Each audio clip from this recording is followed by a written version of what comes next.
Hoping the young man might settle in Russia and be forever out of her hair, she sent jewelry and dress material to Moscow as early gifts for the bride-to-be. Unfortunately for Jiang, the marriage did not occur. The party frowned on the idea, and Qing was ogling so many other girls that the Russian nurse spurned him. Mao, as usual, left much of the handling of this family issue to Jiang, but he was ultimately responsible for the decisions made about Qing. Certainly, Jiang criticized her stepson excessively and became obsessed with his sexual promiscuity. Her enemies later said her persecution caused Qing's mental illness. Mao's political enemies later said he drove his son mad. Qing's troubled history prior to the crisis of 1951 suggests that these explanations are too simple. Yet, the young man had little to thank either Mao or Jiang for. It was a warm evening, tempered by a breeze off the sea, as Mao, Jiang, Li Na, and Li Min greeted their dinner guests. The family's faces looked healthy and relaxed from the sunshine and the salty air, and all were comfortably dressed in light cottons and sandals. It was the summer of 1954, and the site was the Mao Villa in Beidai, the beach resort east of Beijing. Zhang Zhizhong, his wife, and their 4 children came inside and immediately felt at ease. Mao and Jiang had seldom been so cordial, nor Mao in such good form. At the dinner table, Mao held court. He asked each of the former nationalist leaders' children what their work or study was. Jiang looked well but said little. Her main activity was to pass around the plentiful supply of dishes. She kept an eye on Mao's plate, and whenever it grew low, as Mao pressed on with a line of inquiry, she silently replenished it with the spiciest items from the table. Zhang Zhizhong's eldest son told Mao he had just joined the Communist Party. Mao beamed and expressed his pleasure. Jiang leaned across as he spoke and heaped onto his plate more twice-cooked pork and cabbage to his plate. Jiang Qing was modest and attentive. One of the Zhang daughters recalled, Mao's 2 daughters said more during the meal than she did. After dinner, Mao showed the Zhang family around the villa.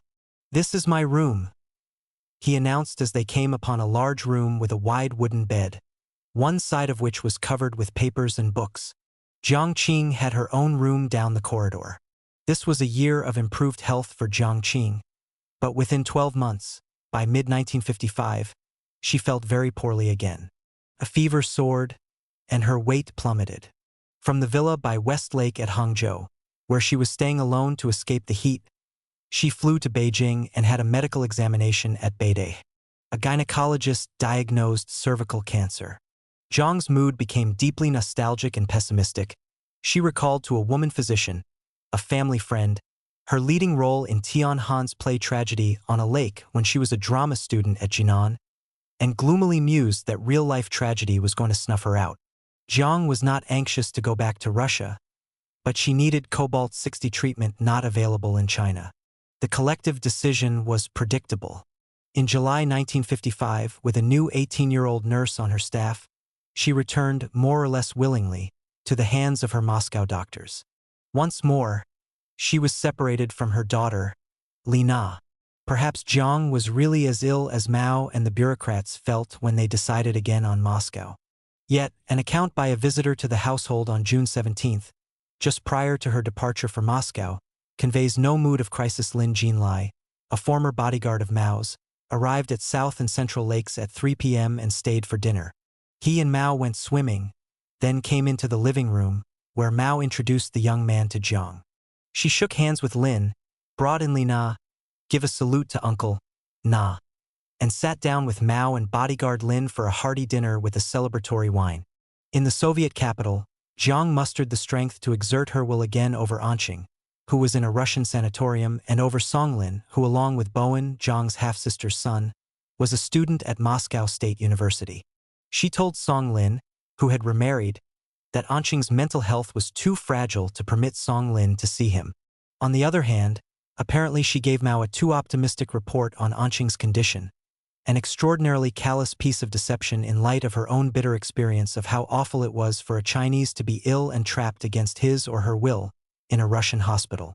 For months later, Songlin, after running into Wang Hongbin, a former physician to the Mao family who was then at Moscow State University, heard from him that Qing's condition had worsened. She wrote an alarmed letter and made the complicated arrangements needed to get it into Mao's hands. Her ex-father-in-law, inclined to trust her, was shocked. He set aside Jiang's sanguine report and ordered Anqing back to the Dalian hospital. Back in Beijing, Jiang heard upsetting news from Dalian. Anqing, whom she had once hoped would marry a Russian nurse and gravitate toward the Soviet Union, was deep into a courtship with Songlin's sister, Xiaohua. No scheme hatched in the depths of hell could have tormented Jiang more than this news did.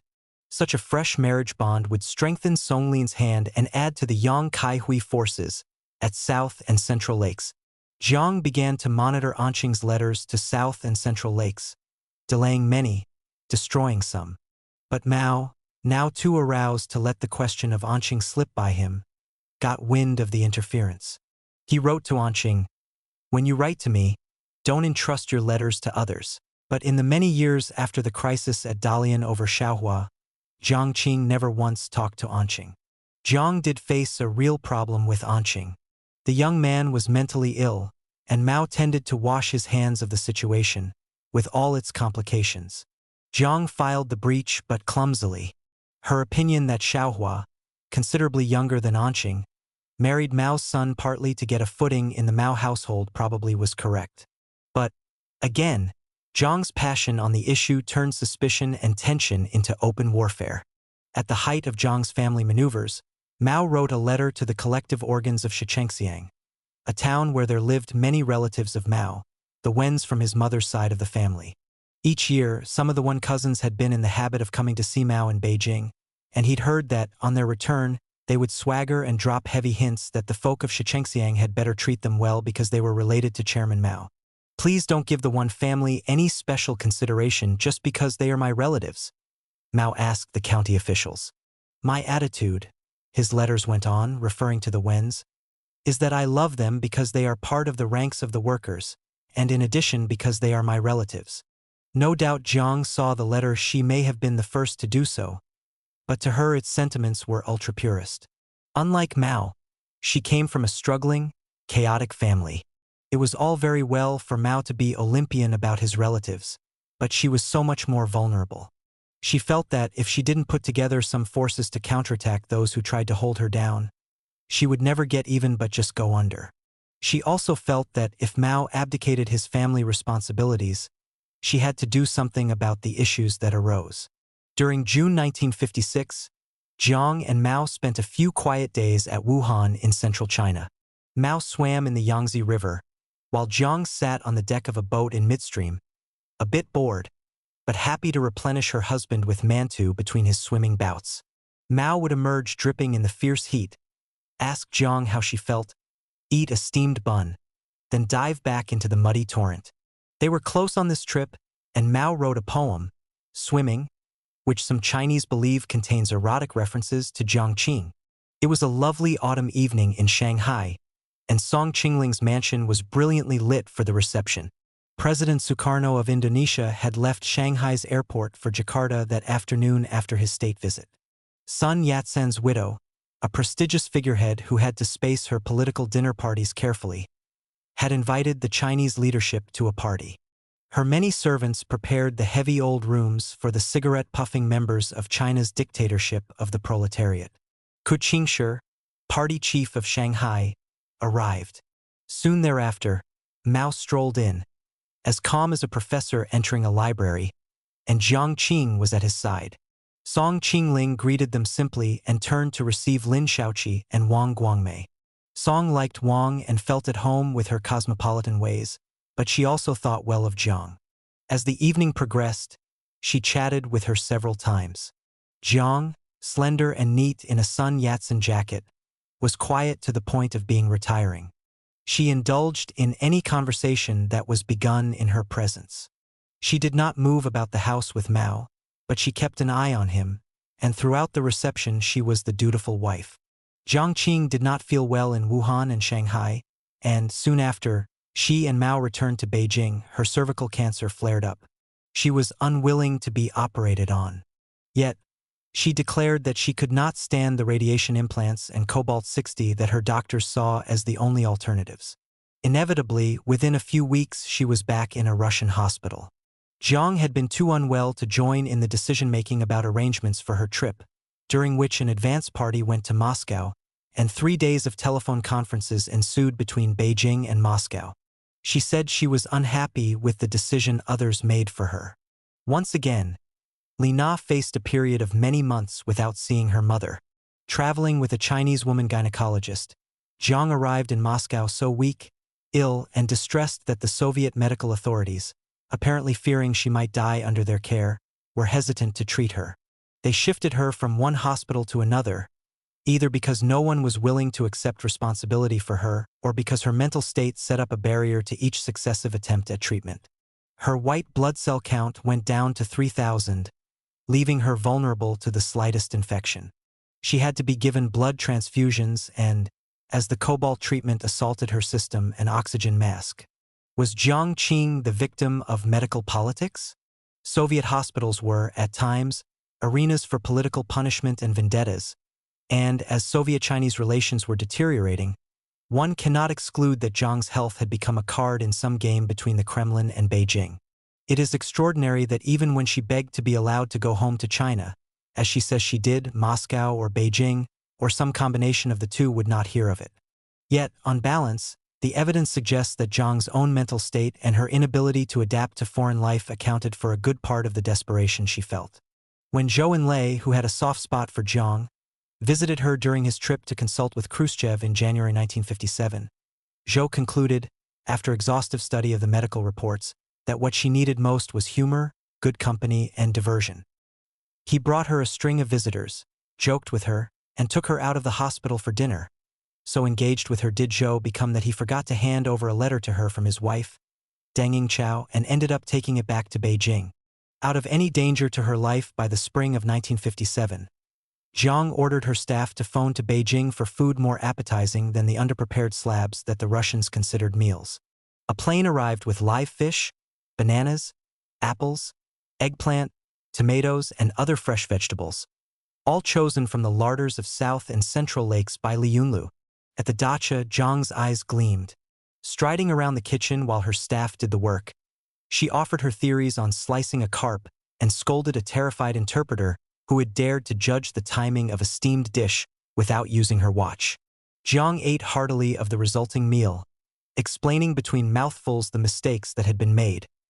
A lack of seasoning here, a coarseness of texture there. An invitation arrived for dinner with the wives of Russia's top 4 leaders, and Jiang felt well enough to accept without hesitation. Dressed in a rice-colored suit of Western style and a fur overcoat and hat, she drove, with her interpreter beside her in one car and her Chinese woman physician following in a second car, to the heavy gates of the Kremlin. A dark, long table covered with crisp, white napery was laden with Russian fare. In an anteroom furnished with sofas in a floral pattern, the 4 formidable Soviet ladies greeted Jiang and her 2 attendants. On one vast sofa, Madame Khrushchev sat at Jiang's left, Madame Malenkov at her right, Madame Molotov, Madame Kaganovich, the Chinese woman physician, and other ladies sank into flanking sofas. Jiang smiled, fidgeted, and could find little to say. Everyone discussed Jiang's health with desperate concentration, eyes glazed, handkerchiefs twisted in sweating hands. As the meal unfolded, Madame Malenkov remarked to Jiang that, although the Russian and Chinese cultures differed, perhaps she would appreciate the opportunity, when her recovery was complete, of becoming a student for a while at the Soviet Film Academy. Jiang looked the color of the smoked sturgeon she was pretending to eat. She stiffened and said the rigors of student life would be too much for her. The knives and forks clattered on. For a moment, it looked as if Madame Molotov, wife of the foreign minister, might have thought of something to say. But it was Madame Malenkov who found her tongue. How old was Madame Mao Zedong? Jiang almost choked as she grated after a long pause. Not so old and not so young. Home at her dacha, Jiang threw off her coat and began to patrol the living room. Her face thunderous, she declared that she had been slighted by the suggestion that she become a student and insulted by being asked her age. In a Western country where that is just not done. Knowing how much Jiang craved approval, the Chinese woman physician, a fluent speaker of Russian, reported that after the dinner group had broken up, the Soviet ladies remarked among themselves that Jiang Qing was a cultured and stylish Chinese lady. Jiang cheered up. She had not felt like eating much in the Kremlin banquet room. Now, after a game of cards to help calm her nerves, she sat down with her entourage to a hearty Chinese dinner. After she came back from her 4th Russian stay, Jiang Qing said she thought death might be near, and her spirit was hardly healthier than her body. Mao seemed to take little notice of her. Li Na, now 18, treated her almost as a stranger. And, in terms of employment, she was a dropout from the Chinese Revolution. Mao himself struck political trouble, as his great leap forward turned into a nasty lurch sideways. Other policies failed, and longtime colleagues began to criticize him. But he did not confide much in Jiang. Mao's and Jiang's expectations of their marriage, which were congruent in the 1940s, when Jiang was prepared to defer to Mao and be his party-mandated helper, were no longer so. Jiang wanted more than she was getting. To the stalemate, a mutual distance was the only possible response. Mao, in his introspective mood, tied himself closer to the legacy of Yang Kaihui, his early wife.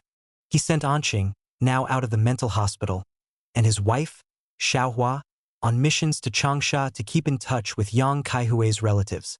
4 times beginning in the summer of 1957, he received the nursemaid, Chen Yueying, who had served him and Kaihui in the 1920s, to reminisce. "Seeing you today," a tearful Mao said to the elderly Chen, "it seems as if I have seen Kaihui again," and he wrote a beautiful and astonishing poem, The Immortals, about Yang Kaihui. Jiang Qing spent much time away from Beijing in the late 1950s, alone with her staff of nurses and helpers, out of touch with public events, and equally so with her husband and daughter, soon to enroll at university. Yet, in a foretaste of the next decade, Jiang Qing did join Mao in the midst of a terrible meeting in Lushan in 1959, at which Mao clashed with his defense minister, Peng Dehuai, and gave a maudlin, King Lear-like speech in which he speculated that he was under some curse. "Of my 2 sons, one is dead and the other has gone mad." Knowing Mao was in a torrid struggle, sensing he might welcome her to provide support, Jiang seemed energized as she arrived at Zhejiang Airport and then continued by car. Her illnesses and lethargy had disappeared, Mao's doctor observed. She made a hectic round of visits on Mao's behalf to most of the key players in the Lushan struggle. One place Jiang did not go was Hunan. She disliked Mao's home province and avoided going there. And she hated Mao's birthplace, Shaoshan, to which tens of millions of Chinese have gone as pilgrims at some stage in their lives. Never in her life, not even in the 1960s when it was virtually obligatory to pay homage there, would she so much as set foot in the village. When Mao and Jiang were together, a gulf opened between their personal tastes. Mao liked to travel by train, Jiang favored planes. In literature and the theater, Mao liked the traditional, Jiang liked the modern. Mao would work half the night and rise late. Jiang rose comparatively early. Mao bolted down his food and cared little what was on the plate.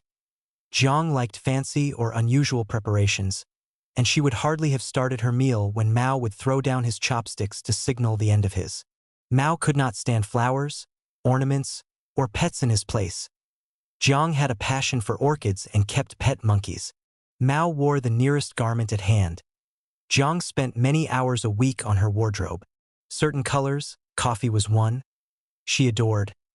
Other colors, e.g. yellow, she could not abide, and sometimes she wore 3 different outfits in a day. Mao did not like seeing doctors and seldom listened to them, whereas medical personnel were often the chief human presence in Jiang's life, and she counted up her diseases like a list of personal enemies. "I have never heard of so much high blood pressure and liver infection," Mao remarked in a swipe at Jiang and people like her. "If a person doesn't exercise but only eats well, dresses well, lives comfortably, and drives wherever he goes, he will be beset by a lot of illnesses." One morning in Beijing, Mao was finishing a piece of writing that had kept him up all night, and Jiang Qing was at the house of Li Lisan, a party figure whose Russian wife was a close friend of hers. Mao sent a message saying he'd like to lunch with her. Jiang was in the middle of a gripping game of poker, and she waited until it was over before returning. When she reached South and Central Lakes, Mao had finished his lunch and gone to bed, annoyed with her. She, in turn, was annoyed with him, for she had to lunch alone, and she would have liked to have stayed on at Li Lison's for another round of poker. It was a fierce summer day in 1958. Mao was on a rural tour in Hunan province, and Jiang Qing was with him. She rarely went on these trips, but Mao wanted to take his two daughters and his nephew Mao Yuanxin, so Jiang went too. After a late afternoon discussion with some farmer spokesman, Mao suddenly waved them into the dining room of the guest house where he and his family were staying. Jiang and the three children were waiting at a round table. "These are my daughters," Mao said, pointing to Li Na and Li Min. "Both are students." After introducing Yuanxin, Mao turned to Jiang Qing, smiled, and said to the Hunan farmers, "This one's my wife, Ta Jiu Shi Wodiren." The locals took only boiled rice. They were too scared to serve themselves a portion of the fish and pork. Mao and Jiang both put portions of fish and pork on top of each bowl of rice. But, at this, the Hunan folk were so moved they could eat nothing at all. It was the same when apples were brought to the table. Their guests paralyzed. Mao and Jiang and the children ate the apples themselves. At the end of the meal, all 5 of the Mao family stepped outside to bid farewell to the farmer spokesman. Jiang said goodbye modestly, playing the role of a quiet and polite housewife as she had done throughout the dinner. The news came late at night. Yu Qiwei was dead of heart disease at 46. For the past year, Jiang knew her former husband had been mentally as well as physically ill. Some 10 months earlier, when Mao and Jiang were in the southern city of Nanning for a meeting, Yu, after being criticized by Mao during one of the sessions, was found in bed crying, "Save me! Save me!" Taken to a military hospital in Canton. He knelt in the plain before Li Fuchen, who was escorting him, kowtowing with head to the floor, asking to be spared.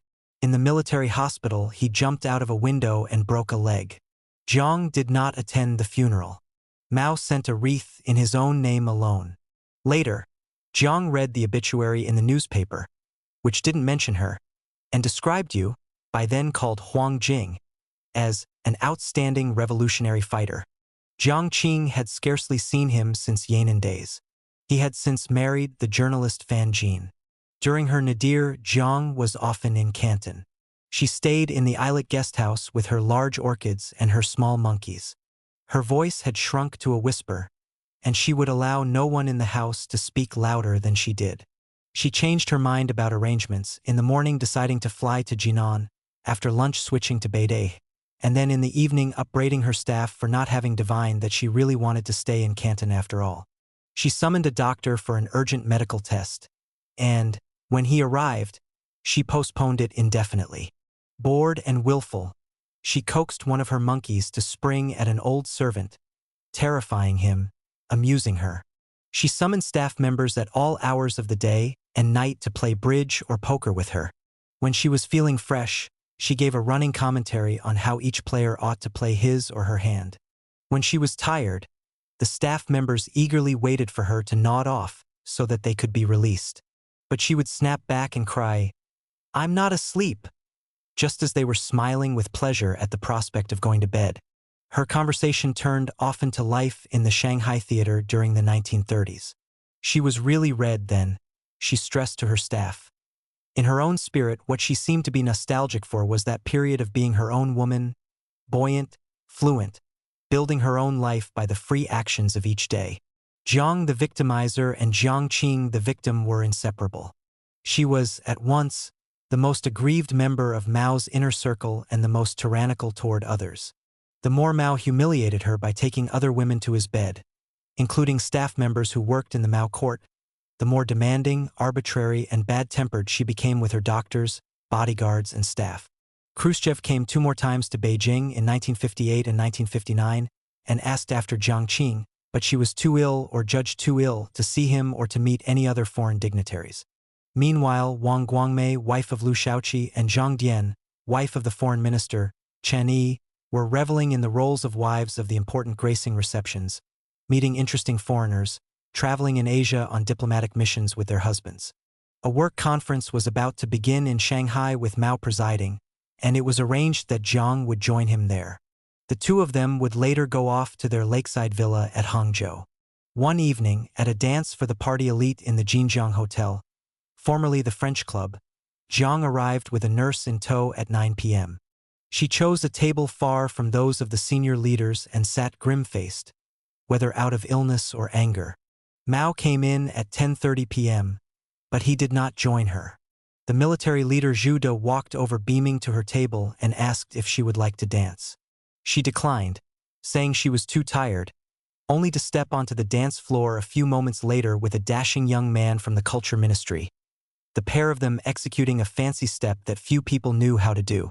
Mao chatted here and there, now with a Politburo member, now with one of the pretty girls from the bureaucracy. Jiang's dancing with young men was revenge for Mao's neglect of her. Both went their own ways. "You have your girls, and I'll have my men," was one of the unspoken rules that allowed the marriage to survive. At 11 p.m., Jiang suddenly left. She upbraided the nurse as they drove back to her quarters for encouraging her to dance when she was really not up to it and for allowing her to stay so late at the function. Mao decided against a Hangzhou stay. The next day, Jiang went alone to the secluded villa at West Lake. That was to have been the soothing setting for Mao and Jiang to spend an autumn break together. It was a pagoda-like home with a red tile roof brushed by languid branches at the edge of the beautiful lake, where the only sounds were the distant cries of geese and the lapping of water against the shore. Jiang decided to have it redecorated. She laid down a number of rules and requirements.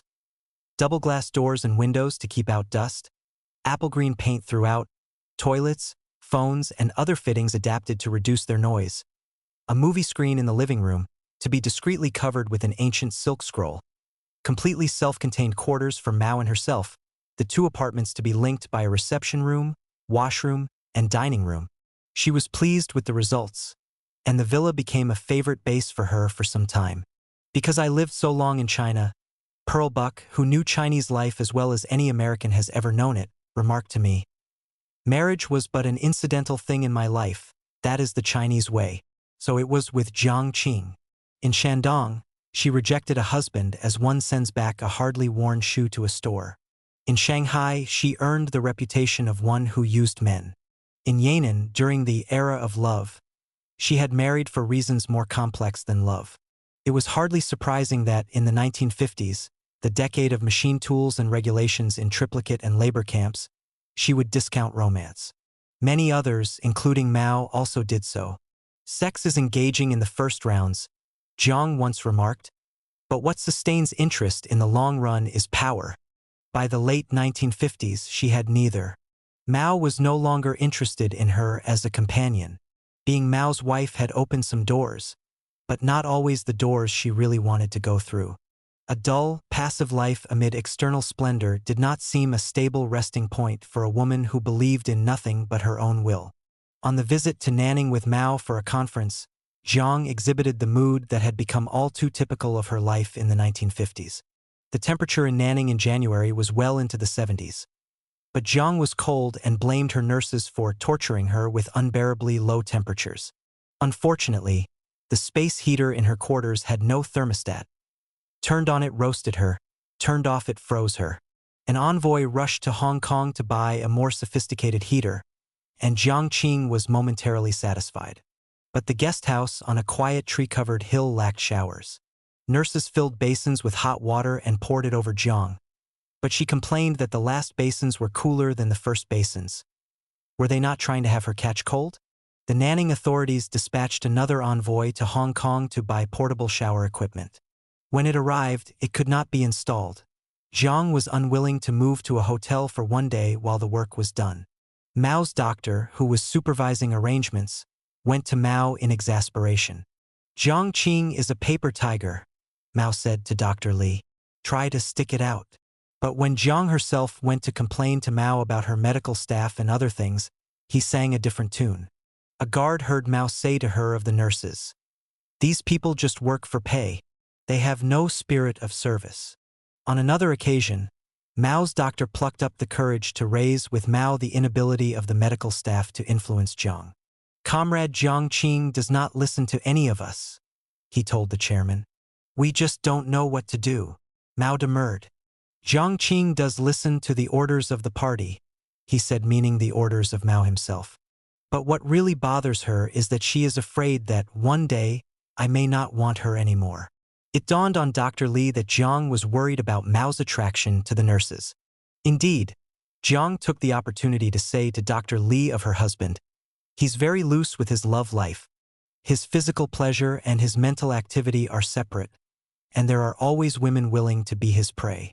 Don't you understand? You have to teach these young nurses something about morality." A climactic moment came in Canton on Mao's 65th birthday. During the night, Jiang Qing awoke and decided to take a second sleeping pill. When her nurse did not respond, Jiang searched for her and found her in bed with Mao. According to the bodyguard Li Yinxiao, Jiang lost her temper with Mao.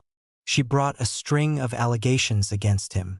Mao left for Beijing in the middle of the night, leaving Jiang to fume in Canton.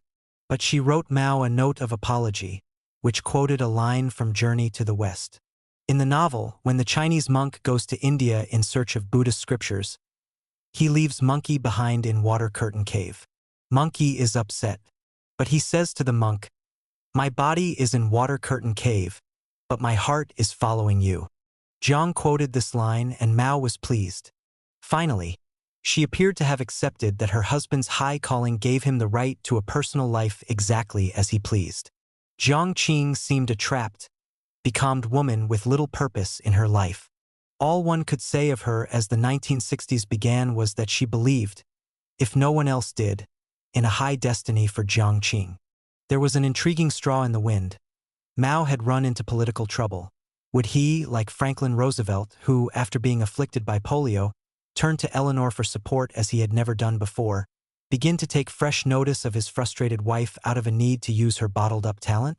Chapter 6: Recovery and Revenge. 1960s. I'm a doctor, not a nurse. Jiang Qing. Zhou Enlai, desperate, had a bright idea.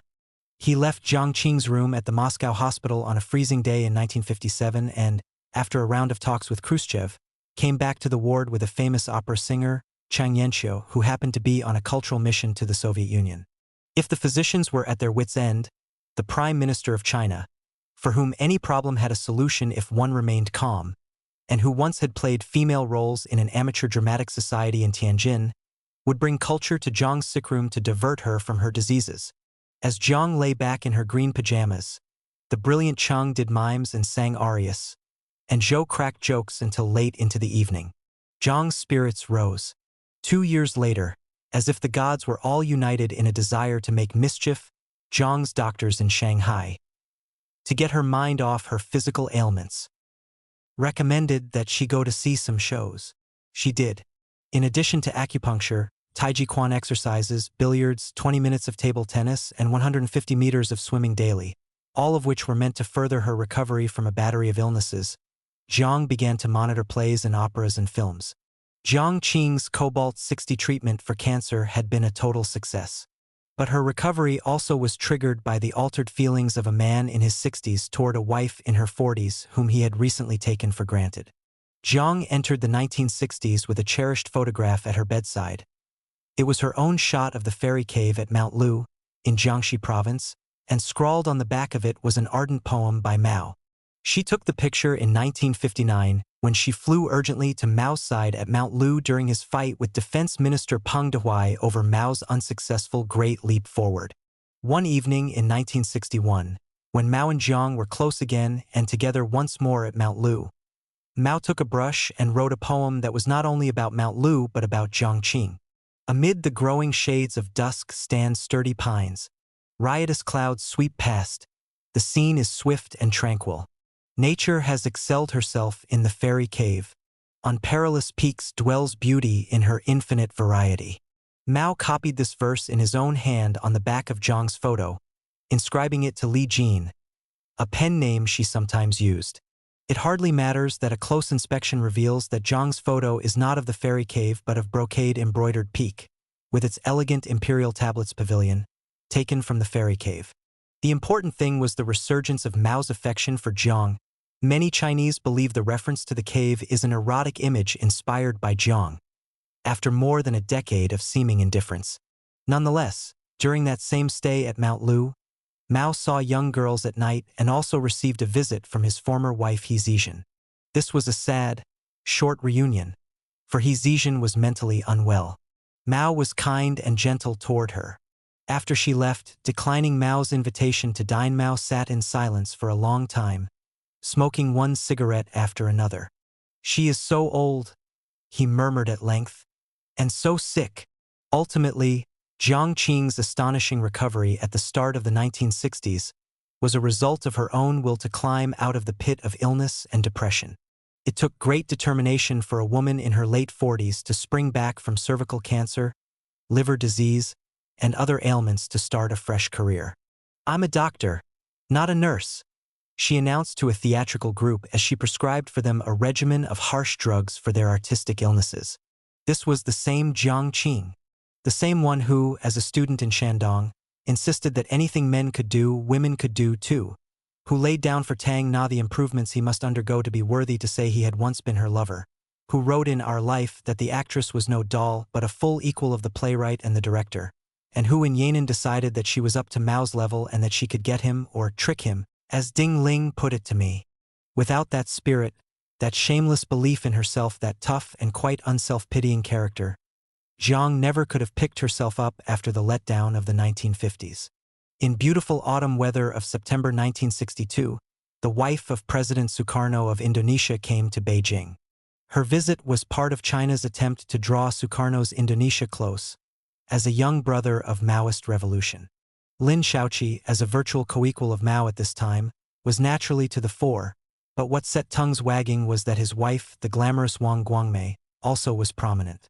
In People's Daily, where every paragraph and every photo reeked of policy and news was secondary, a photo of Lu, Wang, and the beautiful Madame Sukarno chatting together appeared on September 24th. The next day, Wang and Madame Sukarno appeared alone on People's Daily's front page. On subsequent days, the women were often photographed together. All this was too much for Jiang Qing. A Chinese word for enemy is chou jia, which means hated household or hated family. And in Chinese politics, few enmities cause greater fury than that between rival families. Jiang's jealousy of Wang, who was everything she was not, harmonized sufficiently with Mao's disesteem for Lu that Jiang was able to enlist his help to put Wang in her place.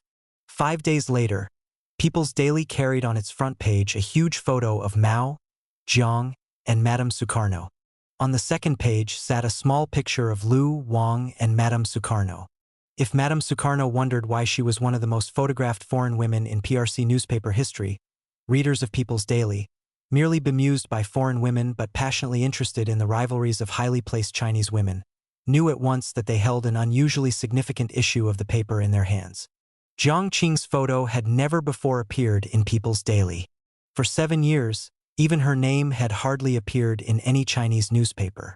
In the entire history of the People's Republic of China, a photo of her and Mao together had never before been officially released. Lu and Wang had produced a sharp response from Mao, which launched Jiang to a new level of public visibility. In the West, it is rare for a leader's spouse to be a major factor in the configuration of state power, as happened in Mao's China. Because a Western leader is elected, what his unelected wife or her unelected husband does or fails to do never can matter much compared with the leader's acts. Perhaps it is only when a U.S. president is stricken ill that his marriage arrangements can become a potent ingredient in the configuration of power, as readily happens, whatever the health of the leader, in a China still flavored by feudal ways. When Franklin Roosevelt was struck by polio, a subtle change occurred in his marriage that led Eleanor Roosevelt from passivity and obscurity, if not to the direct wielding of power, then to a position of substantial influence in politics and in society at large. For Jiang, as for Eleanor Roosevelt, her husband's setback provided an opportunity for her to flower. Long years of being taken for granted ended as the politician, in Mao's case, more for political than for physical reasons, suddenly needed his capable but underutilized wife.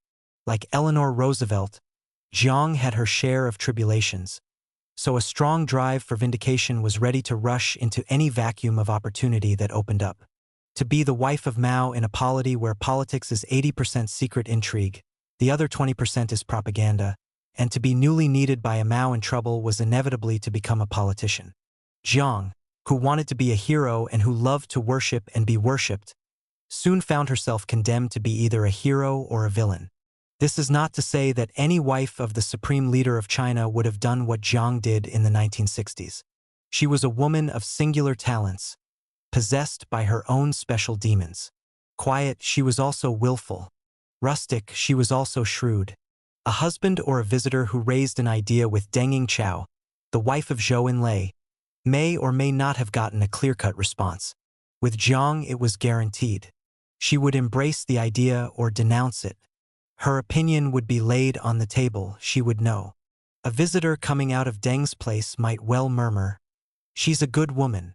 This was not a common response to Jiang Qing. But she did seem a woman who had something. She could battle. She was bound to write a bold message of her own in the sky above her. After the failure of his Great Leap Forward, Mao in the early 1960s had to share power with Lin Shaoqi, Deng Xiaoping, and others who believed in the politics of order and the economics of results. "They treated me like a dead ancestor," Mao complained of these believers in the rule book. A balance of forces existed in the early 1906-08. Mao, using Jiang and some new faces who began to coalesce into a court faction, developed a set of leftist ideas, an assertion that class struggle was getting sharper, a demand for reform of the arts to make them sparkle with ideology, a revulsion against bureaucrats for whom the communist regime was an end in itself, to challenge the rising power of the Ludeng bureaucratic establishment. Members of the court faction did not hold commanding positions in the ship of state, but they were active below decks, especially with their pens. Mao's leftist ideas puzzled Liu and Deng, but insofar as they remained ideas, these two pragmatists could live with them. The same ideas electrified Jiang Qing. They contained iconoclastic possibilities, and iconoclasm was nectar to this woman who knew she had to knock Zhou Yang and other bureaucrats down if she was to climb to power over cultural policy. Mao, 66 years old as the decade began, also was hemmed in by lung problems.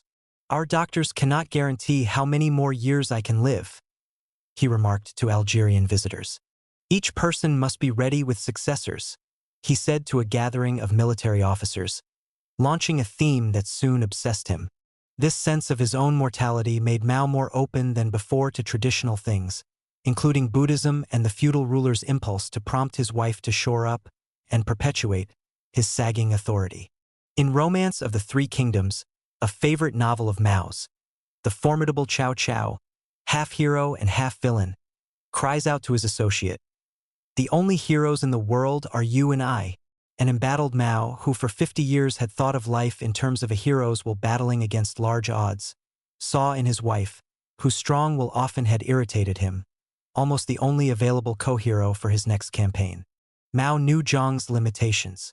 She was good at lighting fires but not at managing a conflagration or putting one out. She could fire shots from a parapet, but she did not know how to handle troops on a battlefield. It didn't matter. The Cultural Revolution was to be mainly lighting fires and firing shots. In Mao's mind, and so in Jiang's, the army was a key ally in the coming fight to topple Liu and Deng and to purify communist values. The defense minister, Lin Biao, a frail man with a high-pitched voice who always kept his cap on to hide a balding head, was prepared for his own reasons to be utterly loyal to Mao.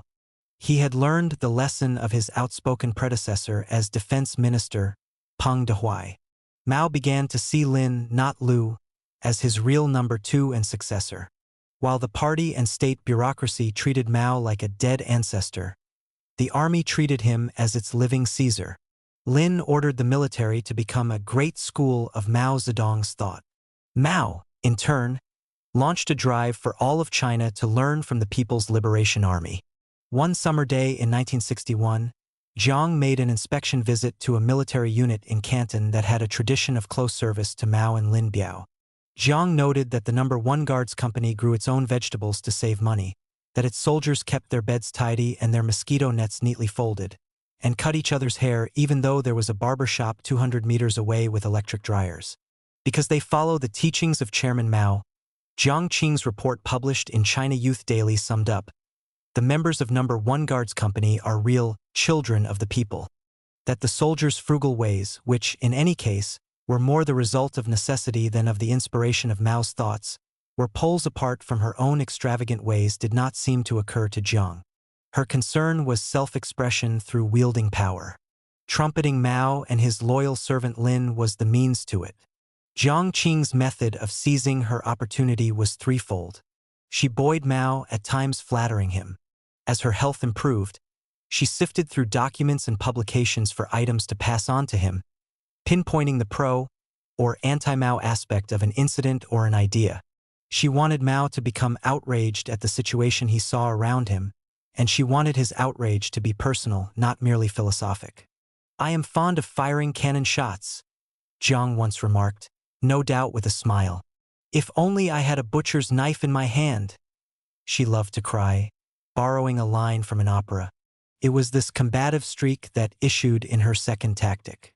She sought to polarize all situations, reinforced by Mao's similar bent, enshrined in his famous theory of contradictions. She rushed around like an usher in a theater, dividing everyone into left and right. She saw the masses of alienated youth as a shock force to create polarization. The stage set for disagreement, or better still a fight. Jiang's third tactic was to wrap herself in the banner of Mao Zedong's thought. Assert that half the politicians and cultural figures of China were agents of darkness because they were anti-Mao, and fight for their destruction. In the name of Mao, revolution, Chinese nationalism, women's rights, or any other yardstick at hand. For this task, she needed the help of a coterie of young, ambitious, fawning intellectuals. As her public role grew, Jiang often asked herself what she should wear. A figurehead of middle age like Song Qingling, widow of Sun Yat-sen, could wear the grand silk gowns of pre-1949 days, but Jiang did not want to look like a museum piece. Kong Kuching, wife of military leader Zhu De, could wear boots and a mannish cap, but Jiang's idea of independence did not include looking just like a man. Yes, she was bent on entering the male sphere of political life, but she would enter it without compromising her femininity. The model woman revolutionary Deng Yingqiao, wife of Premier Zhou, could wear tunics that took nondescriptness to a new height, but Jiang was not content to be one in the crowd. She wanted to be noticed. Women of the arts who had lived in the United States could go in for frilly dresses and hats, but Jiang did not want to look too feminine. The image of a plaything was out of line with her ambition to wield power. The best outfit, she felt, was a high-authority suit with a touch of color at the throat and maximum possible beauty for her hair. Chinese opera, telling moral tales from the past, its heroes gorgeous and its villains grotesque, is a potential tool of ideological dictatorship. Jiang Qing saw a Maoist opera as a tool for her climb to power. Like many previous Chinese leaders, including the Empress Dowager of 100 years ago, she would patronize the arts to express her authority. Opera reform became the launching pad for her political career, as World War II did for Winston Churchill's prime ministership and strong defense did for Ronald Reagan's presidency. Jiang's starting point was Mao's 1962 call to revivify class struggle. To Jiang this meant polarize and then fight, and his assertion, nearer to Confucianism than to Marxism, that the ideas in the heads of the public are the keys to political power. It satisfied Jiang's didacticism to take scripts and scores and make them brighter. It suited her hectoring personality to order theater people around like so many pupils. And she sincerely believed that the performing arts should be reshaped to fit the socialist worldview. Make it revolutionary or ban it was a slogan that Jiang enjoyed psychologically. And by embodying a politicization of the arts in the name of returning to the simple virtues of the road, the slogan helped Mao politically.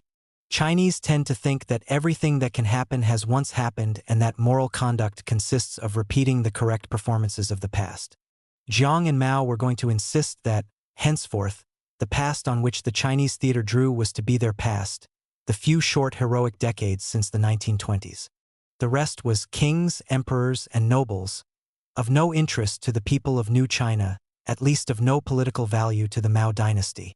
Jiang began by watching or leafing through more than 1,000 theater pieces during 1962 and 1963, mostly in Shanghai, where she established a close link with the mayor. Ku Qingshi was a sincere left-winger of working-class origin with no particular flair for the arts. But he was in awe of Mao, and he was one of the very few leaders who had supported the Mao-Jiang marriage. He was doggedly loyal to Jiang. There opened in Shanghai a theatrical sketch based on Mao's poem of 1957 in memory of his former wife Yang Kai-hui, I Lost My Proud Poplar. The show closed after a few performances, to the puzzlement of the port city's theatergoers. Mayor Ku had banned it. Jiang Qing had asked him to, saying that the tribute to Yang was an unacceptable insult to herself. In Shanghai, where the mayor made sure Our Lady guest had every comfort at the former French club, Jiang Qing enjoyed the freedom of a base removed from the Beijing bureaucrats, in an atmosphere of leftism.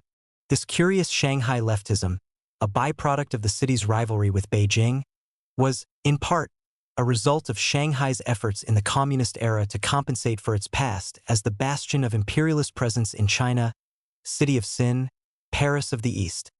With two left-wing Shanghai polemicists, Jiang Qing, in the early 1960s, forged a hen and two chickens alliance that was to shape Chinese politics for a decade. Zhang Chunqiao, like Jiang, a native of Shandong and an associate for a while in the 1930s of Cui Wanqiu, the editor of De Wanbao, in whose circle she first met him, was an able man who had risen to high posts in Shanghai's Communist Party. Yao Wenyuan, whose businessman author Father Jiang had met in the 1930s, was a younger and lesser figure, a fluent writer who soon treated Jiang as a page boy treats an empress. The loyalty of Zhang and Yao to Jiang Qing was due to her charm, her left-wing views on the arts, and the appeal of her proximity to Mao. Zhang's technique in making use of Yao and other young writers who joined her stable as her star rose had its precedent in the history of the Chinese court, and some similarity to the chain of fear of a McCarthyism. It went this way. A journalist or a scholar, often obscure, wrote an article that departed from the usual interpretation of a book or historical event. Its readers, knowing that in Chinese public life there is no smoke without fire, realized that the writer was not acting alone but as the hired pen of some heavy political cannon. But who? What was his or her aim? Fear soared. The search to understand the writer's background began. In time, the whole affair turned into the political dogfight it was meant to be from the start. Jiang was skilled at this technique, and being the wife of Mao helped her recruit talent and added to her capacity to intimidate adversaries. One day in May 1963, readers of the Shanghai paper Wenhui Bao found a scathing attack on a play by Tian Han, until then a popular and much-praised work.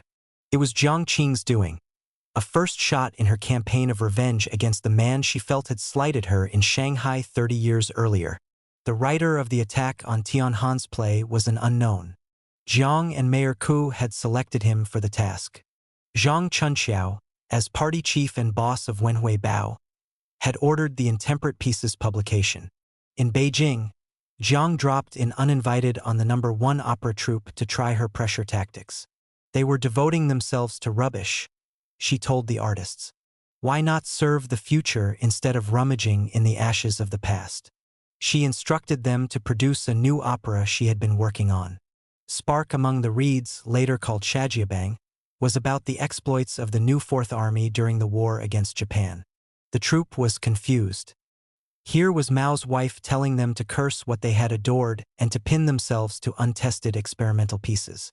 Meanwhile, the mayor of Beijing, the urbane Pang Zhan, who felt Jiang had no right to make destabilizing forays into the theater of his city, told the troupe to go on performing the traditional repertoire.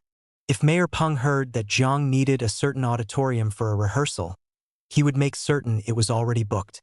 If he knew she was going to try to put on a colorful publicity stunt, he would instruct the city's news media not to report it.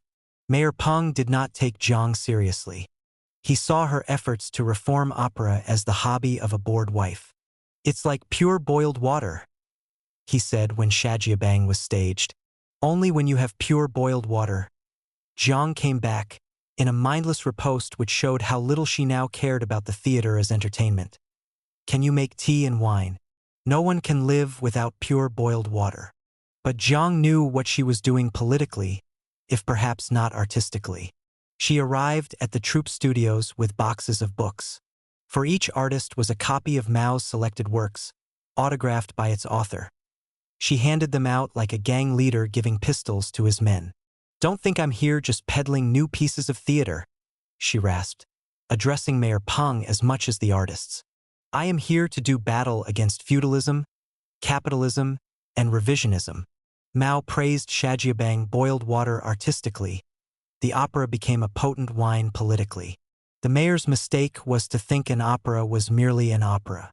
He also seemed to forget, as Zhou Enlai never did, that Jiang, however trying she became, remained Chairman Mao's wife. In Shanghai, where her remark that Peng Zhan was guilty of Beijing chauvinism, de Beijing Zhui, went down well, Jiang decided to reform an opera called Taking Tiger Mountain by Strategy, a story of communist armies fighting bandits in Manchuria in 1946. Seeing the original version, she strode backstage and told the cast the show was mostly rubbish. Taking it under her wing, on terrain less inhospitable than Mayor Peng's Beijing, she set about to sharpen the moral message of Tiger Mountain. In her apartment over meals, she listened to tapes of rehearsals, then rushed to the theater with fresh ideas. Hate was a key word in the script, she decided. It should be shouted as if were a grenade being hurled at the enemy. Don't round off a musical phrase with a falling tone, she admonished the cast, even if that has been the custom for 1,000 years. Resolve to act was best expressed by a rising tone. She demonstrated how the word spring should be enunciated screeched to convey its political content, a harbinger of victory for the righteous forces. Never forget, she entreated the heroine as she taught her how to bristle with class hatred, that beauty is less important than will and power. She made the hero more heroic, taking bad language off his lips and putting a fur-lined coat on his back. The bandit villains she dressed in rags and kept away from center stage. A hero should not mumble or dotter, she told the lead actor, Tong Xiangling. Mounting the stage, she ran her fingers up the handsome actor's spine and exhorted him, "Subdue those old ways. Stand tall and sing powerfully. How should a hero get off a horse? Don't simply slide off his back," Jiang said to Tong. "That looks weak," added the woman who never could abide her men to be weak. "Spring over the horse's head," she commanded. In the unreformed version, Tong had worn his pistol suspended from the front of his belt. "Carry it to the side," Jiang said solicitously. Why, Tong wondered. Because Jiang felt Mr. Tong's genitals might suffer if he wore his pistol in front for a long time. Jiang did not direct her theatrical pieces. She hovered over them, like a headmistress visiting the class of a junior teacher. She inspected, rebuked, dismantled, all without assuming operational responsibility. Knowing enough from her own experience in films and plays to command authority, she would twist her hips to show a sluggish actress how a saucy siren really moves, or explain to an actor that working-class people don't cry sitting down, with their heads buried in their hands but standing up in defiance. Some artists thought she was crazy. Others were swept up by the excitement of making the theater a political force, and by Jiang's dramatic personality and her aura of having just come from Mao's side, and were honored to say, "We became her instruments." Beginning work on The Red Lantern, one of her favorite operas, she laid down a maxim for the cast: to act is to fight. But the members of the Peking Opera Institute dragged their feet over her demand to remove from the script the hero's occasional bouts of drinking, to improve upon reality by putting jazzy clothes on working-class people, and to bring military precision and healthiness to the actor's movements. When you sit, sit well. When you stand, stand well. Zhou Enlai phoned regularly to see how the reform was going. Jiang was thrilled with his encouragement. Yet, it seems likely that the wily premier's purpose was to check that relations between the self-appointed Maid Marian of the arts and the Institute's professionals were not getting out of hand. They didn't. Jiang succeeded, and the Red Lantern sprang forth to bore a generation of theatergoers. "I have seen Western operas," Jiang remarked. "In them the artists sing anything, like, 'Do you want some tea?' 'Yes, I'll have some tea. It is very good tea.'" Her mind now was shut against cosmopolitanism. Our Chinese opera concentrates on expressing only positive emotions, important ones. During the summer of 1964, in a sullen political atmosphere, an opera festival unfolded. Jiang Qing received an invitation to give a speech, and some of her reformed works were staged as part of the month-long program. But also present in substantial numbers were officials from the Ministry of Culture and theatrical professionals who opposed her activities. Jiang's speech, the first major public speech of her life, repaid a debt to Mayor Ku of Shanghai. She praised him for encouraging three-way combinations of leadership, playwrights, and masses in his city's theaters. It was an echo of her old theme, expressed in Our Life, that directors are suspect and that the views of actors and audiences should be permitted to modify directors' professional prejudices. "Do you eat?" she cried to the theater people. "That food came from the farmers. So serve the farmers in your plays and operas." There in the lobby were Xia Yan, author of the play Sai Jinhua, which she would love to have played in, Zhang Geng, who once officiously demanded to marry her, Tian Han, who had taken insufficient notice of her in the early Shanghai years, and Zhou Yang, who had murmured one torrid evening, "When Jiang Qing is present, work is difficult." Smiling, she joined the group. These four men of the arts had to be wary of Jiang, but they did not feel they needed to heed her opinions. They greeted her, shifted from foot to foot, and said nothing. Jiang Qing, still gauche in judging her impact on others, cried out to them, "Make revolution for a change." The distinguished men of the theater stood dumbly. Jiang's speech to the festival was not published, though some other leaders' speeches were. Mao was her great rock. He had just declared that his own government's Ministry of Culture, manned by Zhou Yang, Xia Yan, and the rest, was a ministry of emperors and princes, generals and ministers, scholars and beauties. Jiang gave a foretaste of how she was going to make use of her rock. She slipped away from the festival one day and went to the capital hospital, where a young actor lay recuperating from an operation. One of her actors, left-wing, loyal, and handsome, Song Yuqing, was to have played the lead in her raid on the White Tiger Regiment, to be performed that day at the festival. Carefully ensuring that a journalist was present to catch her words, Jiang strode into Song's ward, greeted the medical personnel, and asked earnestly about the prognosis for the young pawn's recovery. "Little Song," she said as she held his hand, "Chairman Mao expects you to go on being a real crusader, both read and expert, for revolutionary art and literature." Jiang's foes were not silenced. "She is picking melons before they are ripe," Lu Shaoqi said of Jiang's new pieces. "Still at the stage," Mayor Pang Zhen snapped of them, "of wearing trousers with a slit in the seat," a reference to the open seam in a Chinese child's pants. When 8 of the new pieces were canonized by a portion of the press as revolutionary model pieces, 5 of them Jiang had developed in Shanghai, Mayor Pang said, "What the hell are these models? I'm head of the arts in this place, and I know nothing of models. Whether her pieces are models or not, one just doesn't know." A testy Deng Xiaoping observed, "You just see a bunch of people running to and fro on the stage, not a trace of art." One evening in 1965, Jiang found herself at a banquet at which Peng Zhen was also present. She went over to the mayor's table and asked if they might have a word in private. He agreed to join her in a side room. She asked Peng to allocate a theater troupe in Beijing as a base for her work. Holding out a new opera score for him to see, she reinforced her case by mentioning that Zhang Chunqiao, the Shanghai party chief, was giving her this kind of help with the ballet White-Haired Girl and other works. The mayor of Beijing, hardly more impressed with the mention of Zhang's name than with Zhang's artistic conceptions, refused, angrily snatched the score from her hand, and strode bristling back to the banquet room. "She wants this. She wants that," Peng complained to a friend. "Doesn't she realize the mayor of Beijing has other things to do besides help her with her games?" In a calmer era, Lu Shaoqi's remark about Zhang's revolutionary models should have carried the day. "Nowadays," he said, objecting to the ramming home of a political message through models, "audiences have the ability to judge things themselves." But it was not a calm era. Moving from opera to dance, Jiang oversaw the production of Red Detachment of Women, a feminist military saga set in tropical Hainan Island, and White-Haired Girl, a harrowing tale about an evil landlord and a persecuted maiden. These dance dramas were an amalgam of Chinese ritual and Western romanticism. Jiang hated existing ballets, such as Swan Lake, full of birds and beasts. "Ballets should be full of human will," she said. She made her dancers live with army units so they would better portray war and struggle in their movements and facial expressions.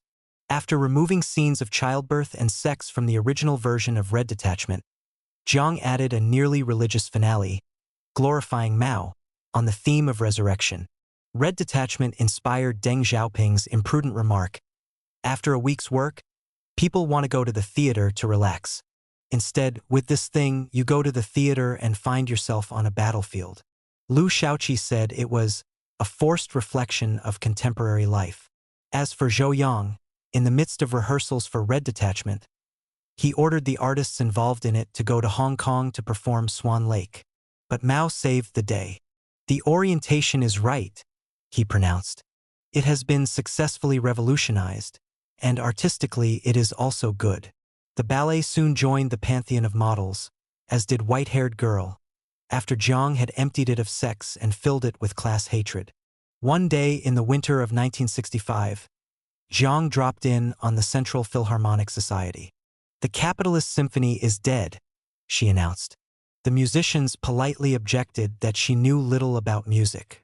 She retorted that she was bringing them the higher grace of revolutionary fervor. "You're attacking me with a hammer," the conductor of the orchestra complained. But nothing pleased Jiang more than to be thought of as a fearsome attacker. She later took up the conductor's remark as a boast. "With hammer in hand, I set out to attack all the old conventions." She pounced on unhealthy passages in the existing repertoire. She sent a pianist south to retrace the route of one of Mao's military campaigns so that he could more movingly play the fierce Yellow River Concerto. By sheer force of will, unencumbered by detailed knowledge of the subject, she threw together a model symphony adapted from the opera Shajiabang. One shocked violinist could not help murmuring, "I honestly can't regard Shajiabang as a symphony." Zhou Yang objected on behalf of the orchestra. "We already have a very tight schedule without adding this thing." Jiang swept all objections aside. What counted was that Shajiabang was hers, her child, just as Li Na was her child, and when she adorned it with a flourish here and an accent there, it was just as if she were dressing little Li Na in a fresh outfit, hoping to color the girl in her own image. She eventually surfaced with two musical models, Yellow River Casino and Shajiabang Symphony. Music was to serve revolution. Music was to serve the career of Jiang Qing. Jiang Qing believed in her own will, but not in the Chinese public's. She did not blush to say the Central Committee of the Communist Party should become the processing plant for reform of the theater, as if the White House were to select the shows for Broadway based on the needs of the next election. She could not applaud the performance of a villain. In a politicized theater, the villain was an enemy of Maoism, and in a personalized theatrical domain he was virtually an enemy of Jiang Qing. She could only applaud a hero, of sunny temperament, dressed gorgeously, handsome beyond description, ready to lick the boots of Chairman Mao and huddle in the skirts of Auntie Jiang. By the time she had finished, the minds of Chinese theatergoers were reduced to mashed potatoes. Jiang didn't care about that. Mao may have welcomed it. Broadcasts had become so boring that you could not resell a good radio set for a quarter of its original price. Jiang's retained scribes in the press had a different verdict on the new operas, ballets, and symphonies. They are shining pearls of proletarian literature and art, fostered personally by Comrade Jiang Qing. They sparkle with the thought of Mao Zedong. By the mid-1960s, Jiang had Mao's support. His public praise for her theatrical pieces was the equivalent of receiving rave reviews in every major newspaper in the country. Everything she touched, Mao liked, or was it the other way around? The drive into the arts revivified Jiang. "Her new activities made my life easier at first," said Mao's doctor. The more involved in politics she became, the more her hypochondria and neurasthenia eased. She began to attend important meetings, even those of the Central Committee, at Mao's invitation. She sat in a corner and took notes on which to base recommendations to Mao, a silent figure whose power and its source were known to all. She found herself a member of China's Parliament, National People's Congress, representing her home province of Shandong, which didn't happen through election but because some mover and shaker, no doubt after checking with Mao, thought it would be timely to give Jiang more visibility. She and Mao were seen together again at public functions, including the National Day festivities atop the Gate of Heavenly Peace, which Jiang had attended only once or twice since 1949. Jiang echoed Mao's ideas and adopted Mao's postures. "Study to be a doctor of men," she exhorted a student of veterinary science. in a phrase Mao was fond of using of Sun Yat-sen, who had studied medicine. "A bit of fighting is all right, at least for practice," she declared on hearing a report of violence in Sichuan province. Again paraphrasing Mao. Mao's sense of his own destiny seemed to have sparked in her a lofty sense of her own destiny. "For truly great men look to this age alone," Mao wrote in a poem. "Nor should we portray a hero only after he is dead," Jiang remarked. "In fact, there are many more living heroes than dead ones." There was something touching in the way Jiang, who respected very little outside the boundaries of her own ego, bowed a knee, perhaps subconsciously, to Mao's intellect. When she told stories of her early life, it seemed that she was arranging her experience on platters from Mao's cupboard. She borrowed an overcoat from a friend in Shanghai, as Mao had done. She worked in a library, as Mao once did. Jiang Qing's handwriting, too, changed from an unremarkable woman's hand in the 1930s to a bold, more masculine hand in the 1960s that embodied Mao's influence. When Mao died, Jiang would characterize herself as his student, rather than wife or co-worker. And this, indeed, was one aspect of their relationship. Mao's and Jiang's expectations of each other were again congruent, as they had been in Yan'an, but this time less unequally so, for Mao needed Jiang and she did not always have to give in to him. In the 1940s, the Mao-Jiang marriage was an affair of sexual passion. After liberation, the physical relationship declined, and the 1950s was a transitional decade, a period of detachment, for Jiang almost of emotional limbo. In the 1960s, the marriage revived, not mainly as an affair of sexual passion, but as the partnership of a mature couple, their children now off their hands, who felt their lot was cast together. Jiang filled Mao in on the disloyal situation that prevailed in the arts. Mao gave Jiang the political guidelines for her attacks on the cultural status quo. This is not to say the marriage became all sweetness and light. Mao was attracted by Jiang's strong will, but his own strong will was such that he by no means always agreed with her notions.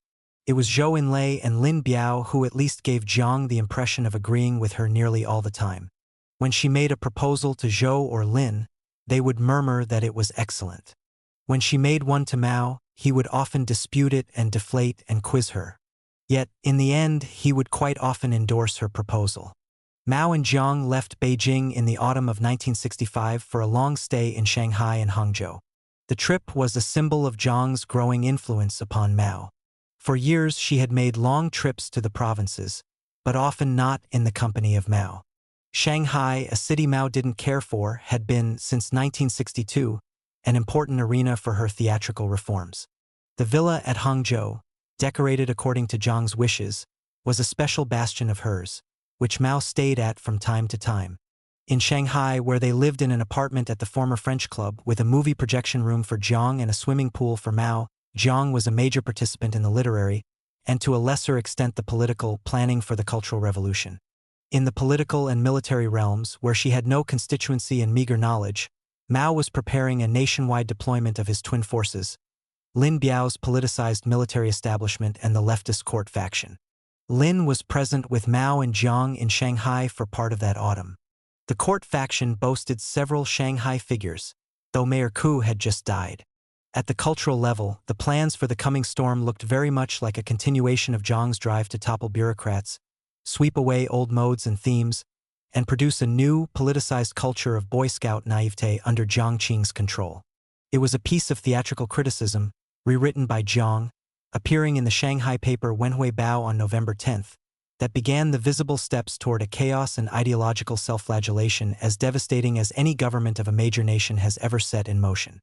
Hai Rui Dismissed from Office was a play written in 1961 by Wu Han, vice mayor of Beijing, about a worthy minister in the Ming dynasty fired by the emperor for being too critical. Mao had declared the play politically mischievous at a meeting in Beijing 2 months before. The Wenhui Bao Review, written by Jiang Qing's protege Yao Wenyuan, echoed that view. The Beijing press ignored Yao's article, and the cultural denizens of the capital still insisted that Wu Han's play was fine. It later became known why Mao and Jiang felt the play raised political, not merely artistic issues. The playwright, by analogy, seemed to be sniping at Mao's dismissal of a worthy minister, his defense minister Peng Dehuai, for being too critical in the wake of the failure of the Great Leap Forward. But the whole affair was a storm in a teacup of Jiang's maneuvering. Mao praised Hal Rue in 1959, and Wu Han's first piece of writing on the subject was directly inspired by Mao's singling out Hai Rue for emulation. Yet, by 1965 there was a new situation, not least in the influence Jiang wielded upon Mao. One day, Jiang remarked, a comrade gave the chairman a copy of Wu Han's biography of Zhu Yuanzhang for him to read. But Jiang, for reasons of her own, had already formed a negative opinion of Wu Han and all his writings, including this biography of a Ming Dynasty emperor. I said, don't, she went on. The chairman is very tired. The author only wants a fee for the manuscript, or to make a name for himself. Just let him publish it. We'll then review and criticize it after publication. I also want to criticize his other work, Hai Rue dismissed from office. Jiang was planning to ambush Wu Han. She saw Vice Mayor Wu Han and his protector Mayor Peng Zhan as a symbol of the Beijing cultural establishment that had treated her as a buzzing mosquito in the early 1950s and as an obstacle on her path to power in the party propaganda department and the Ministry of Culture. The analogy between Hai Rue and General Peng Dehuai, which may never have existed in the playwright's mind, provided an appeal to Mao's vanity and to his feeling of being hemmed in by grumblers and footdraggers. The later official description of how the article on Hai Rue came into being was enough to chill the spine of any Chinese intellectual.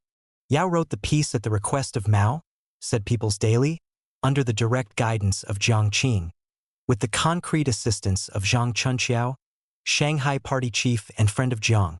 In the 1960s, Jiang Qing picked up where she had left off in the 1930s.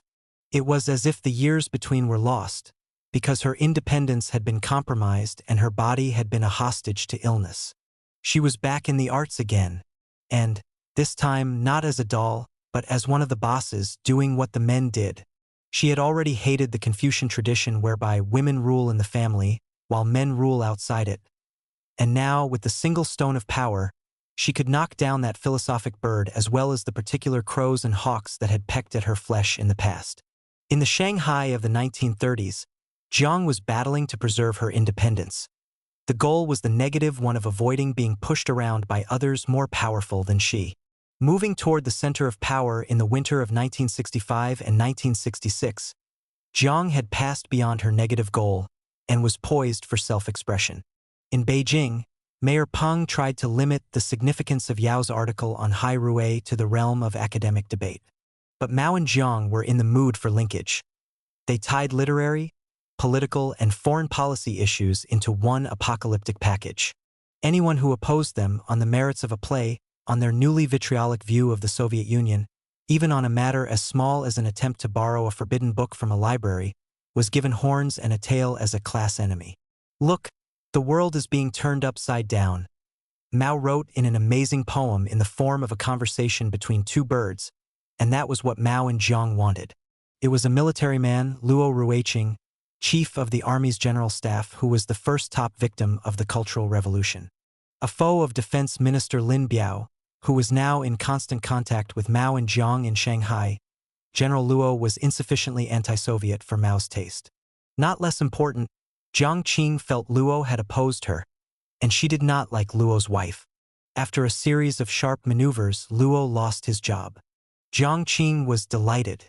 Had General Luo not placed spies in her theater reform entourage to report back on her every move? Had he not tipped off a newspaper to report on her growing political role, when her plan, based on the wishes of Mao and the advice of Mayor Ku, was to operate incognito for the time being? Annoyed with him, she had phoned him, but he did not seem to respect her. He felt the office of the General Staff could do anything it liked, and she had hung up on him. Now the man was paid off. Comrade Jiang Qing talked with me yesterday, Lin Biao said to a meeting of the leathery toughs of the Chinese military. She is very sharp politically on issues of art and literature. Sounding as Bill Clinton might sound on announcing the appointment of Barbara Streisand to the Joint Chiefs of Staff, the defense minister went on. She has many opinions that are valuable. You should pay good attention to them. From now on, all Army documents on the arts will cross her desk. The year 1966, perhaps the most exciting of Jiang Qing's life, had begun with an appointment in the army that was a sweet vindication of her self-image as a fighter. She was to be chief advisor to an army of 3 million on opera, dance, music, and novels. She was to wear khaki fatigues as the male officers did. The job put Jiang into the mainstream of political power. In addition, Jiang's presence in the leadership of his army helped Lin Biao's bid to be Mao's deputy and successor, and the Linjiang bargain strengthened Mao's hand against Liu, Deng, and the bureaucratic establishment. Mao began to force out his foes, including Peng Jin. He swam in the Yangtze to suggest that anyone hungry to succeed him would have to bide his time. He wrote a wall poster saying that everything in China was rotten and asking the masses to echo him in posters of their own.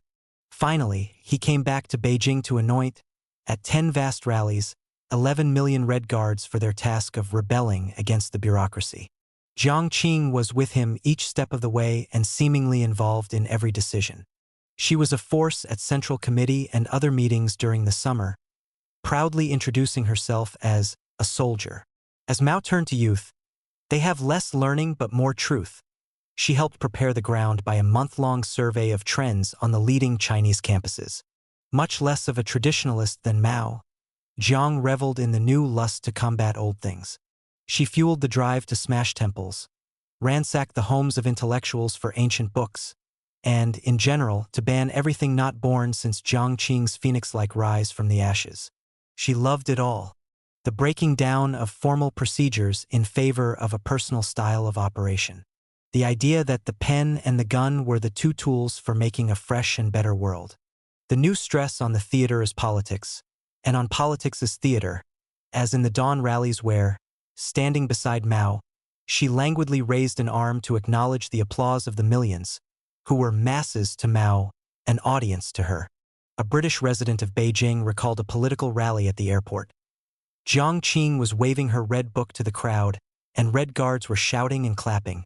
Her eyes were shining and bolting out from her head in an almost indecent lapping up of the adulation. Jiang Qing loved that spectacle, from the purple balcony at the gate of heavenly peace, of the two crisp characters of her name, written on banners praising her achievements in opera reform. It was even more exciting than the sight of her name on the billboards in Shanghai had been when she played Nora. Not least, she loved the awareness, as the rays from the red sun of our hearts, Mao, gave her more vigor than all the chemical rays in Moscow's hospitals could do, that she now had the power to get even with all those reptiles who had made her past unhappy. There was a psychological fit between Jiang and the Cultural Revolution. A nation in awe of authority and obsessed by the need to maintain harmony was throwing both to the winds. For someone of traditional upper-class background like Deng Yingqiao, it was appalling. But for a rootless one, always aspiring but often slighted, like Jiang, it was exciting. Authority had always been wielded against her. The appeal to harmony often had seemed an excuse to stifle her self-expression. The girl who had summed up her youth with the cold remark, "As a matter of fact, I was insulted everywhere in Jinan," welcomed any sign that heaven and earth were to change places. For many people, the psychological fit between Jiang and the Cultural Revolution was ominous proof of the madness of the mid-1960s. Socially conservative families felt that she lacked taste and restraint. The peasants, reported one Red Guard who went to the villages, were certain the nation would collapse if put into the hands of a woman.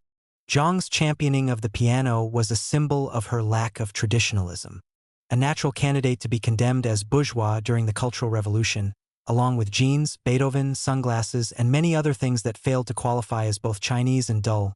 This un-Chinese instrument came through the Cultural Revolution unscathed. It was because the Western-type individualism of it had liberated Jiang as a girl. Sitting down and playing the piano had opened new windows of the imagination for the young girl at the Arts Academy in Jinan. A Western and individualistic instrument as it is, precisely because it is that, the piano was permitted a role in Jiang's revolutionary theater pieces. Jiang helped Mao by personally building up 3 connections of great political importance. With Lin Biao, whom Mao had not always found it easy to relate to at a man-to-man level. With the armed intellectuals of the Shanghai left, who were not by background or temperament part of Mao's own sphere. And, during 1966, with her old collaborator and co-provincial Kang Sheng, whose command of dirty tricks became indispensable to Mao as the Cultural Revolution itself became one big dirty trick. Mao, in turn, in mid-1966, gave Jiang an even more important job than the one Lin Biao had given her a few months before. She was made deputy head. Chen Boda, scribe of the court faction, was head of the Cultural Revolution Group, which was the steering committee of the Cultural Revolution, and, as Mao forced Liu Shaoqi and Deng Xiaoping out of effective power in the long, hot summer of 1966, essentially the government of China under Emperor Mao. The Cultural Revolution Group was a kitchen cabinet of the Maojiang court. Jiang's Shanghai friend Zhang Chunqiao was a second deputy chairman, and the other two members were Rang Shang, back at the center of things after relative eclipse in the 1950s, and Yao Wenyuan, whom Jiang had introduced to Mao when they came to Shanghai the previous year.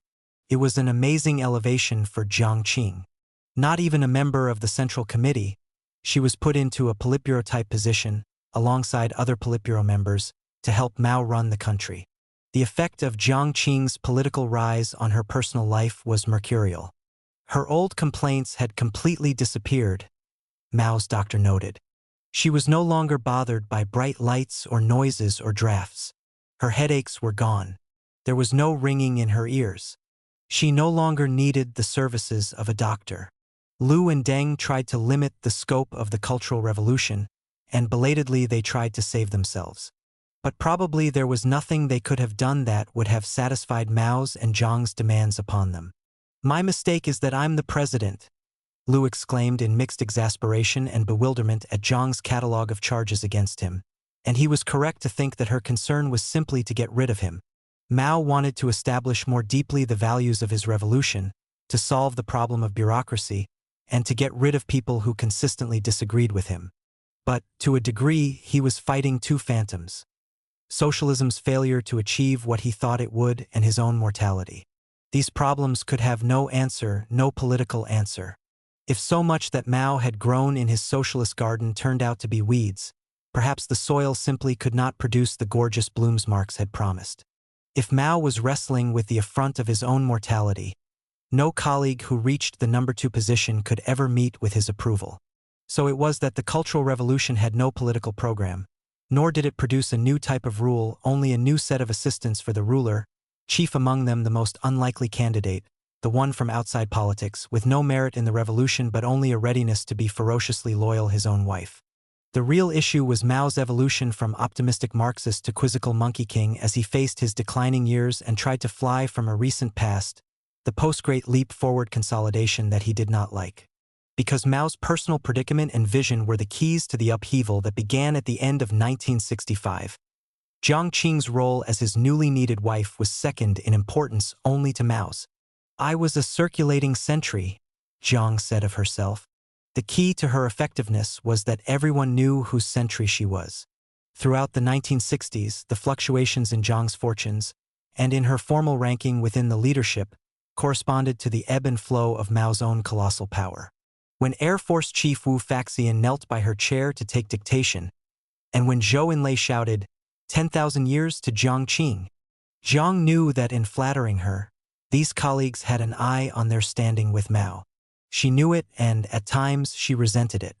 Even the heroic youth were lauding her as a great disciple of Mao's, she realized, not as a leader in her own right. But for the moment, the half-loaf she had was 1,000,000 times better than the crumbs she existed on in the 1950s. The personae of the questing youth Yunhe, the actress Lan Ping, and the frustrated housewife of the mid-1950s all came to the surface in the public activity of the mature Jiang Qing.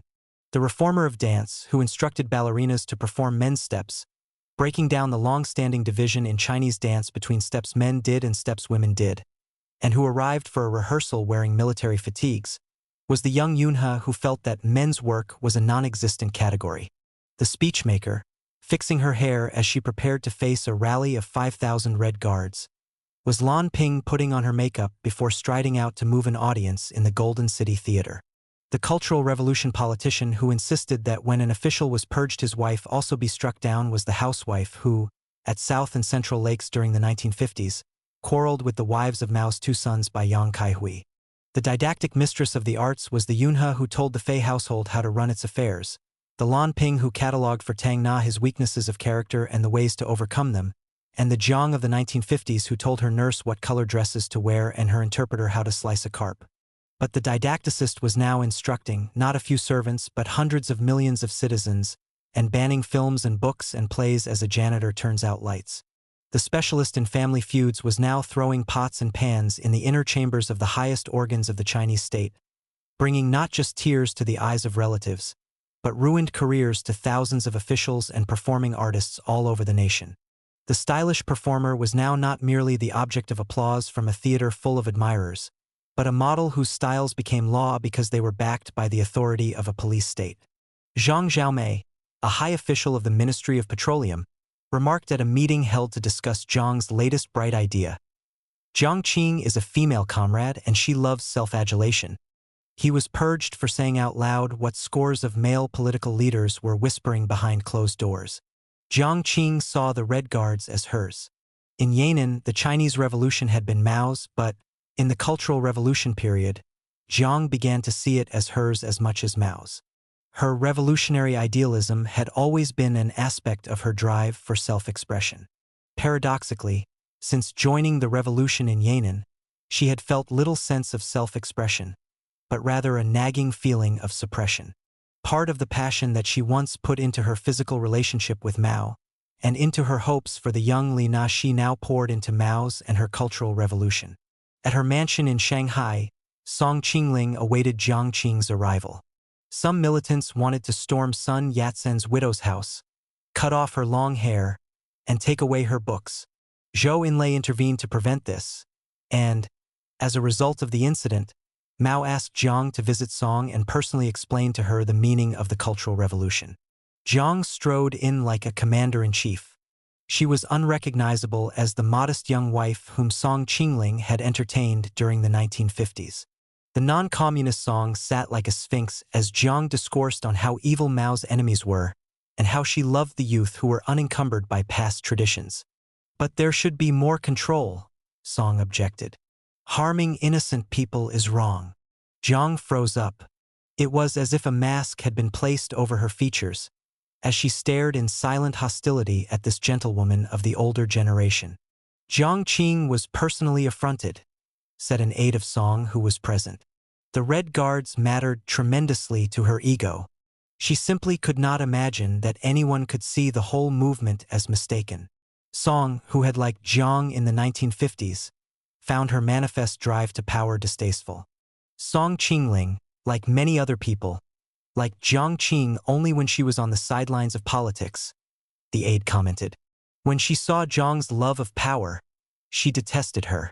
Tao Zhu oppressed me, Jiang cried back in Beijing to a vast crowd of sweating Red Guards in the Great Hall of the People.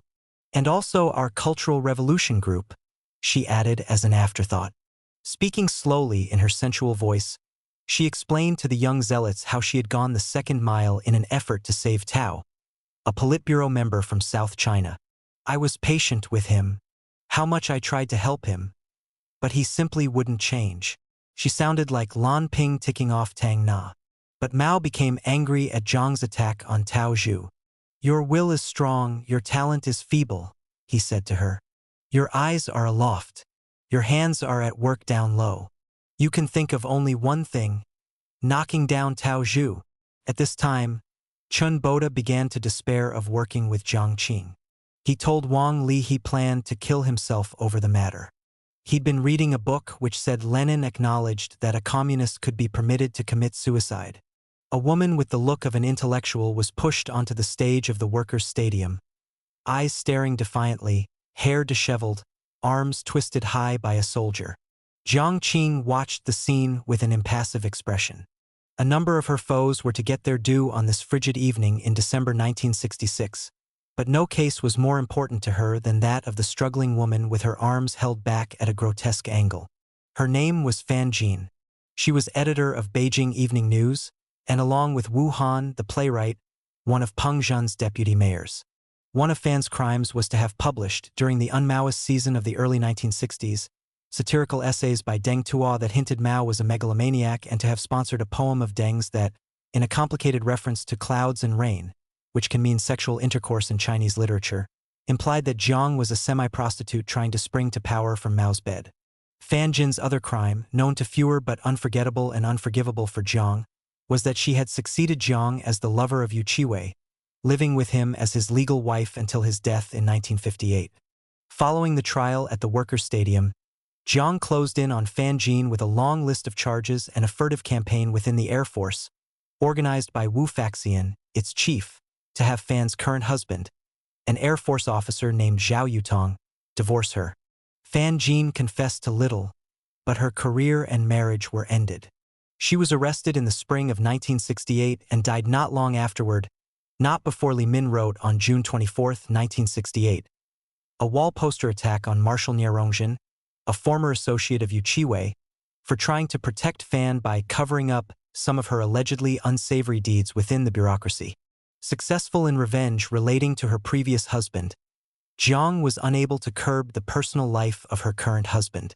Although the Office of Confidential Secretaries would try and hide Mao's girls from her eyes, she saw Mao in his bedroom with female visitors. After one such incident, Mao's doctor came upon her crying outside Mao's apartment. There was a certain dignity to Jiang Qing's indirect references to Mao's womanizing. In the matter of political struggle, she said to Dr. Li, none of the Chinese and Soviet leaders can beat him. In the matter of his personal conduct, nobody can keep him in check either. That Jiang was a difficult person to get on with does not reduce the pain she must have felt at Mao's colossal infidelity toward her. But she needed Mao more than he needed her.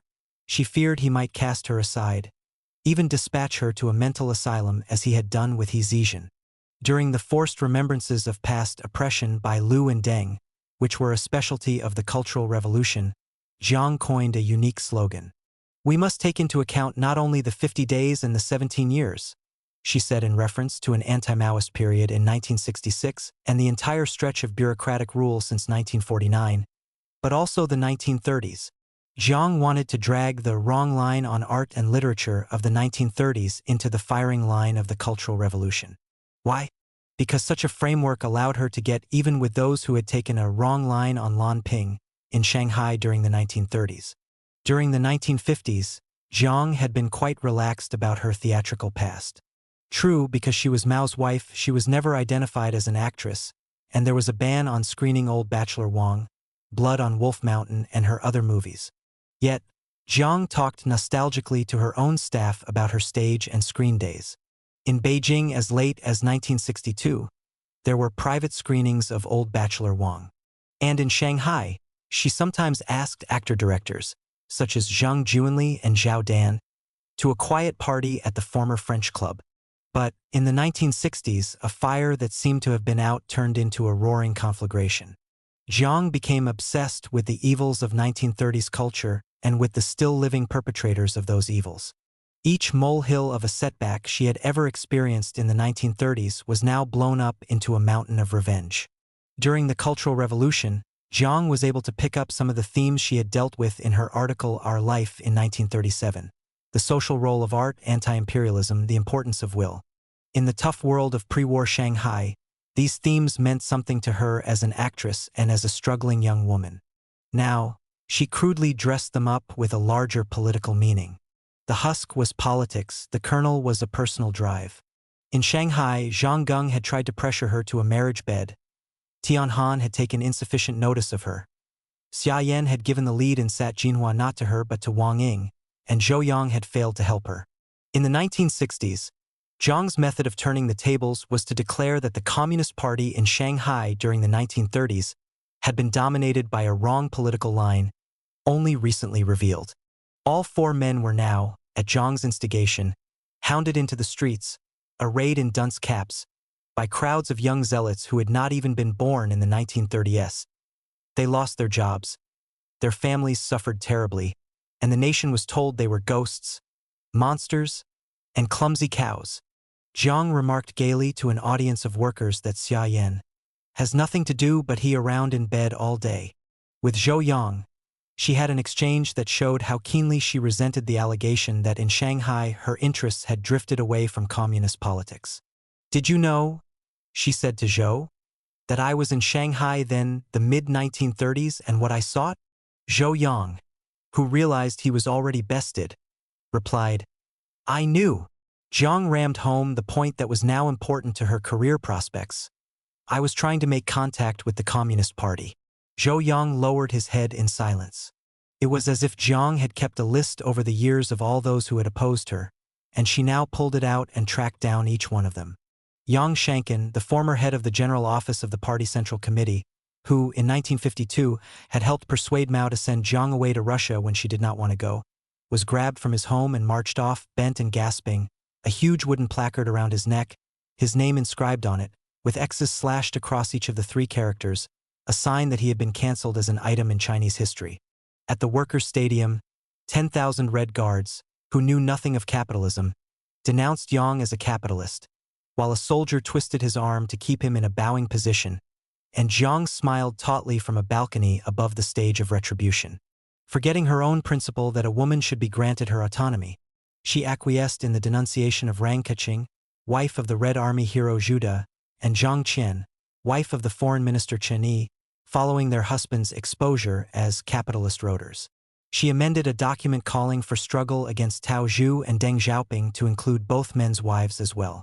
When 2 marshals, Su Xiangqian and Nie Rongzhen, became victims of the Cultural Revolution, Jiang jumped in to denounce Su's wife, Huang Jie, as a renegade and Nie's wife, Zhang Ruihua, as an enemy agent. One day she would rue all this careless revenge for its underlying rationale. What your husband does rubs off on you carried great danger for her own case. Even Wang Guanlan was on her list of bad men. Had Sister Su, his wife and Zhang's longtime friend and political mentor, not helped her as forthrightly as she wished in settling at Yan'an in 1937? So many people perished, many driven by despair to suicide, as the wind of self-righteousness and revenge blew to gale proportions, fanned by Jiang Qing more vigorously than anyone else, that as the Cultural Revolution gathered momentum the crematoria of Beijing could not cope, and, after a year of conflict, anguish, and suspicion, August 1967 was known in the city as a month of death.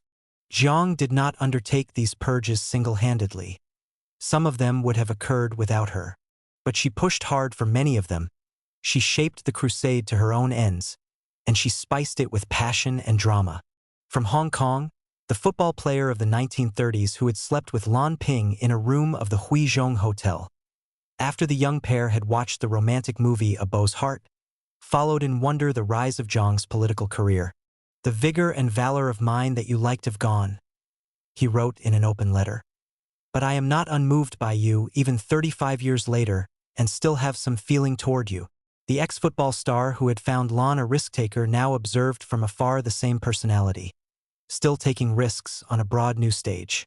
"I just hope," he concluded, "that your hunger for power does not turn your mind and that you will take into account the common people of China." The phone rang at the Shanghai apartment of Zhang Juanli, the movie director who had been best man at Zhang's marriage to Tang Na. It was the office of Zhang Chunqiao. The Shanghai party boss wanted to see Mr. Zhang immediately. Zhang Chunqiao explained to Zhang Juanli that Zhang needed to trace certain materials from the 1930s that concerned her personal life. The movie director was asked to hand over to the city's party office all letters, photos, clippings, and manuscripts in his possession that touched on Zhang's history. This he sought to do. He and his wife, Huang Chun, also a movie director, made a package of precious memorabilia and sent it down to the party offices on the Bund. But Zhang was worried, at once by the breadth and vagueness of the request, in a season when intellectuals were being faulted politically for deeds and words from years previously, and by the repeated mention of a letter or letters of Zhang's or to Zhang. What could these be? "Who knows?" he said to Huang Chun after his second conversation with Zhang Chunqiao. "Any day now I may go out and not return." Up in Beijing, Jiang was not satisfied with Zhang Chunqiao's haul. Did she think that Zhang Juanli had kept a copy of her incandescent letter to Tang Na of June of 1936? Was she worried about records of her dealings with Cui Wanqiu and other non-communist or nationalist figures? She worked through an extraordinary network of soldiers and VIP wives that had come into existence as a result of her bargain a few months before with Defense Minister Lin Biao. She talked with Yi Kun, Lin's fast-rising second wife, who looked up to her, knowing how important she was to Lin's hopes of succeeding Mao, about the new situation she found herself in. If one was a leader of China, did one not have to take images into account and correct any wrong impressions? The next day, Jiang Qing, a military officer in Shanghai, received a phone call from Wu Faxian, the fat, accommodating head of China's Air Force who had become part of the intimate Zhang Lin Biao circle. Ye Kun needed him in Beijing for an urgent political task. General Wu told Jiang Qing. Yi explained, on Jiang Qing's behalf, the need to retrieve memorabilia, especially a letter or letters from the homes of Zhang Junli, Gu Erei, married in the same ceremony as Jiang and Tang, and other survivors of Shanghai's left-wing bohemia of the 1930s. Jiang Qing flew back to Shanghai to make plans. Meanwhile, Zhang Junli wrote directly to Jiang Qing on October 7, 1966. "I don't remember having kept any of your letters," he explained courteously. "Either those you wrote to us or those to Zhao Dan and his wife." But the movie director had searched his files for photos. "Here are a few old pictures of the 1930s. Dispose of them as you wish." Zhang Junli and Huang Chan were at home at 7 p.m. on October 9 when in burst a band of men wearing masks that left only their eyes visible. They were not really Red Guards, as they claimed, for Jiang Qing had selected the sons of some reliable cadres and officers for a climactic search, at the Zhenghuang home and 4 others, for the evidence whose existence or possible existence bothered Jiang Qing. All night these temporary Red Guards, uttering pious political phrases, went through every inch of the Zhenghuang apartment, turning the pages of each book for any loose pieces of paper, shouting as they made a great mess that everything to do with the chief, Jiang Qing, had to be retrieved. Zhang and Huang said they had nothing more, but the intruders took virtually all movable papers, including Zhang's draft manuscripts, a diary, some scripts of Huang's, and the school notes of a son. "If you were in Beijing," they declared as they left at 5 a.m. the next day, "you'd have been shot to death long before this." Jiang Qing is very satisfied, Ye Kun reported to Jiang Qing on the phone the next morning. The letter or letters, and much else, apparently had been found. Jiang was concerned not only with the records of her romantic affairs but also with her political record in the 1930s. Huang Qibo, an official in the police department of the city of Shanghai, was summoned to see her in the spring of 1966. Apparently, there were some misleading records of her arrest, imprisonment, and subsequent release by the nationalists in 1934, she explained to Huang, and she really felt it would be best if all material on that matter still in Shanghai files were taken out and given to her. Huang dragged his feet on the request, according to his wife's story. "Why hasn't Huang Qibo sent that material I asked him for?" Jiang asked a staff member in irritation late in 1966.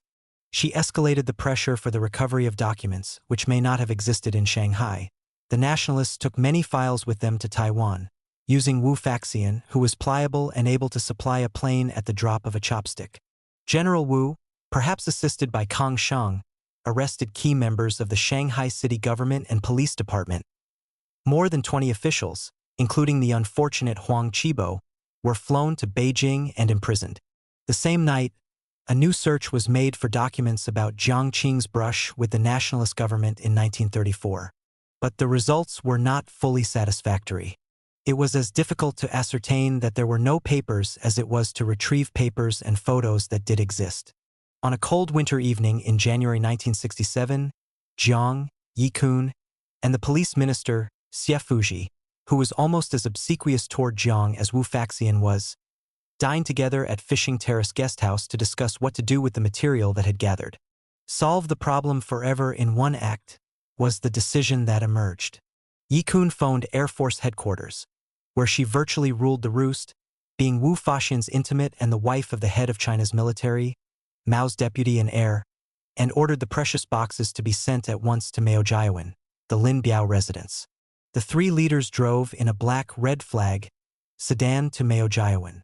Gates clinked, passes were shown, registration numbers were noted. Jiang, Yi, and Xie got out of the car and gathered in a small courtyard at the rear of the mansion. The secretary of Lin Biao's office arrived to assist, just as the boxes of documents and photos were carried in by bright-eyed boys from Air Force headquarters. Staff in military uniform lit a fire in a briquette stove in a servant's kitchen in a corner of the courtyard. Jiang folded her arms, as was her habit when she was slightly nervous.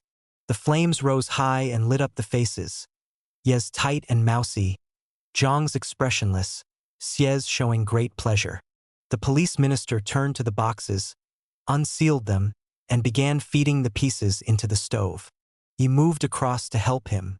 Jiang paced slowly up and down one wing of the courtyard, 10 feet from the stove, glancing from the corners of her eyes. She paused now and then to gaze intently at the fumbling hands of Yi and Xie as they pushed a page or a photo at the red briquettes. No one spoke. A few months later, Zhang Juanli was put into prison, where he died in 1969. Huang Qibo of the Shanghai Police Department remained in prison for some years. Gu Erei, the actor, and Zhao Dan, the foremost actor of the era, both wed in the same ceremony as Jiang and Tang Na in 1936, soon were in prison. Gu died there. In Mao's China, imprisonment for political reasons often was a lifetime fate, for rehabilitation was unlikely unless the political pendulum swung. Had she not been Mao's wife, Jiang would have been a perfect target of the Cultural Revolution. With her bourgeois tastes and having been released from a nationalist prison after writing a confession, she would have struck trouble in the anti-rightist campaign of 1957 and even more a decade later, when the Red Guards rampaged. In 1957, Tang Na observed from his exile in France, "I would have been arrested, and in 1966, I would have been killed." In Paris, the worst he suffered from the Cultural Revolution was a gnawing regret that his former wife should be causing so much damage to their old bohemian circle. And with so many sightseers flocking to the restaurant he owned to gape at the man Jiang Qing once loved, he had to sell the place. Some Chinese newspapers said I kept a special room at the restaurant full of photos of Jiang Qing. Tang recalled with a bitter laugh. Many people believed this funny idea and came to the Fontaine de Jade to see which photos I had chosen for my special room. "You must all want to know how Chairman Mao is," Jiang Qing cried as she swept in to address a mass meeting. The throng, bent on destruction but also blown up with a fervent conviction that they were doing good, shouted back that, yes, they certainly wanted to know. "Let me tell you," Jiang said in the tone of one who has just arisen from the marriage bed. "He is in robust health. We always thought she looked very well groomed," a former Red Guard recalled. And her voice was memorable, a deep but very feminine voice.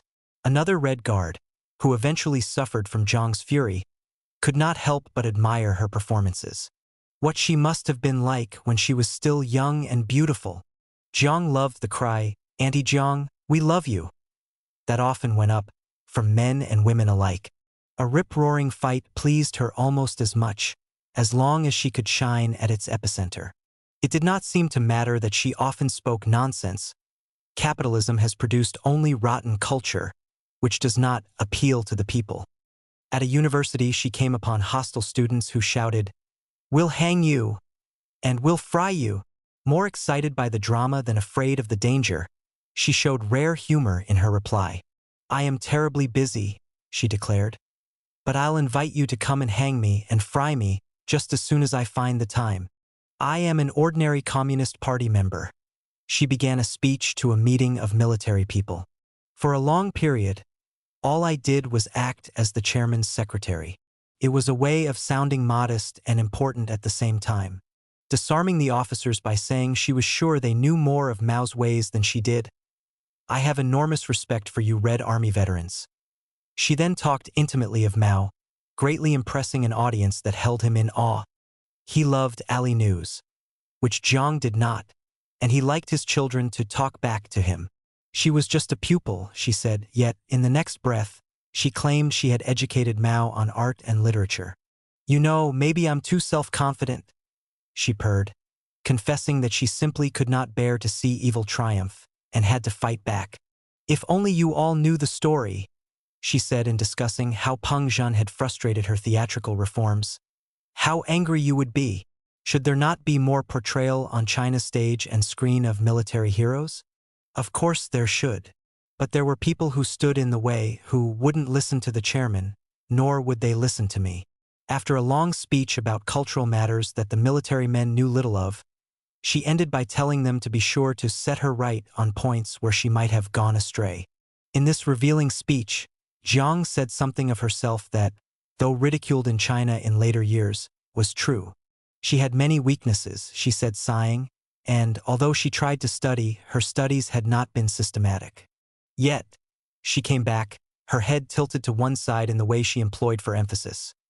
If I have a strong point, it is that when I get my teeth into something, I persist, I follow through, I get the damn thing done. And Jiang showed how resentful she was at having been hamstrung in the past. You know, in Yan'an, she told her audience of soldiers, I got into trouble for wearing a military cap. I was ordered not to wear it. Now, wearing a People's Liberation Army cap as she spoke, she was enjoying a vindication. Wasn't she a real soldier after all? On a winter evening at the height of her power, Jiang appeared before a rally of high school students. The agenda was a talk by her on how dictatorship and democracy relate to each other, and a struggle against a selected covey of wrongdoers to make an example of them. Jiang was in wonderful form, tossing her voice to the far ends of the stadium, dropping it to a whisper to gather the students' attention into her palm. She said that youthful wrongdoers should be handled according to the policy, cure the disease, save the patient, but that middle-aged and old wrongdoers should be struggled against till they fall, struggled against till they stink, struggled against till their prestige has gone. In the wings were waiting some plump candidates, a secretary of the State Council and a leading Beijing city politician. Like one of the directors who used to order her around on stage in Shanghai, Jiang raised an arm toward the two distinguished officials, at this moment her marionettes, and cried out to the frenzied youths, Would you like me to bring out Zhou Rongxin and Yong Wentao for you to see? The crowd hoarsely shouted, Yes, yes, we would. Jiang swung around to face her drooping victims. Come on to the stage, she ordered with a smile of triumph. The crowd called out, Bow your heads. Zhou and Yong emerged, half crawling, half pushed, to face a verdict from 7,000 children of revolution. Jiang, with superb timing, allowed a few moments of delectation and then signaled a fresh scene. Fine. A moment of calm now. Young commanders, young soldiers of the rank, and me, you have all recognized this pair for what they are. We shall permit them to retreat. Have them go back, shouted the crowd, as obediently as they had demanded the victims come out. Then Jiang spoke about the wrongdoings the two men were responsible for, in effect, encouraging an alternative Red Guard group composed of offspring of the elite to oppose the more leftist, pro-Jiang Red Guards. She knew the technique of Camus' executioner. I alternate kindness and violence. Psychologically, it's a good thing. Many young people, reared in the routinized, unadventurous period after 1949, looked up to Jiang because, in addition to the pleasure they took in loyalty, they were enticed by her spiritedness and her glamour. Who else would cry in front of one public, shout at another, refer to herself as Lao Nyang, an earthy expression meaning something like tough old granny, and explain that she, Jiang Qing, had a right to be inconsistent? Those of the generation of the 1960s were, in a technical sense, emancipated from the burdens poverty, inequality of men and women, and foreign exploitation that had weighed down those of Jiang's generation. Yet, a special woman from that earlier epoch like Jiang, perhaps because she had had to battle to survive, impressed the young people. Her flash of style from the past stood out handsomely on a plateau of conformity. She swept into a meeting room at the city's exhibition hall, dressed in a grand cape, her eyes shining with excitement. She was forceful, certain of herself. And how moved we actors were when she said she was bringing greetings from Chairman Mao, and that he had asked her to wish us good luck in our performances. We all believed she was speaking for Chairman Mao. A Beijing cultural worker named Tan reminisced. And she was a charming and persuasive person, except occasionally, when she became hysterical and started screaming. Tan recalled Jiang's visit to the broadcasting station where he worked. In the midst of great arguments between radicals and moderates, a girl named Li Zhuan came up to Jiang Qing. She felt she'd been wronged in the factional struggle. I'm not really bad, she whimpered. Tan was amazed at Li's appeal, because her views were really on the moderate side. But the girl's appeal struck a chord in Jiang. She took Li Zhuan's side. She put her arm around her, strode into the public meeting, and told the audience that, whatever the importance of the struggle, in the future her Li Zhuan should be treated better. Tan summed up, "We liked Jiang Qing's impulsive, unbureaucratic ways. The young ones did not know Jiang personally. Had they done so, they might have become aware of her insecurity. But to see her in action was to be impressed and excited." A university student sat down to write a letter to Mao. It was the summer of 1967, and young Chen, embroiled in the struggles on campus between rebels and the party establishment, had some suggestions for the supreme leader. Chen and his older sister took a bus to the reception office of the Central Committee in South and Central Lakes. Their plan was to ask an official there if Jiang Qing might be willing to pass the 6-page letter on to Mao. "I didn't have a lot of respect for Jiang Qing as a politician," Chen recalled.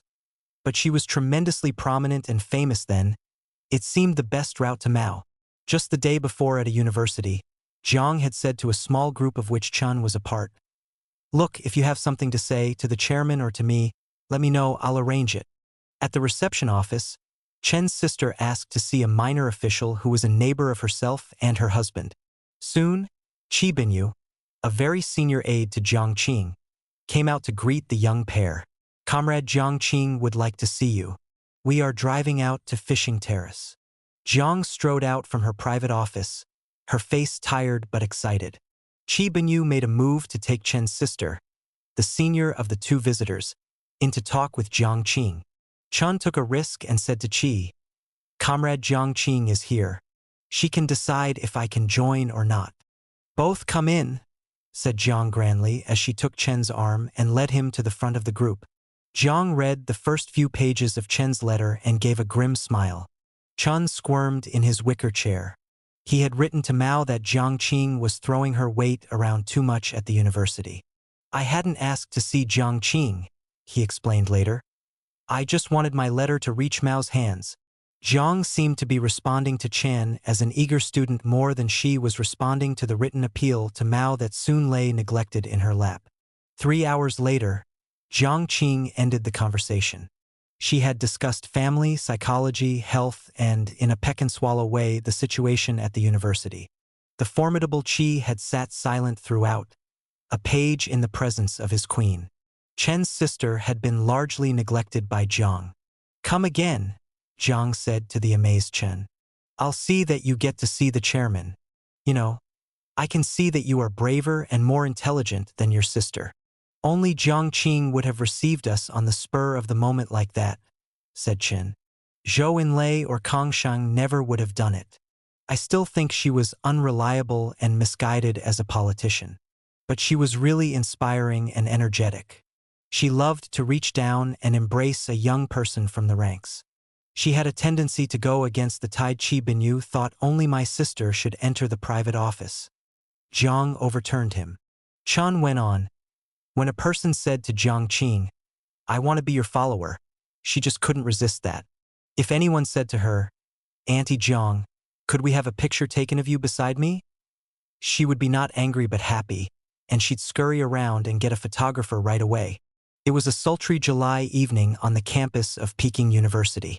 Their classes forgotten, students were writing wall posters, trading the latest gossip, and arguing about the merits of work teams sent by the government to supervise the school's participation in the Cultural Revolution.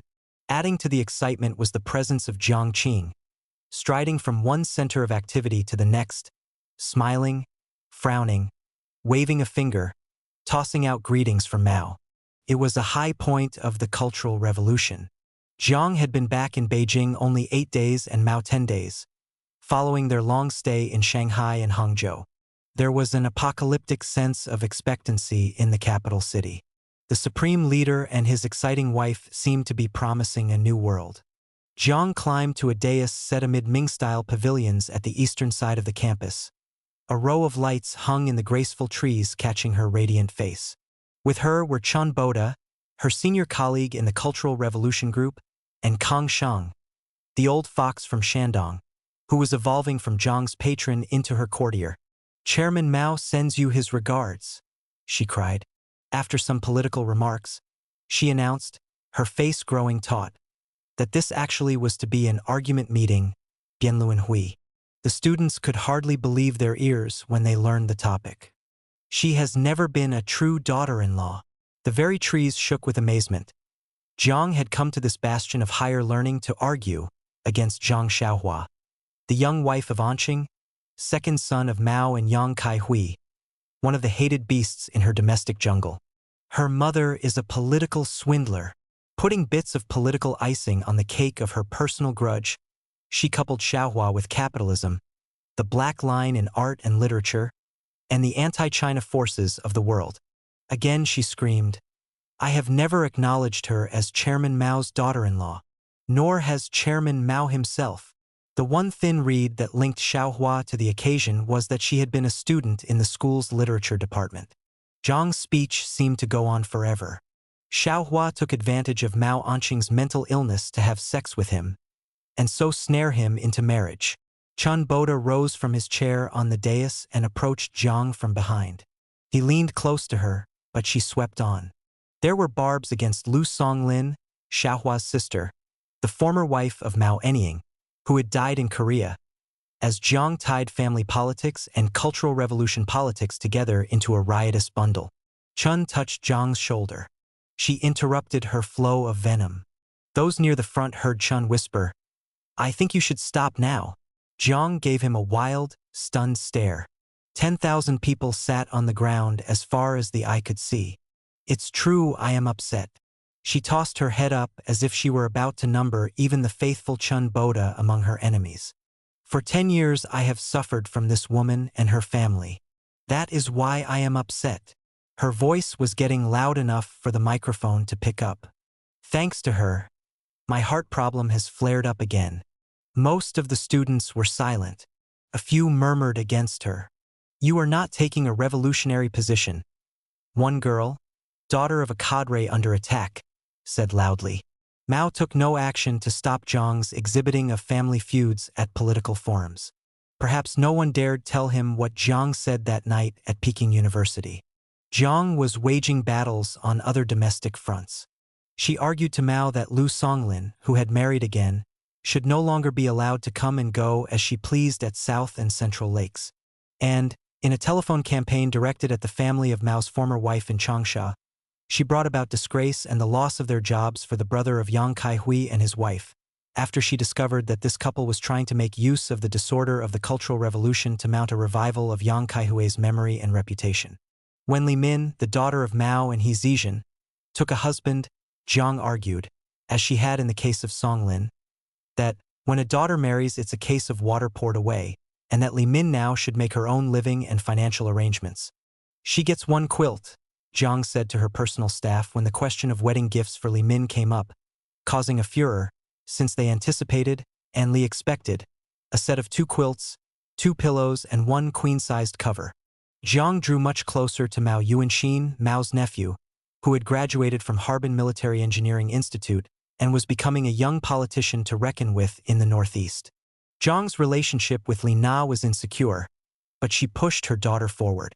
During Li Na's years in the literature department of Peking University, from which she graduated in 1965, she lived not at home but in a dormitory. But if mother and daughter seemed wary of each other, Jiang regaled Li Na with favors, including foreign movies, that were denied to Li Min. One sweltering afternoon in August 1967, General Wu Faxian received a phone call from Yi Kun. Would he come at once to see Jiang Qing? The head of the Air Force sped to Fishing Terrace Guesthouse. There, Jiang and Yi, together with Li Na, were putting the finishing touches on a huge wall poster. Its theme an attack on wrongdoers at the military newspaper Liberation Army Daily. The poster done, Jiang turned to Wu with a tired smile and began to put the case for the appointment of her only child as a senior editor of Liberation Army Daily. Wu's help was required on 3 matters. Jiang wanted the facilities of the Air Force made available to have the freshly done poster displayed around Beijing that afternoon. From the Navy, the Air Force, and the 2nd Artillery Regiment, she wanted 30 men experienced in journalism to be ready to go that evening to the offices of Liberation Army Daily. And she asked Wu's 100% support for the installation of her daughter in a leading post at the military publishing company. "I completely accommodated her on all 3 points," Wu Faxian later recalled. The next day, Li Na took over as a senior editor of China's military organ. Li Min attained no such post. Whether Li Na appreciated being pushed into high office by her mother is not known. Certainly the strains of the experience contributed to Li Na's coming crisis. In Shandong, with a phone call here and a private letter there, Jiang took care of a half-brother. Once, Li Ganqing had chased away 2 girl bullies, who had attacked young Jiang in a field near Zhucheng. Now, Jiang declared war against Li Ganqing's many enemies. An investigation had begun as early as 1959 at the police headquarters of Shandong province to ascertain if it was true, as widely believed, that Li had collaborated with the Japanese and once been in the pay of the nationalists. "You'd better watch out," Jiang wrote to him on May 12, 1960, in a letter of advice on how to conduct his defense. "Don't forfeit the big because of the small." She advised her half-brother to keep calm and not to upset the status quo with a display of outrage. "And don't be afraid," she ended. "You always have someone above to fall back on." The investigation of Li Ganqing smoldered on without a clear result. In the new political atmosphere of April 1968, a Shandong official, Wang Xiaoyu, no doubt with an eye on Jiang's rise to fame and power, began a crusade against those in his own province who had begun the investigation of Li Ganqing. Venga procht Chen Boda.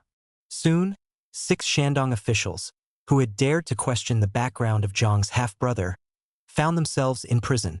Wang Guangmei and Jiang Qing had gotten along cordially in the 1950s. Jiang would walk over to the spacious courtyard where Wang lived with Lin Shaoqi, whom she had married in 1948, after he divorced his 5th wife. The talk was usually about family, clothes, and the problems of running a political leader's household. Wang's family was rich, well-educated, and cosmopolitan. She spoke English well in the 1940s. She had worked with the Marshall Mission and dealt with many Americans, and held a degree from a missionary university in Beijing. Perhaps Wang was not more attractive than Jiang, although her stylishness was more upper-class than Jiang's. She looked good without having to try. Among the Beijing political elite, Wang, though she had joined the party 15 years after Jiang, was more popular and considered more socially desirable than Jiang. Yet, the 2 women had more to unite than to divide them.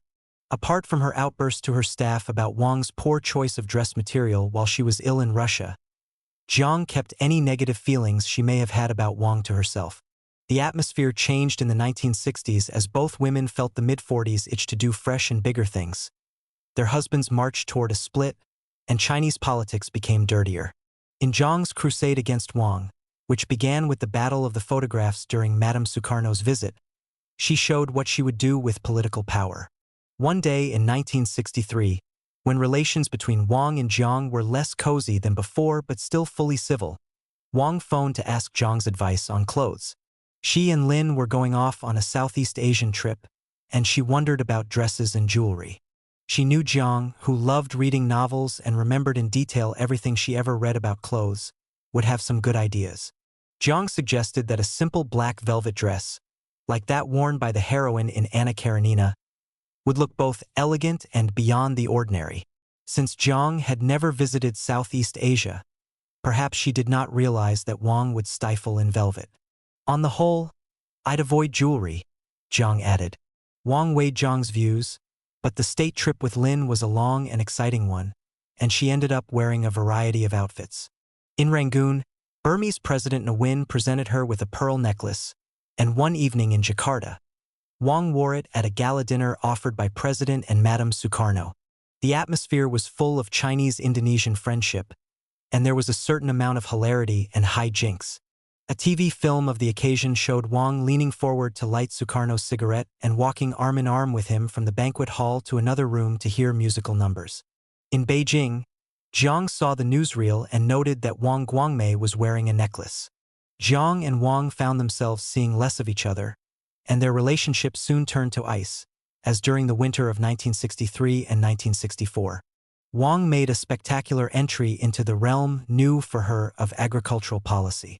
It was a match for Jiang's new activism in theatrical reform during the same period and perhaps a response to it. Wang took up residence in the Peach Garden Brigade of a commune in Rebel Province, working on the 4 cleanups movement that was becoming a political football between Mao and Lin. In Shanghai, Wang Guangmei gave a 70,000-word speech on her accomplishments, which her husband passed on to the Central Committee the same week that Jiang gave her speech at the Peking Opera Festival. As Wang told agricultural officials what kind of fertilizer she thought best for rebels' difficult conditions, Jiang was telling actors how to wear a pistol in such a way as to avoid damage to the penis. No sooner had Mao told Jiang that she was to become a member of parliament, representing Shandong, than she read in a memo from the State Council that Wang, until then no more interested in the rubber stamp parliament than Jiang had been, was to be appointed a member of parliament representing her home province of Rebel, site of her triumphs in farm policy at Peach Garden. It was all a far cry from sitting at South and Central Lakes talking about offspring who would not see reason, husbands who would never come home from the office, and servants who could not dust a Ming Dynasty vase without catastrophe. It was one of Jiang's ugliest ideas that, in political struggle, family links can and should be exploited. If she was having trouble unhorsing a particular leader, she would sniff out the possibility of having his children denounce him. When a husband fell, she would see to it that the wife was crushed as well. Wang Guangmei should be grabbed back to Tsinghua University, where she led the moderate work teams that tried to regulate the school, to make a confession. Jiang shouted to a mass meeting late in 1966 after Lin had been attacked as a capitalist roader and China's Khrushchev. Wang Guangmei is a dishonest person, Jiang told a Red Guards rally. Before she went to Indonesia, she came to see me. At that time, I was in Shanghai, Illinois. She said she wanted to wear a necklace and flower dresses on the trip. The audience was agog as Jiang, in the first of several addresses devoted to Wang's conduct in Jakarta 3 years before, appealed to youth's anti-elitist sentiments. I said to her that it was right to take several dresses, and I urged black, but that as a member of the Communist Party of China, she should avoid necklaces. Though Wang Guangmei didn't sleep well for several nights after I gave her my advice on dress, Jiang went on. In the end she agreed with me and said she would not wear a necklace in Southeast Asia. Jiang had arranged to have a copy of the TV newsreel of Wang's trip made available for her series of assaults. This film, she announced, pleased to be able to attack the Ministry of Culture and her old foe Xia Yan, the playwright under whose aegis the film was produced, as well as Lu and Wang, publicizes the court life of capitalism. What the film undoubtedly did show was that, one night in Jakarta, the wife of the Chinese head of state wore a necklace. So the film came out. Jiang's tone of regret gave way to raw anger. By God, the woman did wear a necklace. She cheated me. The crowd roared its support. The phone rang at the besieged residence of Lu and Wang in the South and Central Lakes compound. Wang answered. Her sobbing daughter Lu Tingting recounted the horrible news that her sister Pingping had been in an accident. Lin and Wang both rushed to the hospital. It was a plot. Tingling probably had spoken under duress. The leftist Red Guards of Tsinghua University took Wang into so-called revolutionary custody, and, from 10 that night until the next day, her crimes as a capitalist roader were read out like a catechism at a struggle meeting. Jiang Qing received hour-by-hour reports of Wang's ordeal. After a ferocious struggle in a 7th-floor room of the main hall at Tsinghua, during which Wang and her Red Guard captors traded quotations from Mao, and Wang at one point lay on the floor in silent protest, 3 female Red Guards forced the First Lady, Lu still was head of state, into a silk gown, spike-heeled shoes, and a British aristocrat's wide-brimmed straw hat, the outfit in which she had flirted with Sukarno. The silk gown was too small for her, and one Red Guard made a tear in each side to cope with Wang's additional flesh. At an outdoor rally on the Tsinghua campus, the Red Guard leaders, grinning like schoolboys with a caged canary, confronted Wang with the piece de resistance among the costumes and props for the Jiang Qing production, on which the curtain was about to go up. A grotesquely clumsy necklace of gilded ping-pong balls with skulls painted on them. Around Wang's neck it was draped, a lasso of Jiang's revenge. Photos were taken for Jiang and posterity. A day and a night of taunts began. Wang kept saying vehemently, "You don't have the authority to do this," as if authority in China were any less phony than her tumbling necklace. On the dais behind Wang were a number of Jiang Qing's victims, there to listen, learn, and try to save their own skins by denouncing the newest victim. Among them was Pang Zhen. The former mayor stepped forward as midday approached to tell the crowd of 500,000 what a bourgeois bitch Wang really was. At another session, Within the grounds of South and Central Lakes, Li Na was on hand to personally supervise 2 hours of jet plane treatment for Wang. Her arms were wrenched behind her back, and her head was bent low before the cheering crowd.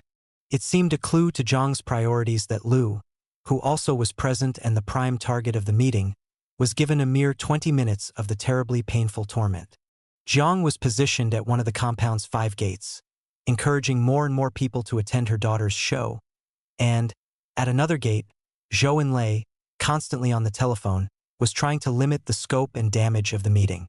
During early 1967, Jiang hid away at Wang Guangmei.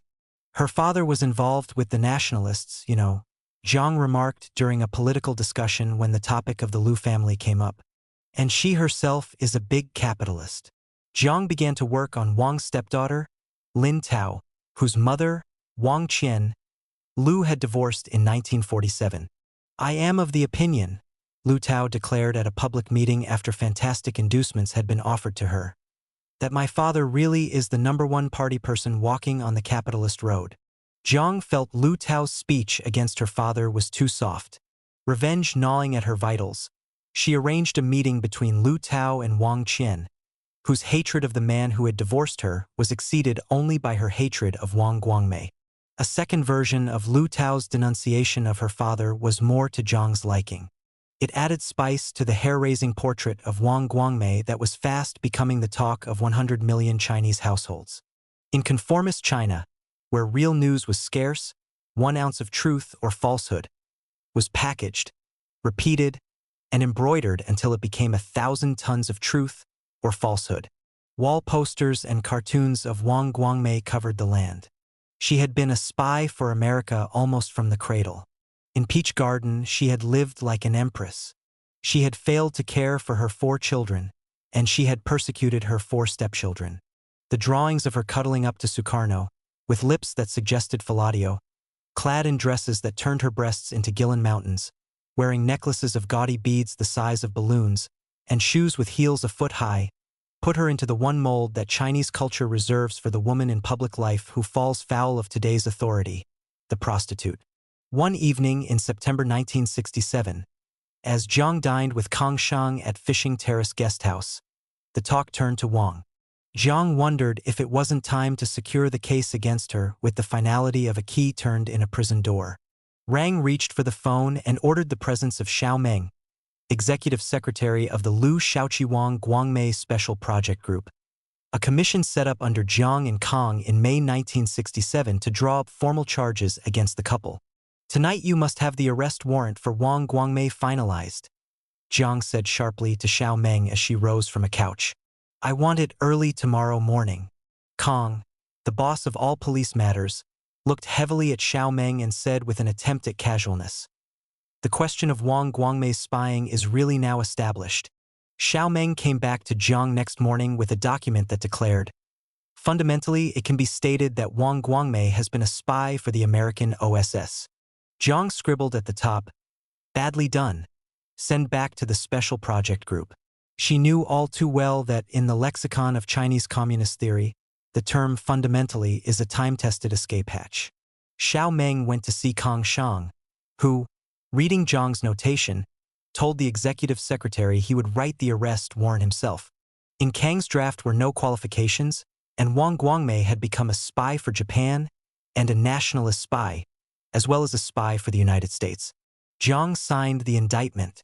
Wang Guangmei would have been executed, according to the testimony of her children, had not Mao scrawled on the sentencing document that crossed his desk for approval, spare her from the knife, Dao Xiaolu Ren.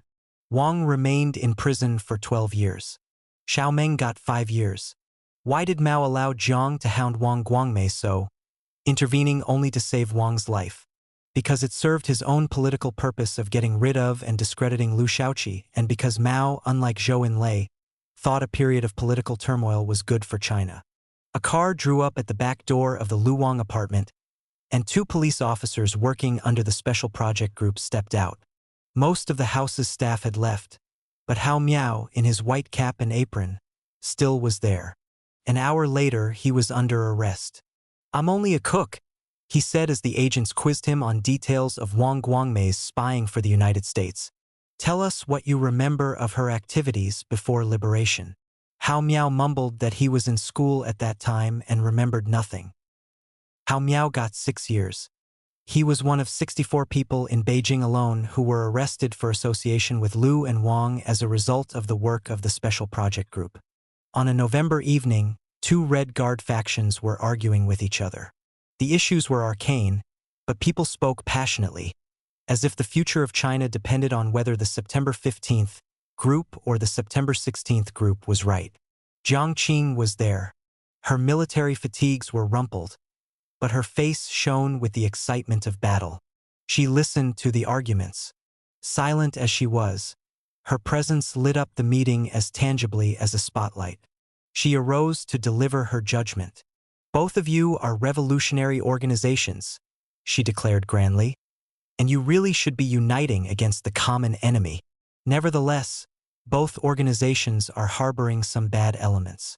In particular, in September 16th, there lurks a foreign spy. Jiang Qing often spat out such accusations without fully realizing the likely political consequences. But on this chilly evening in late 1966, Jiang had a target in mind and wanted total victory. In his room at the Aeronautics Institute, a young man sat quiet and tense. He was a member of September 16th, but he had not thought it appropriate to attend this evening's meeting. The young man was neat and long-faced, like his father. He was Lin Yunhua, son of China's disgraced head of state, stepson of Wang Guangmei. He was Jiang's foreign spy. Jiang Qing left the hall for her waiting car, and September 15th began its triumphant mopping-up operation against stricken September 16th. With a foreign spy in your midst, of course your organization is anti-revolutionary. For some weeks, it had been realized that Lin Yunhua was vulnerable, because his famous parents were now falling fast, and the flick of Jiang's little finger gave September 15th the green light to crowd in for the kill.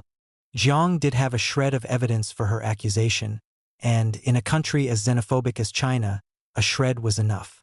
Lin Yunhua was in love with a Russian girl. He had met her in Moscow, where he went to study in the late 1950s.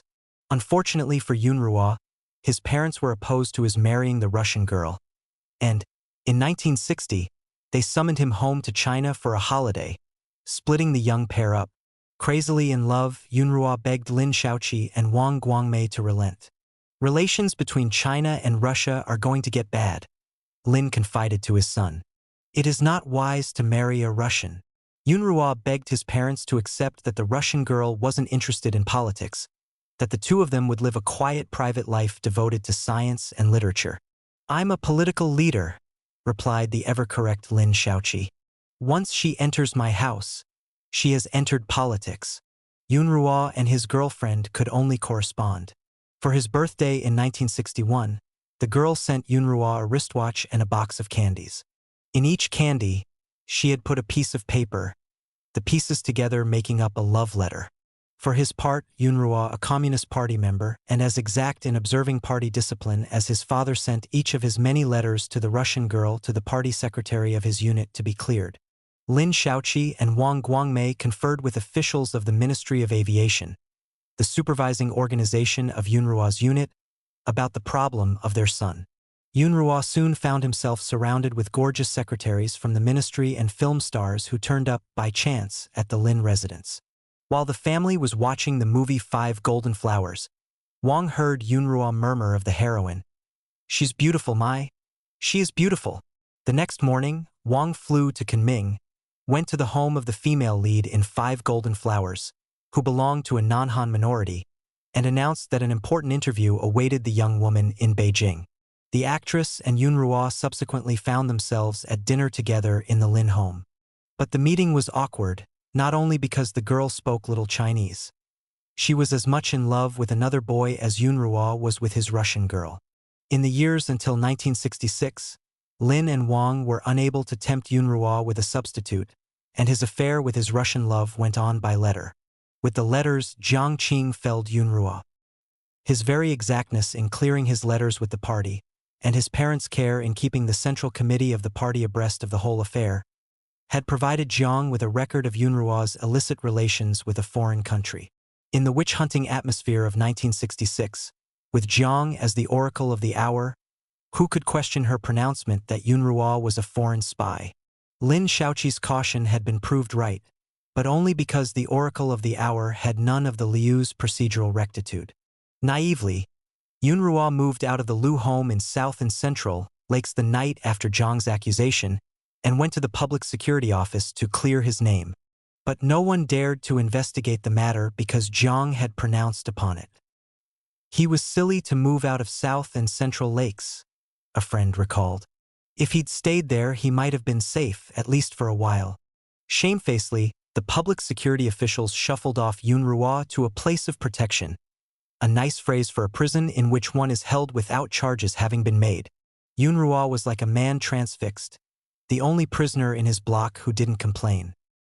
He was unwilling even to speak to most other inmates, silent in his amazement at his fate.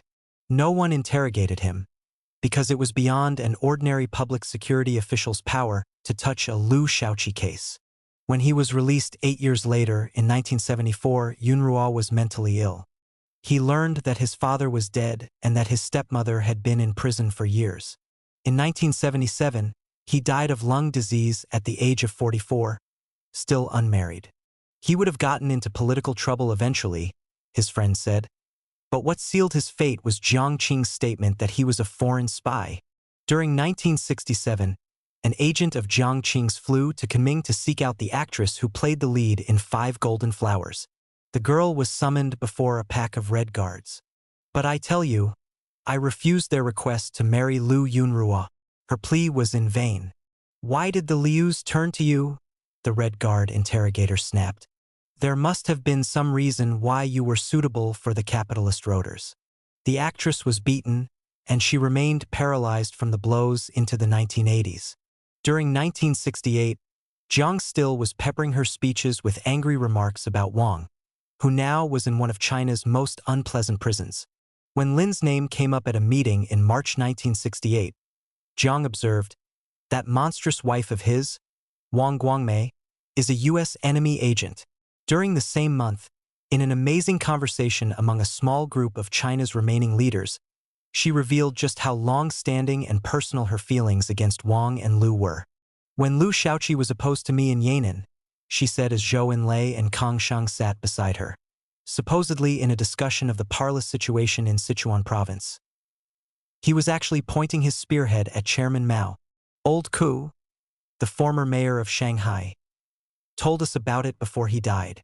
On what issue had Liu opposed Jiang in Yan'an, where she had played no policy role? There was only one answer. Beyond the necklace, the work teams at Tsinghua University, the rivalry between Wang's work at Peach Garden and her own in opera reform, beyond all the chatter about the court life of capitalism. It rankled Jiang that Lin, a decade before he met Wang Guangmei, had opposed her marriage to Mao and taken the lead in having the party impose its hated restrictions on her public activity after the marriage. "This big traitor," she said in a speech of September 1968, "should die the death of 1,000, even 10,000 cuts." And Wang, as the official First Lady, had been a very personal rival to Jiang, who had not been allowed to perform like a First Lady, with or without a necklace. Because of chaos brought about by leftism, Mao retreated from his Cultural Revolution. But Jiang Qing could not do this as invisibly as Mao could. As the mood soured, Jiang became intermittently ill and petulant in public performances. She still remembered to begin with her pregnant greeting, "Chairman Mao's health is good," or, "I have been asked by Chairman Mao to send you his regards." Flashes of theater still were there, as when she denounced some of her multiplying enemies as clowns, and Yao Wenyuan, who was sitting beside her, echoed her with his high-pitched cry, "Clowns! Clowns!" as he clapped his hands and a slight smile came to Jiang's ravaged face. But the buoyancy of 1966 gave way, by late 1967, to anxiety that she might be blamed for the Cultural Revolution's manifest evils. Gatherings of dirty, babbling youths irritated her. "Time is up. I have another appointment," she said to one group that was asking her to adjudicate an impossible feud between rival factions. "I've come in a hurry and have no idea what's going on here." She began a bad-tempered speech to a delegation from Anhui province. Old Kong Sheng simply dragged me here. God knows what I'm going to say to you, without any preparation. The problem, apart from her shaky physical condition, was that the eclipse of part of the leftist court faction, and the growing role of the army, threatened to leave the Maid Marian of Rebellion out on a limb.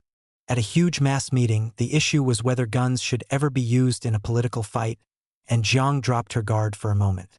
Mao's view at that time was that guns never should be used.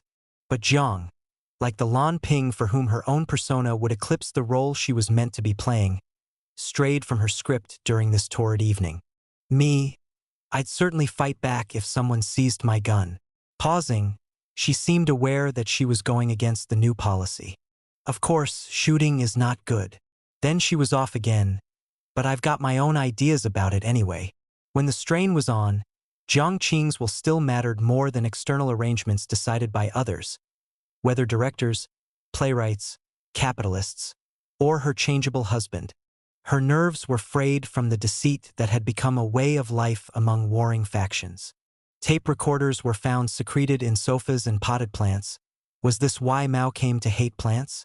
At the Maojiang apartments. Again, she became temperamental with doctors and nurses. When she maneuvered to have Li Jisue removed from his post, Dr. Li and a nurse went to remonstrate with Mao. He sympathized with them. "Dodge her when you see her coming," he advised the doctor and the nurse. "Try to avoid running into her." Zhou Enlai, who did not split with Jiang despite their political and temperamental differences, told a meeting at the end of 1967 that arduous struggle has impaired Comrade Jiang Qing's health, and that she had left the capital to rest at her Hangzhou residence. Spiritual consolation and inspiration, the premier felt, will certainly make up for her physical losses. Why was Zhou so patient and correct toward Jiang? Why did he never blow up at her? Why did he not try to put a stop to the Cultural Revolution? Because Mao's will was unchallengeable, and Zhou had for decades accepted that fact. And because Zhou Enlai was a man who put up with many things to reach desired goals. "Comrade Yang," he once said to a colleague, Yang Ning, during a break in a meeting at Wuhan, "for the sake of the revolution, one has to have one's own teeth broken and swallow blood. For that same cause, we even have to become prostitutes." Given that Jiang was Mao's wife, Zhou had to put up with her excesses. In private, he smoldered. He was stunned when Mao's doctor told him Jiang was trying to push him out of power. "For decades, I have done everything I could to help Jiang Qing," he said in anguish to Dr. Li. As for Mao, he was very good at unleashing chaos and then, withdrawing to his mountain, disclaiming responsibility for it. This often left Jiang Qing exposed, banging the drum for Mao's leftism, unable to appear above the battle, as Mao could. By 1968, the Cultural Revolution became a rescue operation. At first a drive against rightist bureaucrats, the Cultural Revolution later became a drive against ultra-leftists, who had proved, in Mao's eyes, good at smashing but not at building. The Red Guards were sent back to classes. A call to unite replaced that to rebel. Mao poured cold water on the scheme, originally hatched for him by Zhang Chunxiao and Yao Wenyuan for a commune-type leap to communism in Shanghai. Several senior members of the faction close to Jiang were arrested for ultra-leftist crimes. Most momentous, the army was called into offices, schools, and factories to restore the order that Mao and Jiang had so recently undermined. All this carved territory from under Jiang's feet. She had made mistakes. She had ignored the necessity of getting some important bureaucrats on her side. Revenge had carried her to dangerous extremes.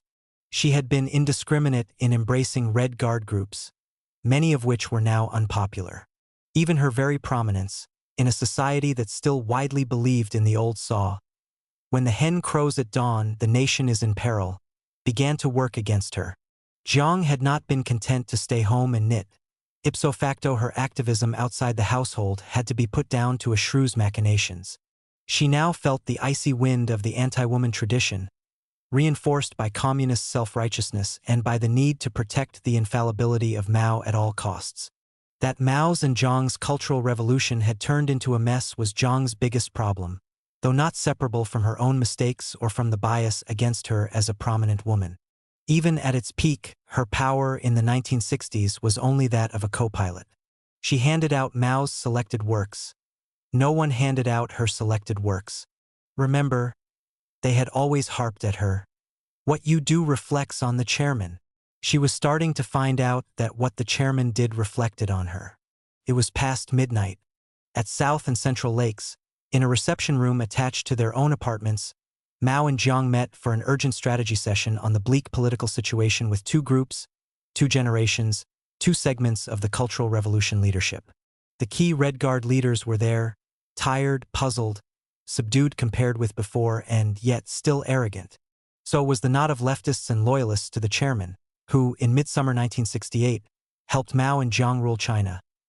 Lin Biao and his wife, Zhou Enlai, Kang Shang, Yao Wenyuan, Chun Boda, and the police minister, Xie Fuji.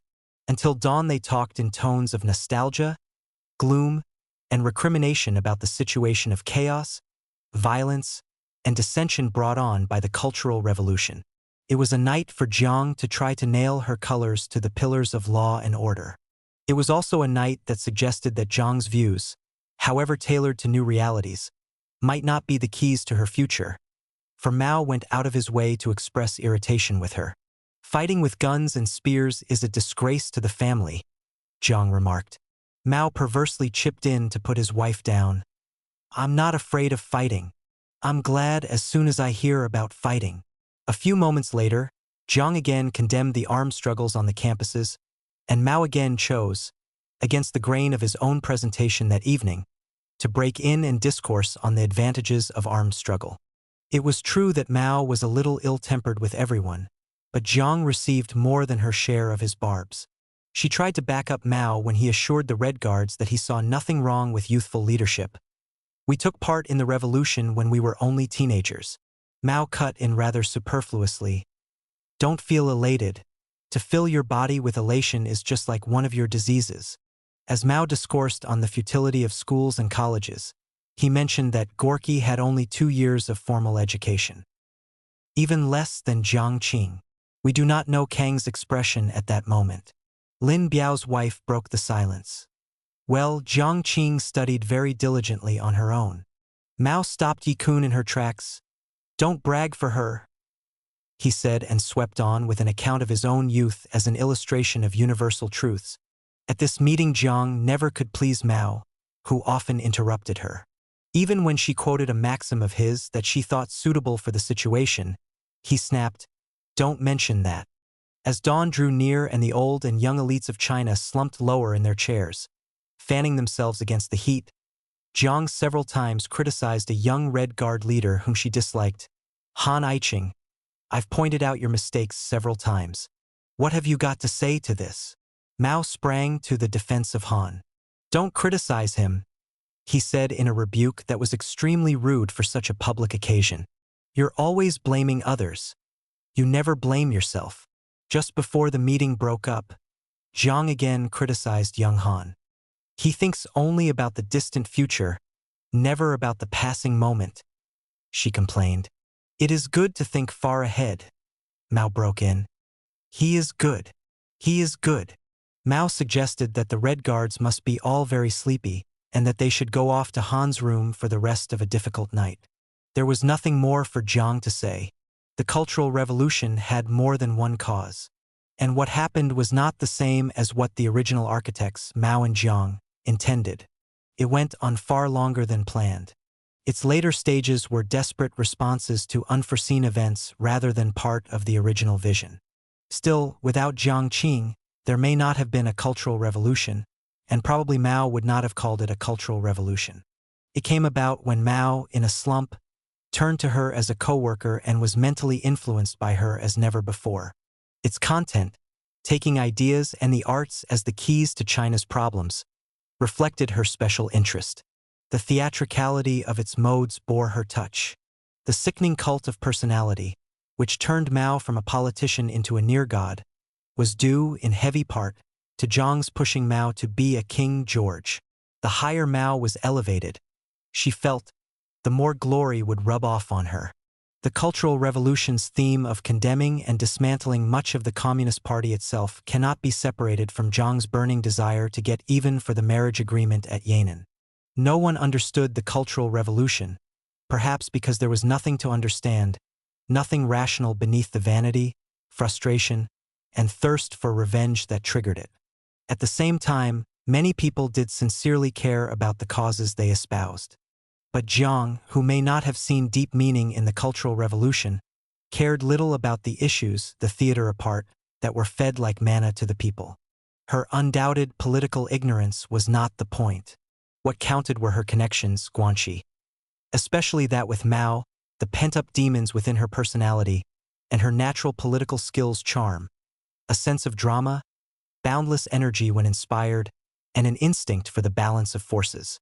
The Cultural Revolution had a personal meaning for Jiang Qing. Her independence of spirit, her will to struggle, and her inclination to seek revenge, traits that go back to her girlhood, all came together. There were moments when Jiang called for extremism. There were others, as early as the autumn of 1966, when she urged moderation. Neither stance had a philosophic root within Jiang's mind. When she became moody because of Mao's retreat from the principles of the Cultural Revolution, beginning in late 1967, it was less because a political vision of hers had been dashed than because the entry of the military into the centers of power was bound to weaken her grip on power. If Jiang, in her army fatigues, was less like a real People's Liberation Army general than a model of one dressed up for display in a boutique window, it was not that Jiang was a rightist bureaucrat at heart rather than one of Lin Biao's leftist warriors. She was neither. The garments she put on for that crazy show, the Cultural Revolution, may have been absurd. She did not care, for she, more than anyone, knew they were only garments. The lights would go out, the grease paint would be wiped off, and what mattered then was not Jiang Qing's art but her life. For all the shadows that fell upon Jiang as the Cultural Revolution misfired, she ended the decade with the formal power of a top leader, as prominent in the nation as she had been obscure in the 1950s. Mao drove to the Great Hall of the People to bang the gavel for the start of the Ninth Party Congress in April 1969. It was hardly the Unity Congress that Mao proclaimed, crystallizing the gains of the Cultural Revolution. For, beneath the surface, the newly powerful military were in tension with the still powerful leftists. In the struggle between khaki and the helicopters, Mao seemed to vacillate. But his own personal helicopter, the bitch goddess of his life, Jiang Qing, was made a member, the first ever woman member, of the 21-person Politburo, China's ruling group. "Don't get giddy with success," Mao had written to Jiang, and it was true that he often was outraged at her ways. In one corner of his mind, he felt it was a mistake to have his wife installed in formal high office. "I never approved of one's wife becoming the office manager in one's own organization," Mao was soon to remark at an informal meeting. He was referring to Lin Biao's wife, Yi Kun, also appointed to the Politburo. He may have had Jiang in mind as well. Apparently, Mao explicitly said Jiang Qing should not be named to the Politburo, but Zhou Enlai and others went ahead and nominated her because they believed Mao really did want her on it. It is possible Zhou Enlai was correct. Certainly, he must have believed this to be the case. Jiang made an expedition to Xiangshan, Fragrant Hills Park to look for some seedlings of rare, exotic plants that she felt would look nice in her own garden at South and Central Lakes. The afternoon illustrated the corruption, theatricality, and medieval paternalism of Jiang Qing's political style, and that of Beijing politics in general as the 1960s ended. Jiang, as a Politburo member, required a senior official to escort her, as well as the usual cloud of bodyguards and service personnel. For this purely personal trip to the park, the senior official was Wang Li, an ultra-leftist who was representing the mayor of Beijing. When the group arrived, Wang said he wanted to show Jiang some statues of Buddha. She had come to find plants to enrich her garden. She reminded her fellow revolutionary sternly, but Wang said the 500 Laban statues were marvelous, so she grudgingly trooped over to the Temple of Azure Clouds. There Wang Li proudly showed Jiang a breathtaking combination of trophies of superstition that he and his colleagues, ever anxious to prove their loyalty to Mao, had assembled for the edification of strollers in Xiangshan Park. There were the Buddhas, with fresh food laid before them as an offering, a hat and other clothes of Sun Yat-sen, and a newly installed bust of Mao. Jiang was furious to see an image of Mao in a religious shrine and irritated at being diverted from her seedlings. She immediately ordered the park authorities to remove all the Mao items from the temple. Then she dramatically announced, her face radiant but its strains suggesting her 56 years, that she was going to purchase the array of fresh food herself, taking on the aura of a messiah, and give it away to the people in the park. "Eat! Eat!" she cried as her staff scrambled to foist rice and fish and sweet cakes on the startled bystanders. The Cultural Revolution had established the agenda, the cast of characters, and the Orwellian concepts for the maneuvers that would keep China obsessed by political struggle well into the 1970s. Jiang Qing, star of the theatrical parties of the Cultural Revolution, was the 1960s' most potent legacy to the 1970s. But the extraordinarily volatile temperament she had to deal with was made plain in one of Mao's sardonic outbursts as the Cultural Revolution turned sour. "Perhaps I'll execute Jiang Qing and Chun Boda," Mao cried to Wang Li. "Send Kong Sheng out of the country into exile. Make Chen Yi head of the Cultural Revolution Group, with Su Xiangqian and Tan Jinlin as his deputies. If that doesn't work, I could call Wang Ming and Zhang Guotao back from abroad. If necessary, what about inviting the Americans and the Soviet Union to lend a hand?" Mao the monkey still was in charge, and Zhang's task still was to detect the rhythm of his unpredictable movements. Chapter 7: Bid to be Empress. 1970s. "I want to maintain my political youth forever." Jiang Qing. "Man's contribution to human history is nothing more than a drop of sperm." Jiang Qing. "Few people suit her taste. Only one, she herself." Mao on Jiang Qing.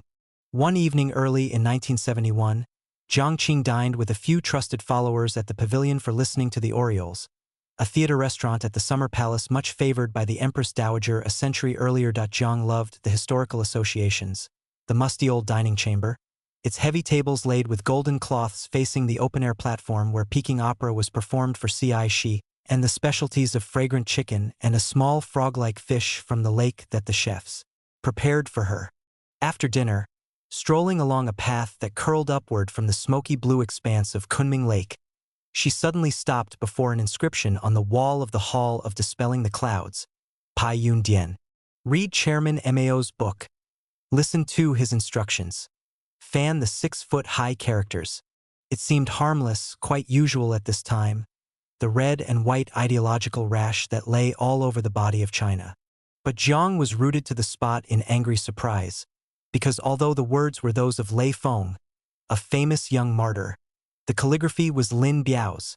Jiang was outraged that Lin should try to give the public the impression that he was the slogan's author.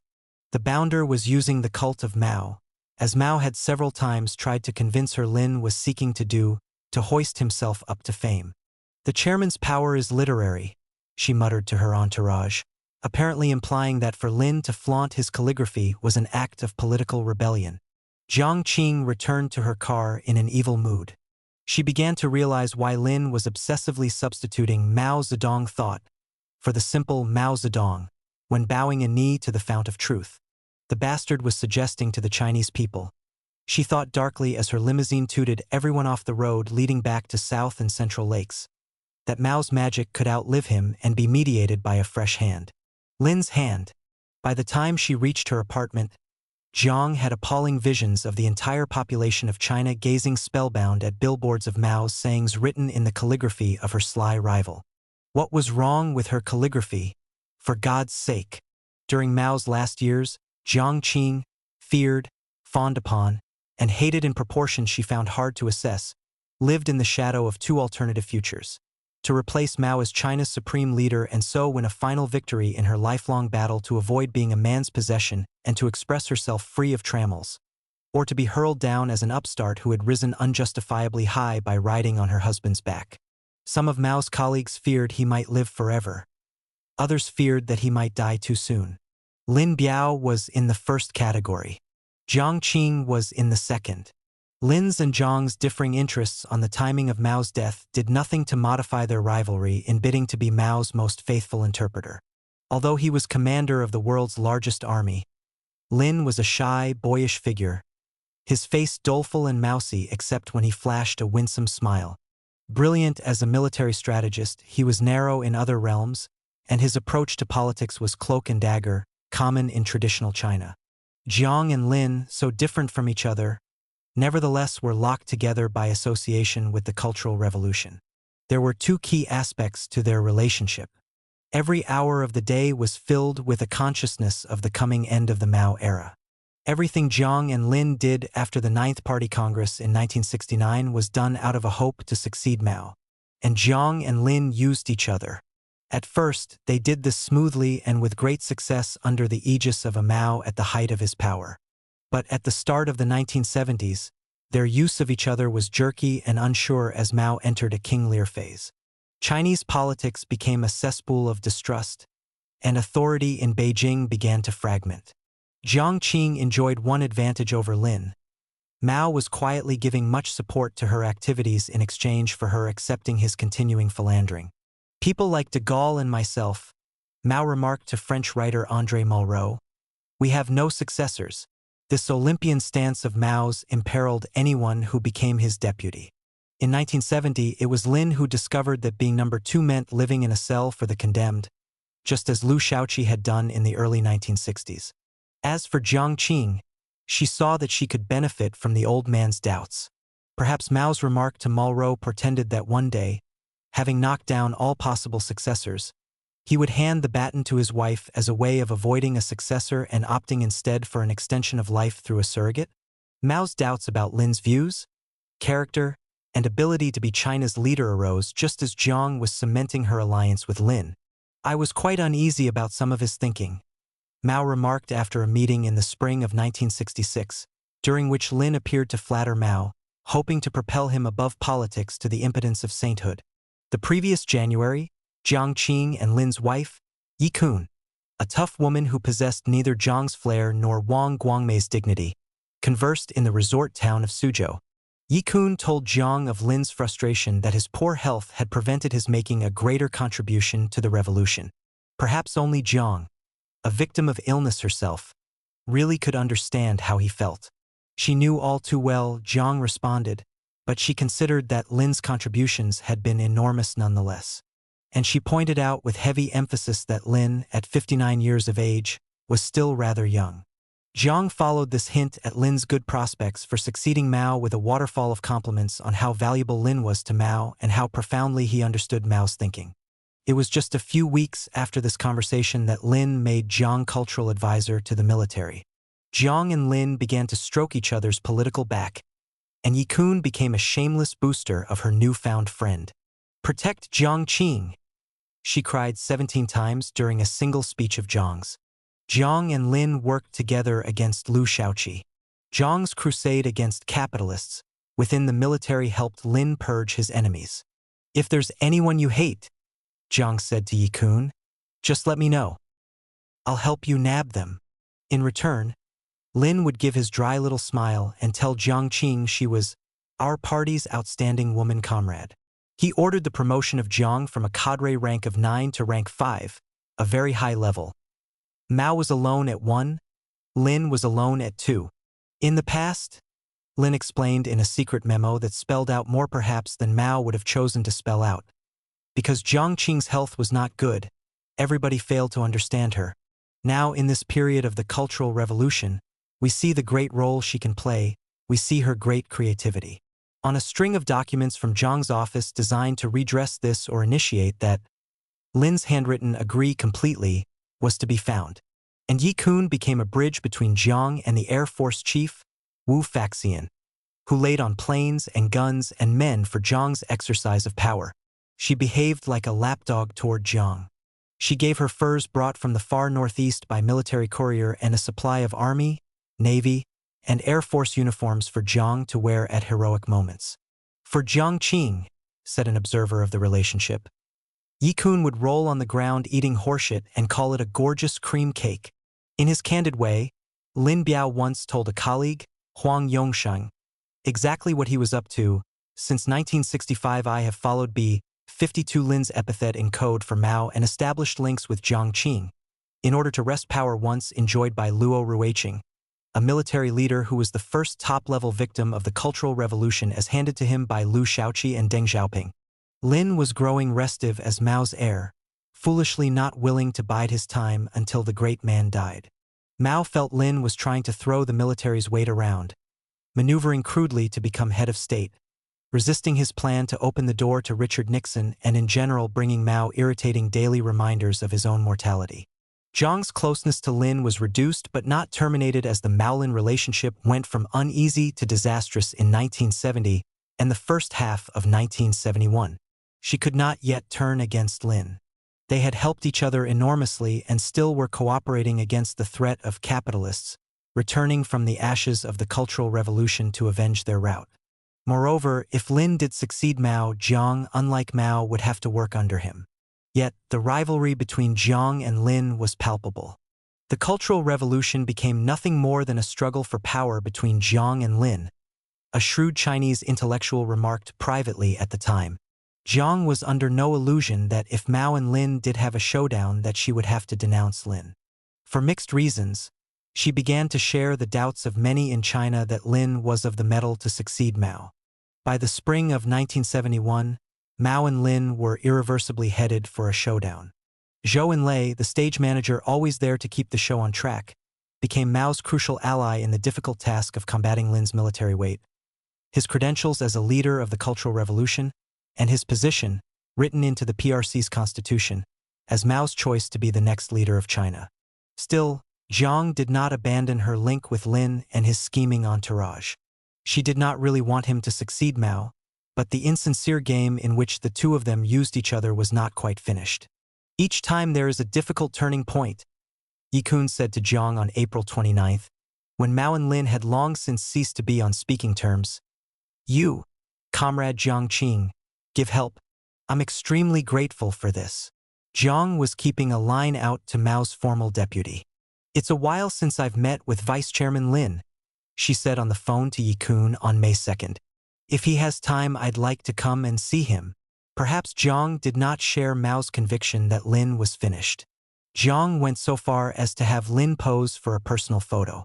At his home where 4 years before she had burned materials about her past in a stove in the backyard, she posed Lin in a chair reading a copy of Mao's selected works. He was bareheaded, which was extremely unusual. He normally insisted on wearing a cap to hide his bald head. Pleased with the pictures, Jiang approved their publication in the July and August issues of People's Pictorial and Army Pictorial, with a caption in her own hand, "Tireless Student." In August, when Mao's net was closing in on his deputy, Lin sent a message to Jiang encouraging her to take over some of Mao's responsibilities, even if this should tax your own health somewhat. That same month, she made a trip to Qingdao, the port city of her student days, and Lin provided every facility for her, including a senior officer who opened and closed the door of her car as she toured the city, taking photos of old haunts. At the Qingdao Auditorium, she arranged for the hanging of a fresh portrait of Lin beside one of Mao, a duo of two men who now were locked in fundamental struggle. On September 8th, at the 11th hour of Lin's and Yikun's lives, Yi phoned Jiang from the seaside resort of Beidei, where the Lin entourage, on the pretext of a combined vacation and celebration of Lin's daughter's imminent engagement, were preparing to set up an alternative government in the southern bastion of Canton. Comrade Lin Biao sends his best regards, she said calmly, and says to take care of your health. The Lins were sending some excellent watermelons, Yi told Jiang, the kind she particularly liked in early autumn. Tell Vice Chairman Lin not to get worried, Jiang said at the end of this amazing conversation. In the late afternoon of September 12th, Jiang passed several hours at her villa within the summer palace, where the refreshments included 4 watermelons from the Lins. Vice Chairman Lin gave me these melons, Jiang remarked brightly as she shared portions, at room temperature. She could not stand chilled melon, with palace staff members. Let me pass a slice on to you people. They're a symbol of the vice chairman's solicitude for us. A few hours later, after a shootout at Beidei and perhaps an earlier one in Beijing, an air force tried in carrying Lin, Yikun, and some followers took off under emergency conditions, only to crash 2.5 hours later over Mongolia. No survivors were found in the wreckage. Lin Biao and Yikun were dead. Rain has to fall, women have to marry. These things are immutable. Let them go. Mao said to Zhou Enlai that evening. If Lin Biao had not run, he said 4 years later, we would not have killed him. Jiang Qing had known a good deal less than her husband about Lin's approaching demise.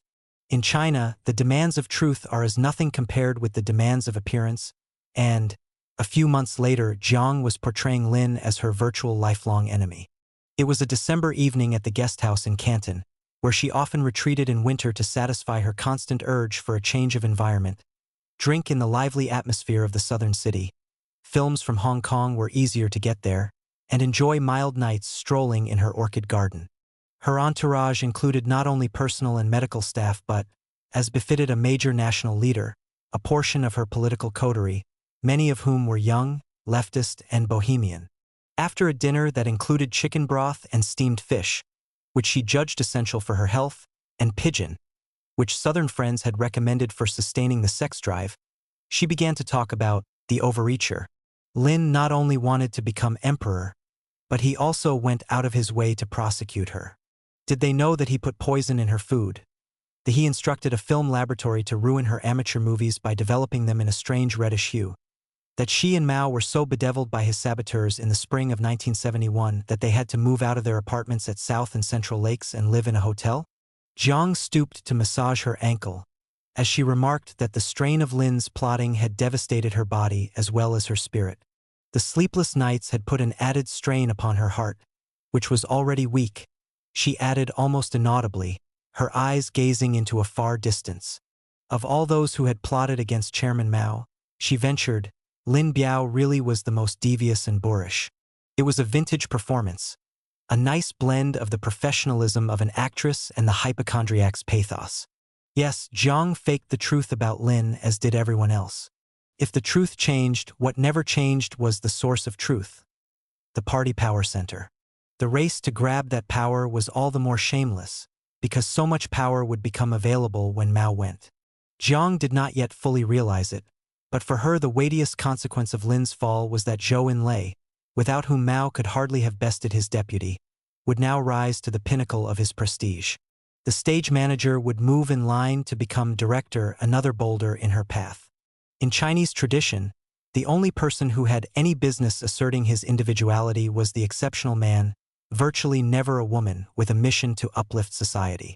The assertive Jiang Qing seemed to fall outside these bounds.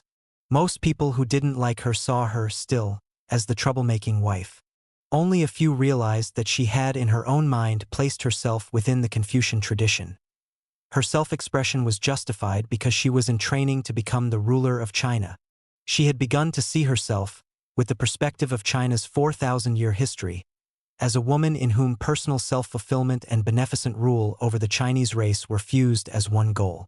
After years of struggling to be her own woman, against convention, she would turn her shackles into wings. Convention could even be made to support her lonely try for heroism. For in Chinese history there had been one woman on whom the mantle of supreme leadership fell. Wu Zetian's rise from toy to stateswoman 1,300 years ago resembled Jiang Qing's. The tough, pretty Wu began as a concubine, the only route to power for a woman of old China, and became China's Catherine the Great. One day during concubine Wu's service to Emperor Taizong, the crown prince left the emperor's presence to go to the bathroom. As he emerged into the antechamber of the washing room, concubine Wu stepped forward with a golden dish of water. Moments later, on a silken couch in the anteroom, the heir to the throne was burrowing deep between the thighs of his father's most magnetic concubine. Emperor Taizong soon died, and, as custom dictated, his women of the night were sent off to a convent for a change of pace as Buddhist nuns. But the crown prince, upon becoming Emperor Gaozong, did not forget Wu. He already had an empress, Lady Wang, who had stepped up to the position from her previous post as senior concubine, first class. But he found an excuse to visit Wu's convent, and another to bring Wu back, against all the rules, to a modest post at his own court. C.P. Fitzgerald's comment on Wu's first big step toward power applies, in part, to Lam Ping's arrival at Yan'an in 1937. Wu had made the first great move to return to the palace. Now and she had still to win the emperor's lasting favor, to give birth to a possible heir, and to achieve the downfall of the reigning empress. Wu proved as good at imperial affairs as she had been on the silken couch. After hair-raising plots, apparently Wu framed Lady Wang by suffocating her own infant in its bed and pointing a finger to the emperor, an irresistible finger, at the innocent empress. The concubine retrieved from the convent supplanted the worthy Lady Wang as empress, the first lady of a promising administration in a distinguished dynasty. In a way, it was the story of Lan Ping's replacement of He Zizhen. Wu's position was buoyed by the birth of two sons and by her systematic removal of elder statesmen who objected to her rising influence. She soon eclipsed the emperor, an irresolute character who spent much of his limited physical energy upon seductions. His list included Wu's sister and niece. It was Wu who masterminded a difficult war in Korea, filled the kingdom with shrewd appointments based on merit, and eliminated all opposition to the administration. Her influence upon Gao Zong was all the greater because she did not hesitate to cater to his prodigious and unusual sexual demands. The sober official historians observed that she abased her body and endured shame in order to conform to the emperor's will. Similarly, Zhang's hold upon Mao was due in large part to her having enticed him sexually before he married her, and while he was still He Zizhen's husband. When the emperor gave an audience, Wu sat beside him on a throne equally elevated but, in deference to the tradition that women should keep out of politics, hidden by a screen. The official histories reluctantly noted the real situation. The whole sovereign power of the empire passed into her hands. Life or death, reward or punishment were decided by her word. The Son of Heaven Emperor sat on his throne with folded hands, and that was all. If this suggests Jiang Qing's role as Mao grew old and weak, the great difference lay in what happened after Emperor Gaozong died in 683. Wu, by then 55 years old, should have become Empress Dowager and faded into dignified retirement.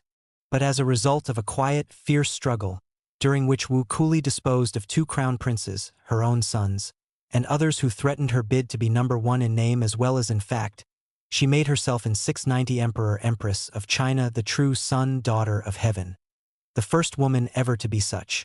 She gave herself the title Holy Mother Divine Imperial One and founded a dynasty of her own, the Zhou, which provided a remarkable interregnum within the span of the Tang dynasty. The Buddhist clergy, like the ideologues of the Cultural Revolution in Jiang Qing's day, busied their pens with a lofty justification for the rise of a woman to a position hitherto reserved for men. They produced a sutra called the Great Cloud Classic, praising Wu as the greatest blessing ever to fall upon China, and revealed that she was an incarnation of Maitreya sent by Yama to rule the earth. Wu not only benefited from her sexual charms in her rise to power, but here she eclipsed Jiang. She also used the power she attained to bring an array of handsome men to her bed. Using a lady-in-waiting as a taster, she searched for vigorous men. Two brothers called Zhang, carpenters whom she named court architects for the sake of appearances, pleased her for a time, during her 70s, but she remarked one day to the lady-in-waiting, "Zhang Zong has a face as beautiful as a lotus flower, but what a pity he is so much better to look at than to be used." The staff member understood and initiated a search for men of exceptional virility. This resulted in the arrival at the court of a peddler named Shui, who was famous in the brothels of the capital for making women faint and bleed under his ministrations. "The whole empire," Wu said to Shui after their first night of lovemaking, "is less valuable than your extraordinary thing." Shui was appointed imperial Buddhist advisor to fit him without scandal into court routine, an arrangement that led Wu to refer to his organ, in her discussions with the lady-in-waiting of what she liked and disliked, as the little monk. Although her love life added to her difficulties in governing late in her reign, Wu seldom put sex above politics. There was, for her, a time to play and a time to turn to state affairs. She never allowed any of her lovers an unlimited leash. When Shui became overbearing, through hearing so many compliments about his physical prowess, she arranged for strong women to strangle him. Allowing for the fact that intrigue was endemic to the imperial system and that an obsession with the issues of succession affected virtually all decisions, both features of Chinese dictatorship continued undimmed in the communist era. Wu ruled with success and a degree of enlightenment until she, and her one-woman dynasty, came to an end when she was 81. She had, in essence, ruled China for 50 years. Jiang Qing, who had previously taken little interest in Chinese history, became an avid student of the career of Wu and the careers of other great women near the throne. Her personal library swelled with books on the subject. Teams of writers from her fanatically loyal faction scurried to prepare articles showing that Empress Wu, until then generally regarded as a lustful, power-hungry shrew, was anti-Confucian and therefore progressive. Women can become emperor, Jiang would say to her staff members. Even under communism there can be a woman ruler. She remarked to Mao's doctor that England was not as feudal as China, because it was often ruled by queens. Jiang was up against enormous odds. 2 iron laws seemed to mock her. No woman was supposed to become the supreme ruler of China. No woman could play an honorable role at the forefront of politics. Every Chinese female was expected to nod her head at the unshakability of these immemorial truths. Wu Zetian had become emperor, but it was an aberration never repeated, and she was considered to have clawed her way to the throne by violence and lust.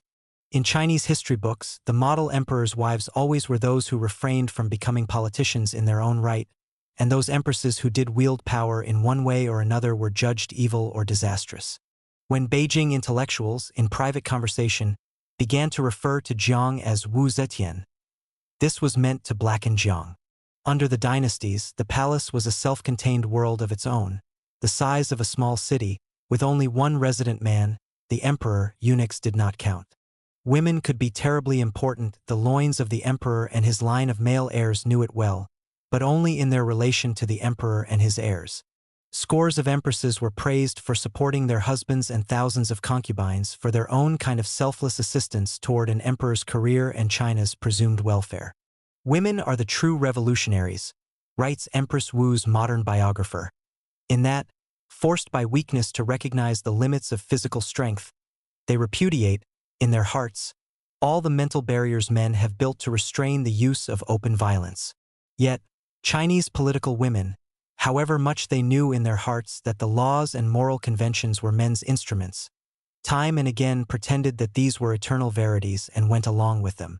There has been another kind of woman, rare but unforgettable, who becomes a true revolutionary by labeling the men's toys for what they are. Knowing the pretenses well, aware of what dictatorship means because she has felt the smack of men's authority over women, that reverberation of society's wider dictatorship, this rare spirit refuses to keep her grievances secret. It is her aim to sweep away the pretenses that prevent a woman politician from standing openly and proudly at the pinnacle of the Chinese state. With a shout, she challenges the house of cards that allots to women of the palace only the concubines' quarters. This does not mean she is a revolutionary on behalf of women in general. Her quest is for individual satisfaction. Wu Zetian was such a woman. Jiang Qing was another. Yet, power, leaving aside the impossible dream of praise, was available to a woman only through her husband or her son. In Chinese history, a handful of women attained effective power. Wu alone reached the throne. By this means, they were empresses dowager, permitted to rule from behind a screen when the formal emperor, either their husband or their son, was sick or mad or juvenile. This was perhaps the height of what Jiang could expect for herself as Mao's life drew to its end in the early 1970s. Jiang began to mention favorably one of these empresses dowager, Lu Ji.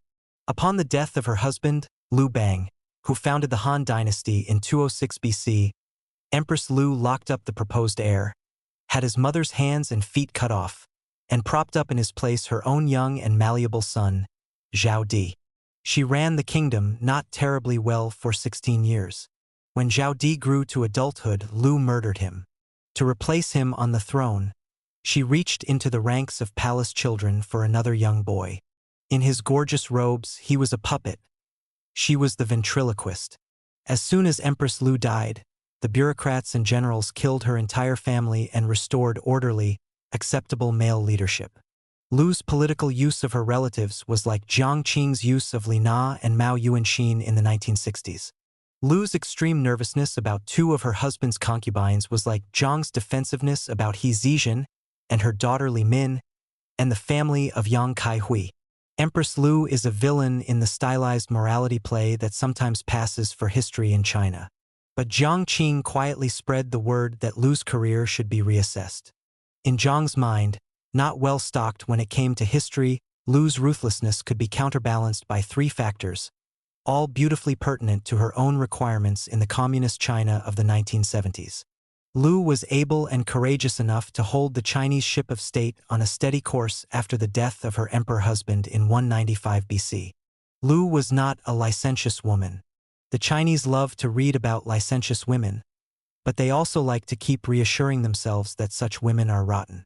Lu, having been the longtime wife of Lin Bang and being quite old and not very interested in sex by the time she grasped power, could not be written off as a whore politician.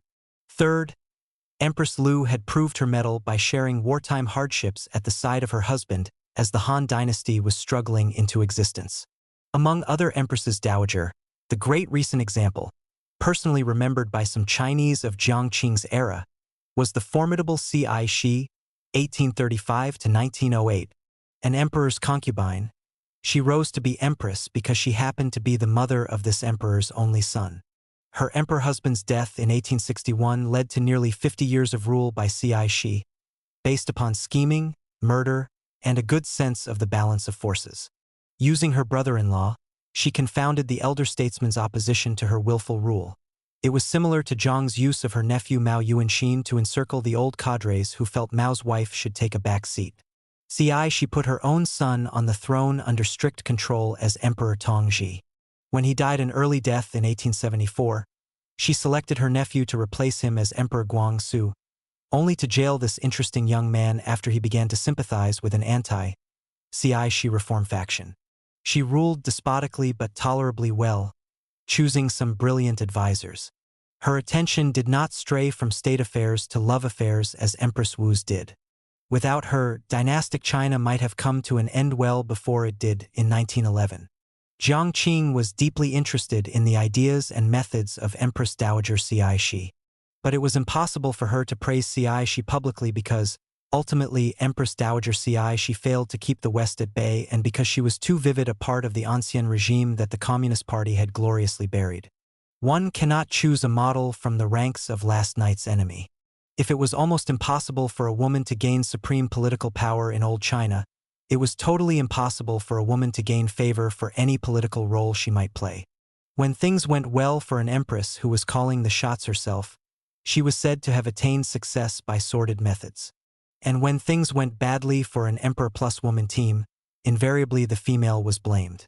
To many Chinese, the wife of Mao was playing havoc at the court like wicked concubines of the past, De Ji in the Shang dynasty, Bao Si in the Zhou, the famous concubine Yang in the Tang.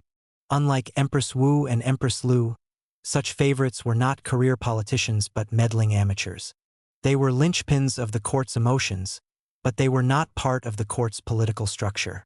They played upon the weakness of the flesh of their emperor lovers and defied a doubting or angry bureaucracy. They were husband-dependent, amateur female politicians.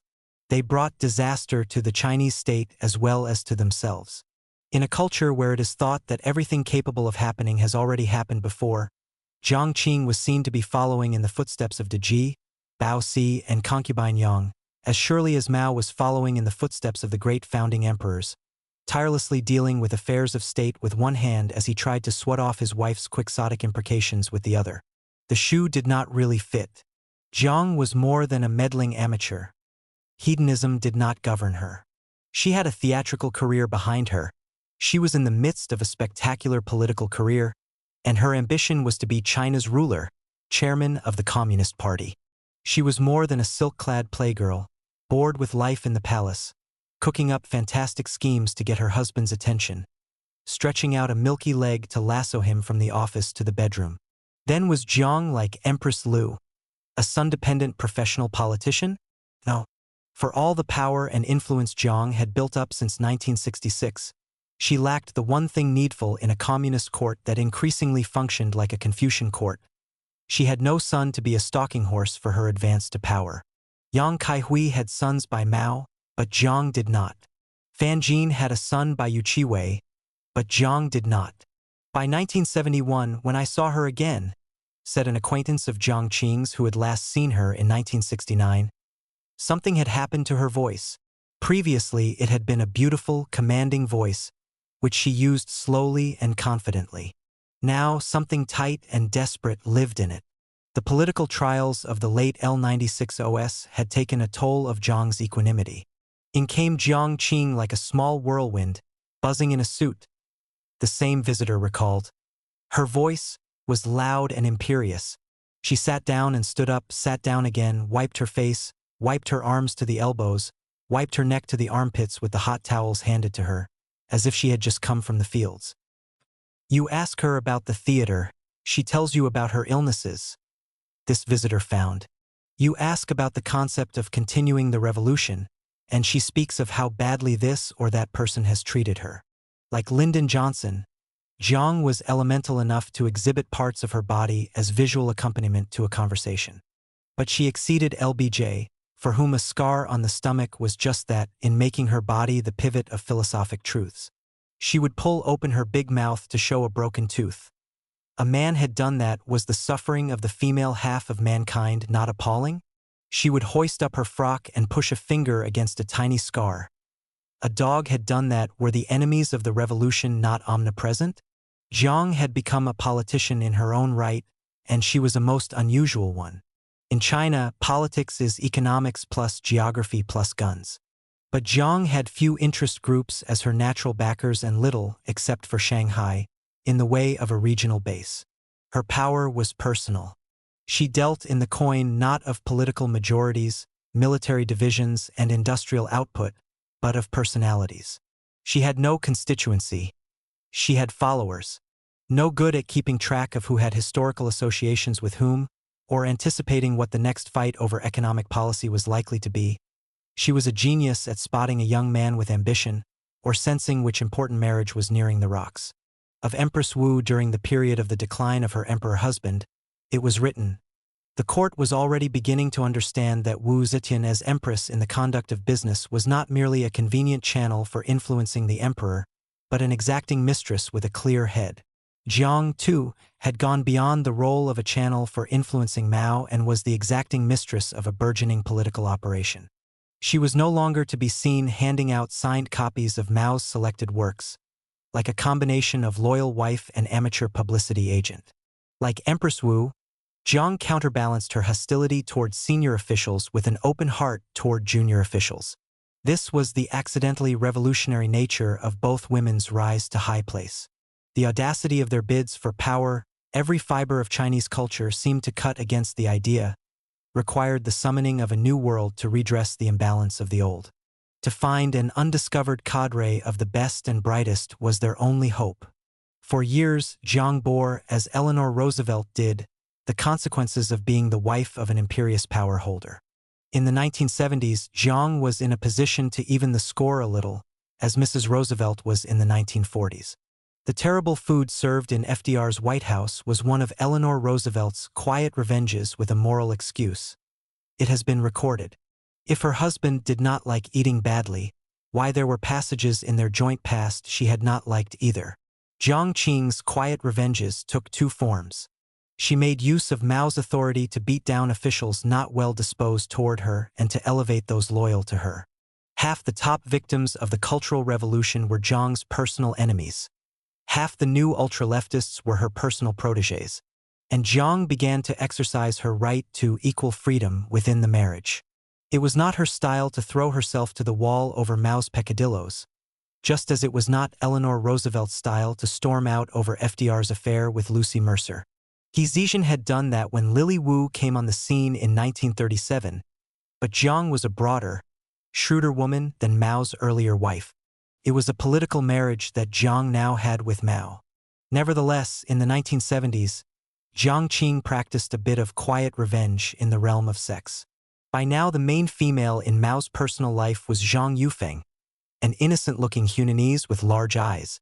More than a decade earlier, as a dining car attendant and announcer on trains, she had caught Mao's eye and been transferred in 1960, at the age of 17, to his personal train. In 1970, she became a staff member at South and Central Lakes. By 1974, she had the title confidential secretary. From about 1973 onward, If Jiang Qing wished to talk with Mao, she had to go through Jiang. Perhaps in retaliation, Jiang became quite brazen about her intermittent bouts with Zhuang Zedong, the dashing young table tennis champion, who found himself rewarded with a meteoric rise to the post of Minister of Sports. Mao was getting old. Jiang was riding high. A bit of quiet revenge seemed in order. By 1974, Jiang grew bold about it. Why shouldn't a woman have male concubines? She said to a women's audience that summer in Tianjin. Empress Wu Zetian had male concubines. This led a woman official in the audience to start receiving boyfriends at home. Her husband later said he dared not protest. Mao and Jiang differed in their amorous tastes. Mao in his old age didn't seek out intelligent or famous women, just pretty and innocent ones. But Jiang liked her boyfriends to offer an excitement that went beyond the physical. She would go for a pianist, a ping-pong player, a rising young writer. Mao was narrowing down to basics. Jiang Qing still was trying to broaden her life. As she rose higher and studied empresses who rose and fell by intrigue and violence, Jiang became security mad. A rumor led her to fear assassination by a helicopter attack from above South and Central Lakes. Could an army chopper not swoop down by night before the palace guard, called Unit 8341, knew what was afoot?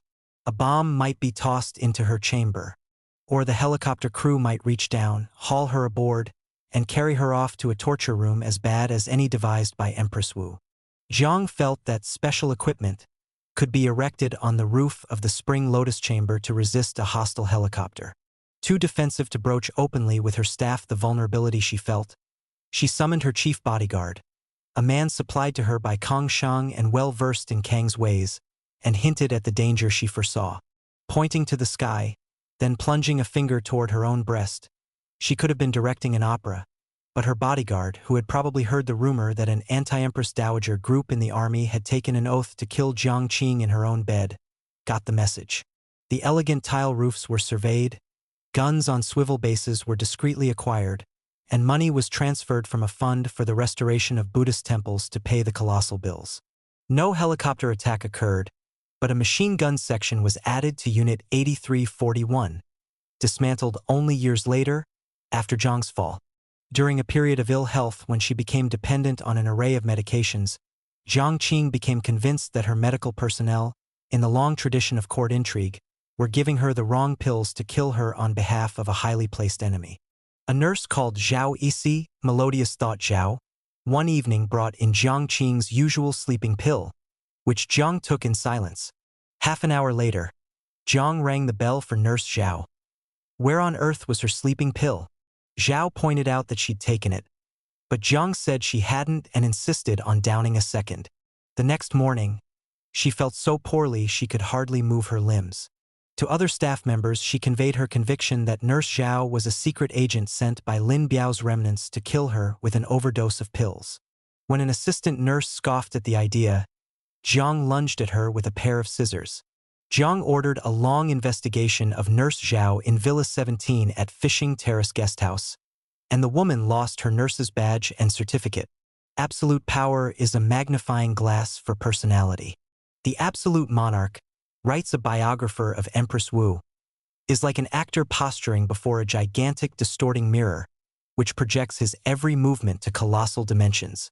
For all the changes that communism brought to China, the larger-than-life shape of political leadership, now heroic, now demonic, was the same under Maoism as it had been under Confucianism. Nor was this simply a conspiracy visited upon the Chinese people by a vain and selfish elite. Chinese society was not dramatically less backward in the 1970s than it had been a century before. The readiness to see leaders as gods was by no means dead. The point was especially true of Jiang Qing, because her participation in politics from the start was an exercise in personal self-expression. By the early 1970s, in the kingdom of Chinese communism, her smile was a bumper harvest, her frown was an earthquake, her indecision was a bureaucratic logjam. People's Daily, with its prefabricated slabs of political conceptualization, tried to suggest that at the top of Chinese politics individual taste, lust, vision, and fear meant nothing. In truth, they meant almost everything, and even more in the case of a woman than of a man, because her position was less secure. Empress Wu became terribly proud of having trained a cat to live in harmony with several parrots in the same cage, a feat accomplished by keeping the cat at all times sated with food of its liking. Jiang's monkey became as important to her as the cat to Empress Wu. The more experience Jiang had with men, the more she liked her monkey.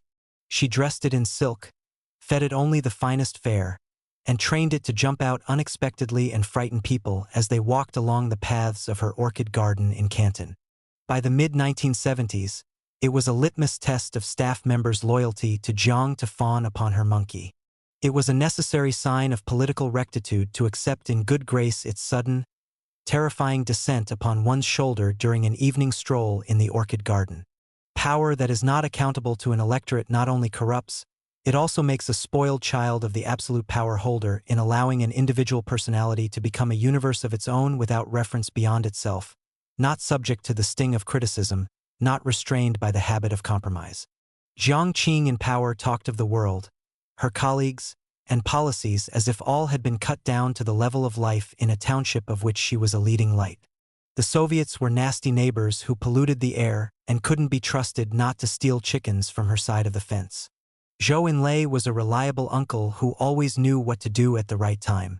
Lin Biao was the ex-lover from down the street whose buddies slandered her in idle gossip in the town square and undermined her work at the local dramatic society.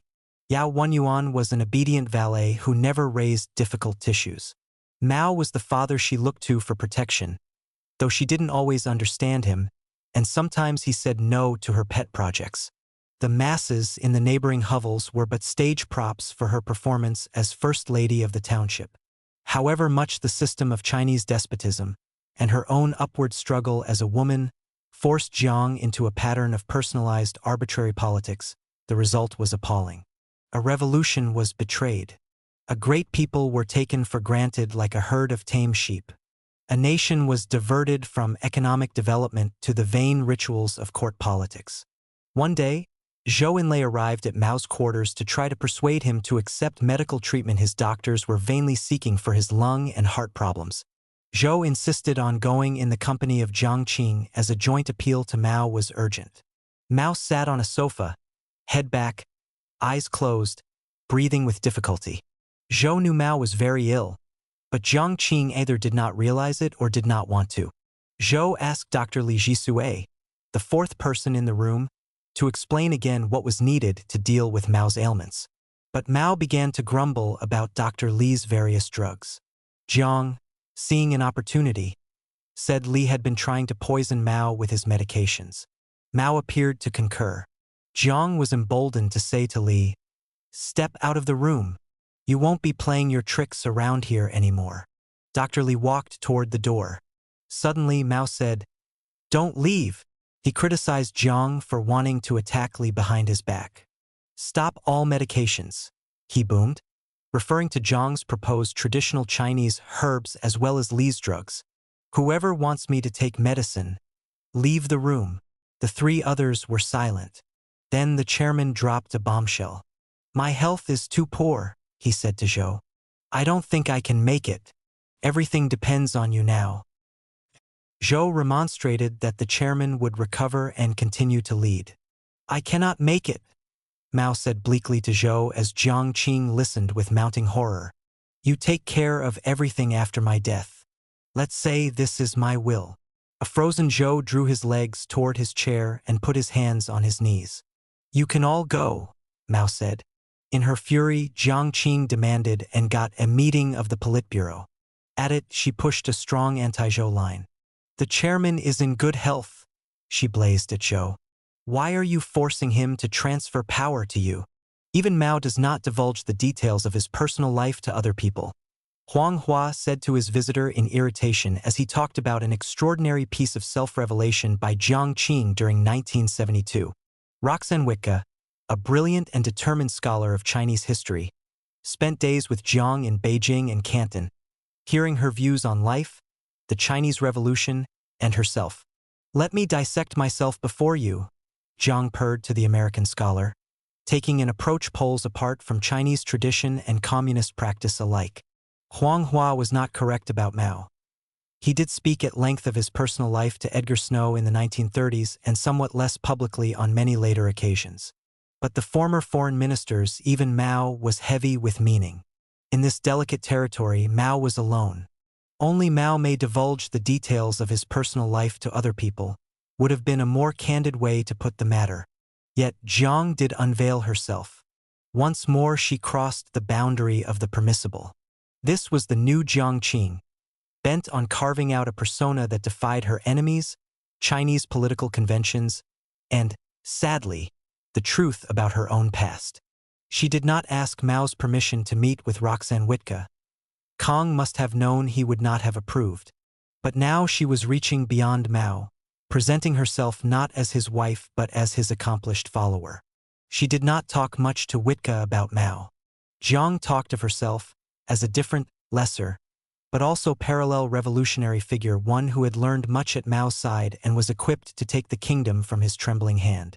This was the same old Jiang Qing, the Shumeng, Yunhe, and Lan Ping who wanted to express herself, to be understood her way, to be taken note of as an independent spirit who set her own rules.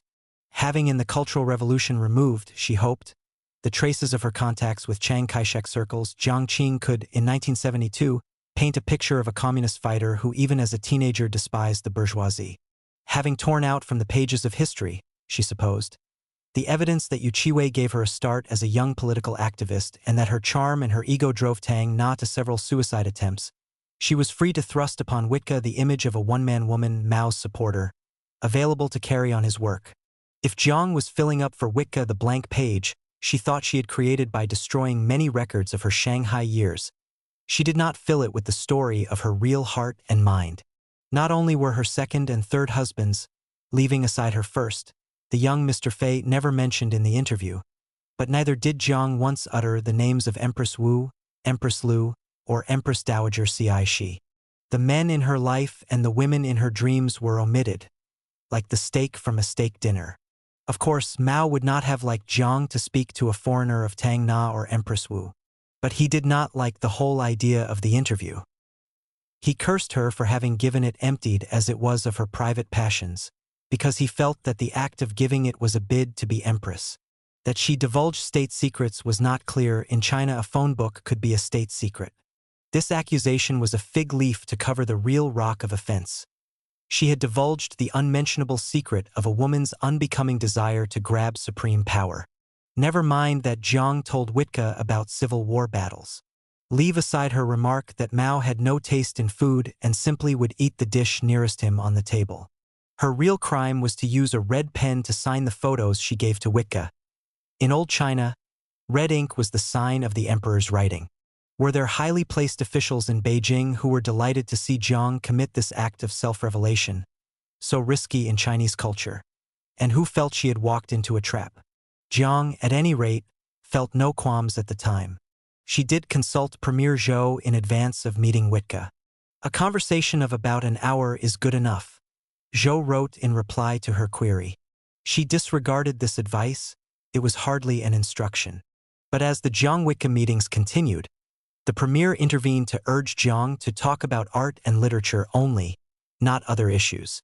This made Jiang angry. Gazing at the message from Zhou Enlai, she shouted at the far-off Zhou, in the presence of the staff who brought it to her, "You just keep out of my business. You've got guts, daring to encircle me, to attack me." Jiang Qing showed her American visitor how she could be militant and feminine at the same time. She gave the young but experienced scholar advice on how to overcome bourgeois ideas and how to drink a brew of lotus to enhance urination. She thought it wonderful that both of them should find in life objects of worship. When Witka confessed that she had found in this female Chinese leader a teacher, Laosher, Jiang was in the seventh heaven of ecstasy. Silk sheets lay on the bed in the airplane that bore Witka to Jiang's presence at Canton. Just as silk sheets had been a badge of power for a previous Chinese female politician, Madame Chiang Kai-shek. In both cases, male critics felt the lady had gone to extremes.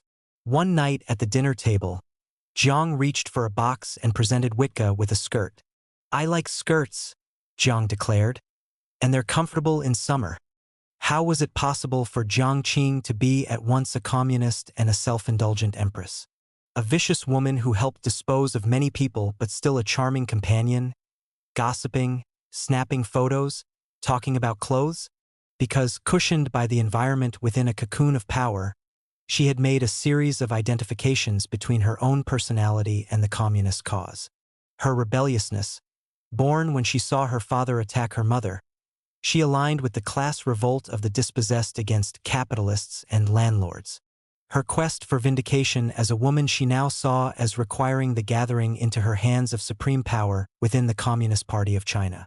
The 10th Communist Party Congress late in the summer of 1973 was a standoff between Jiang Qing's radicals and Zhou Enlai's moderates, with Mao ill and brooding, as if only half interested in the struggle going on at his feet, refusing to choose yet another successor to replace Lin Biao. Jiang was not pleased when Mao, locked into the anti-left logic of his fight with Lin, brought Deng Xiaoping back into power. Xi and Deng were as far apart in temperament as it was possible for two Chinese communist leaders to be. "He is the old king of counter-revolution," rasped the queen of revolution. Countered Deng.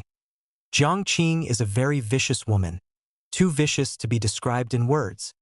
Yet, Jiang carried herself like a woman of destiny. If history seemed bound to knock her down, she was blissfully blind to the odds against her." It was an evening to remember at the Great Hall of the People as Jiang Qing played host to the Pine Mountain Ballet Troupe from Japan. The past decades must have rolled away before her eyes. In Shanghai, in the 30s, she begged Japanese visitors to pressure their government to stop destroying China. At the Great Hall, she grandly received, on behalf of China's millions, a bowing and scraping Japanese delegation that was timidly hoping Chinese audiences might find its dances acceptable. Beaming, she gave the head of the troupe a photo of a landscape. Peering close, the Japanese dancers recognized a famous picture. This was Li Jin's shot of the fairy cave at Mount Lu, on the back of which Mao had written his ardent verse, signed for Li Jin. With a flourish, Jiang took a pen and wrote on the back of this print, "Taken by Jiang Qing, Bang Qing Shi." It was a daring act. For years, the Chinese reading public had known of Mao's poem, but, since it was considered an erotic poem, Li Jin's identity had been kept a secret. On this evening filled with the good feelings of Chinese-Japanese friendship, Jiang decided to tell the world that Li Jin was herself, that she, the master photographer, was none other than the object of the emperor's passion. "It's better not to see each other," Mao wrote to Jiang in the spring of 1974.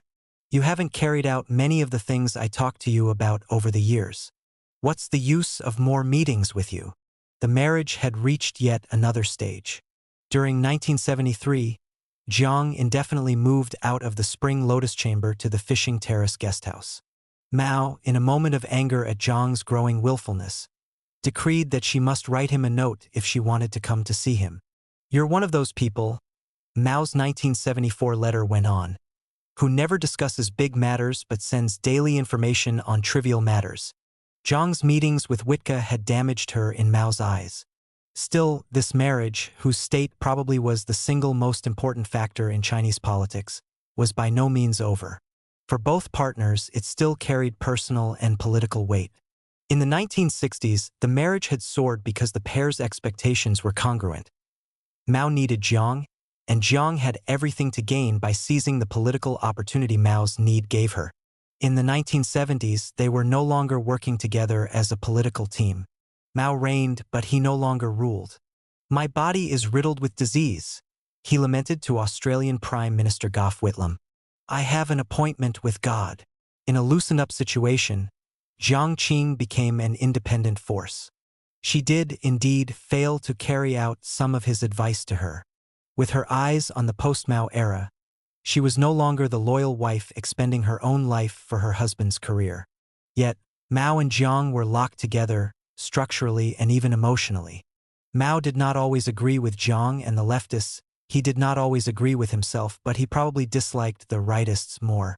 The Cultural Revolution had not gone well, but Mao did not want to admit it or forgive and rehabilitate its victims.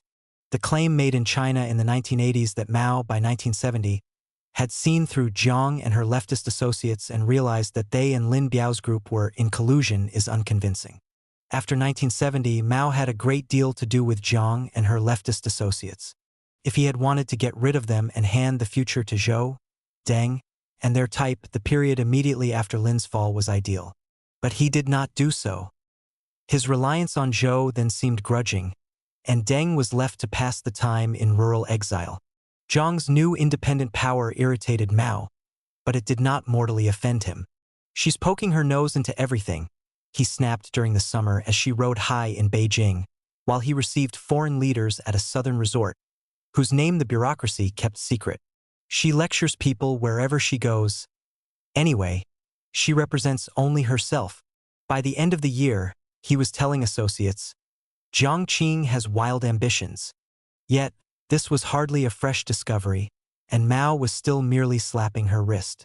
He declared on this same occasion, "Jiang Qing wants to become chairman of the Communist Party." It was the first time the unutterable possibility had been uttered. Yet, Mao did nothing decisive to kill her ambition. A weird campaign to criticize Confucius and Lin Biao, one dead 2.5 millennia before, one dead 2.5 years before, was going on. It was a bottle into which the struggling factions poured whatever wine served a current political purpose. Jiang Qing treated Confucius as a code word for any political or intellectual force that thrived before the Cultural Revolution. Consolidating the gains of that storm was essential to banding up her image as a stateswoman. Zhou, who cunningly tacked an anti-Lin Biao fringe onto an existing campaign against Confucius, stressed Lin's leftist errors. Consolidating the anti-Lin coalition was essential to shore up his position. Mao was ambivalent. Now, he supported Jiang and her ultra-leftist circle. Now, he placated the moderates. "It's time to settle down," he declared at year's end. Now, he simply sat on the mountain and watched the tigers fight below. It was crucial for Jiang to read correctly the signals coming from Mao's wavering mind. It was only at the end of 1973, after Mao became cool toward Zhou, that she felt able to make veiled public attacks on the premier as a backward, elitist Confucian. At the end of 1974, Mao and Jiang exchanged long letters. Jiang had to retreat a bit from her anti-Zhou position. She had slightly misread Mao on that, but she also complained of idleness, making a bold request for more political responsibilities. "Do research," he said in his reply. Once again, Jiang was finding it hard to be a success at her work and also a success as a woman. In a precarious way, in Shanghai, she had been both. Then, for years, she was Mao's wife and nothing more. As the Cultural Revolution unfolded, she again had a career and also a rewarding marriage, but now she had lost the second. She must have wondered if in China it was impossible to have both kinds of success. Not since her great year of 1966 had Jiang Qing played such a prominent public role as in the second half of 1974. She was everywhere, she saw everyone. She signed letters director of the anti-Lin and anti-Confucius office, which meant chief of the hot political crusade of the moment. She was routinely listed first when any gathering of Chinese leaders in Beijing was described. With Mao away from Beijing for 8 months, she seemed to be the linchpin of the government, the person for the ever-nervous bureaucrats to take their lead from. In 1964, the 10th anniversary of her foray into opera reform was commemorated as if she were a sage. People's Daily called her an expounder of Chairman Mao's thought. This spine-chilling appellation was an honor until then reserved for Lu, Lin, and other putative successors. She gave out instructions, zhishur, which in Chinese communism were what a papal pronouncement is in the Vatican. As a national leader of China, she received the president of Cyprus, the presidents of Togo and Mauritania, and a string of other foreign heads of government, greeting them in Mao's name, summarizing for them the glories and burdens of the realm.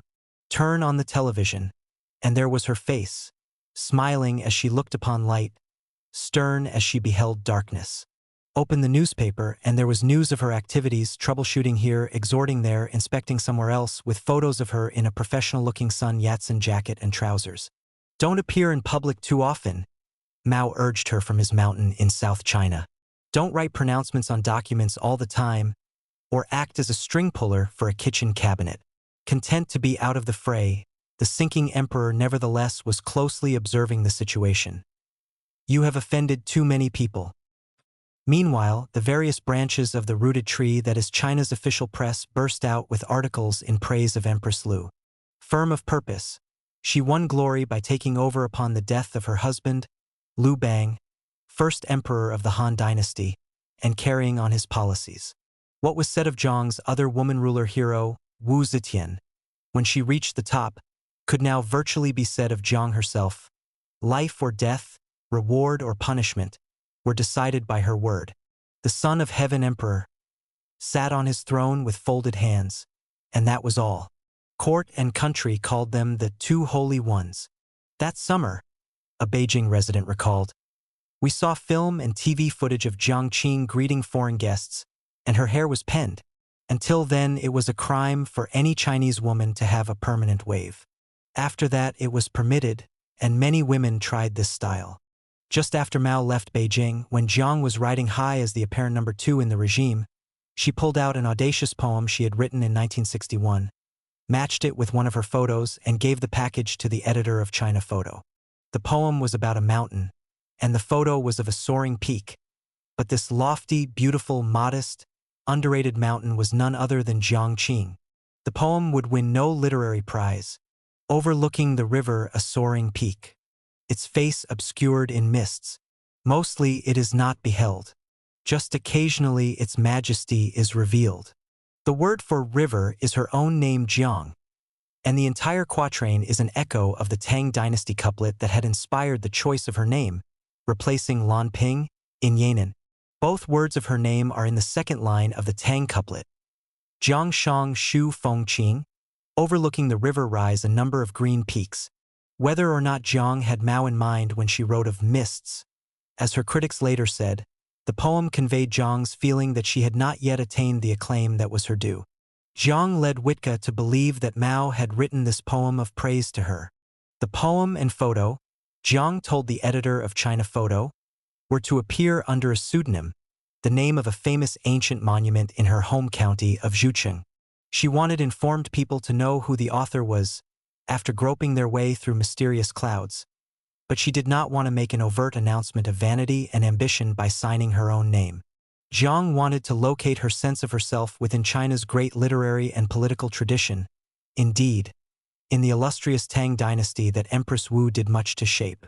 And she wanted to remind the Kanashendi, many of whom knew that as she and Mao began their life together in Yan'an, her new name had been drawn from the Tang verse of her long and intimate partnership with the great man of the Chinese Revolution, soon to die and be replaced. After submitting the poem and photo to China Photo, Jiang abruptly withdrew it. Changing her mind, she sent it in again. 5 times she sent it in and hauled it back, like a cat unable to decide on a hiding place for a just-caught fish. At the end, she stopped publication. Perhaps Mao, returning from Changsha, criticized this project which had so excited her. More likely, Jiang herself grew nervous and changed her mind. For all her self-confidence, she was alone as a woman in the man's world of politics, and the bid to be empress was taking her into terrain new not only to her but also to Chinese communist, and any communist, history. Either way, the killing of the poem and photo showed that she was in a minefield, political, psychological, or both. One day while Mao was away in South China, the leading newspaper Brilliant Daily came out with a long political article entitled Solitary Anger. The piece had been written 2,200 years ago by Han Fei of the Realpolitik or legalist school of political thinkers. But read together with a preface supplied by Brilliant Daily, it was all too clearly about the parlous state of Mao's court in 1974.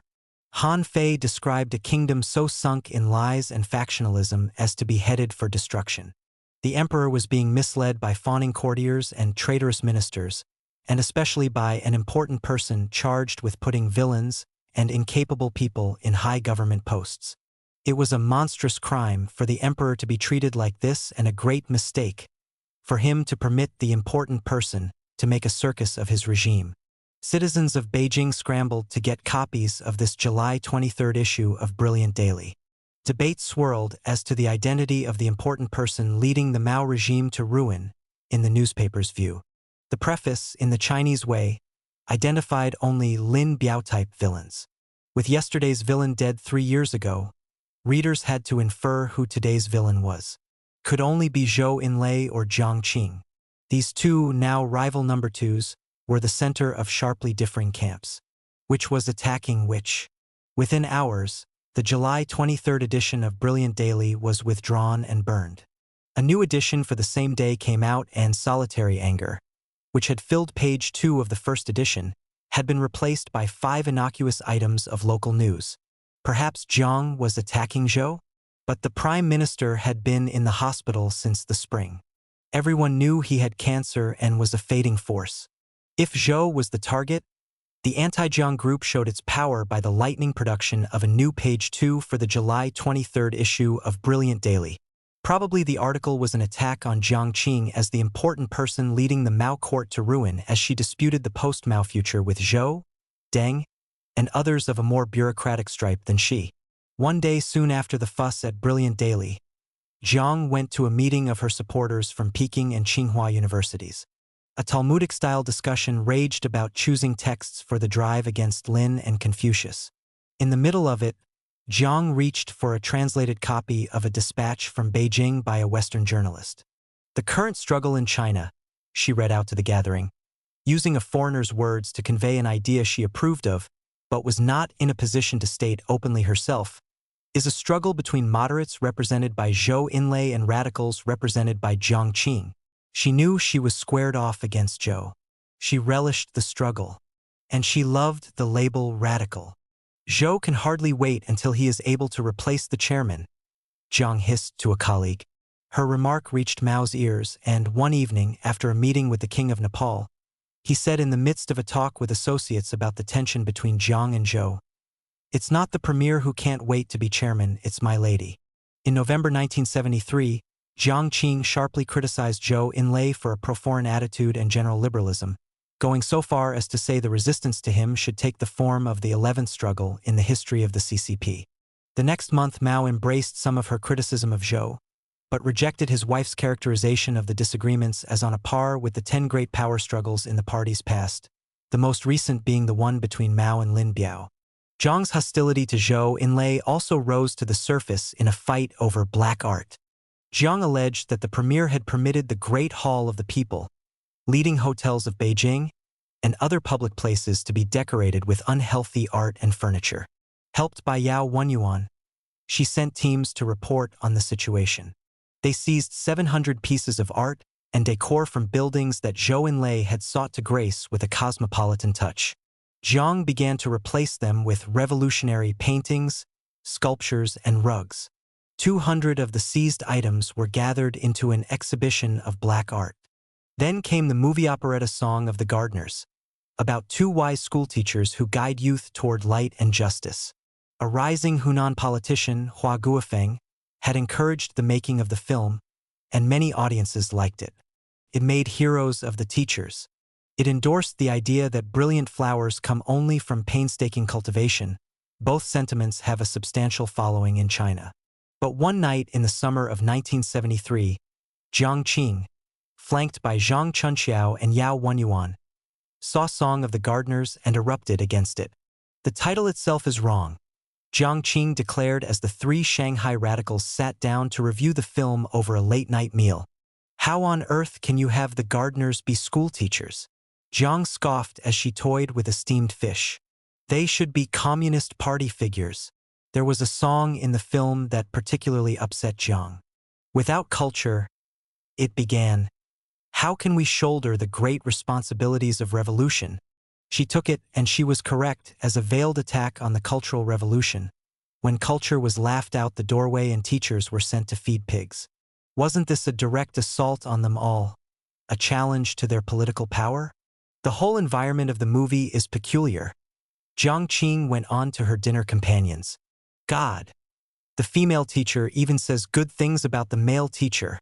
Whatever Zhang and Yao may have felt, to Jiang such a state of affairs was not typical of what life in her kingdom was going to be like. Letters and phone calls about Song of the Gardeners flew back and forth within Jiang's circle.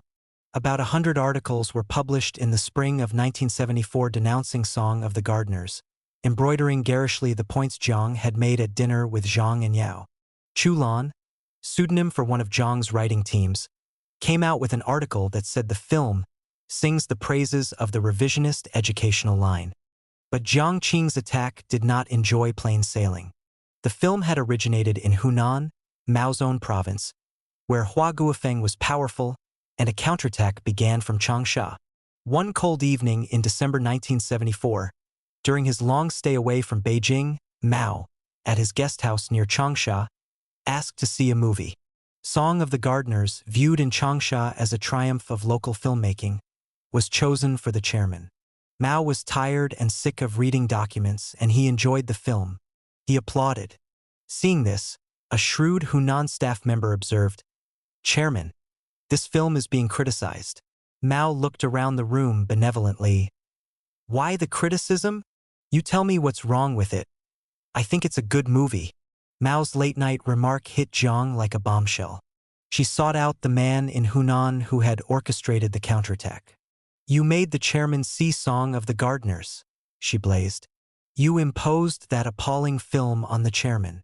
But in the face of Mao's remark, carefully husbanded by a network of Hunan officials and anti-Jiang officials in Beijing, Jiang could not press on with her attack.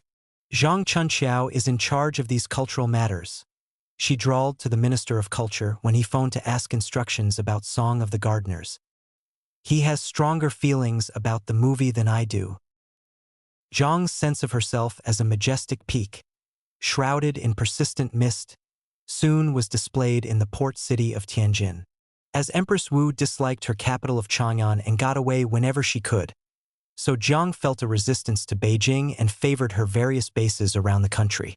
As well as the apple green villa by the lake at Hangzhou, the Islet guest house with its orchids in Canton, and the former French club in Shanghai, she had a model village.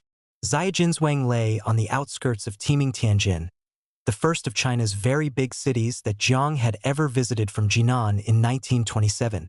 Chinese rulers often have gone in for model communities, a sign of putting ritual and control above the concrete progress of the whole nation. And at Zaijinswang, Jiang intended to express herself in just such a manner. Wang Guangmei, before Jiang got rid of her, had her place where everyone talked about output and incentives. Yi Kun, until she and Lin Biao died in the aftermath of the showdown with Mao in 1971, had her place, where soldiers were bussed in to help the farmers.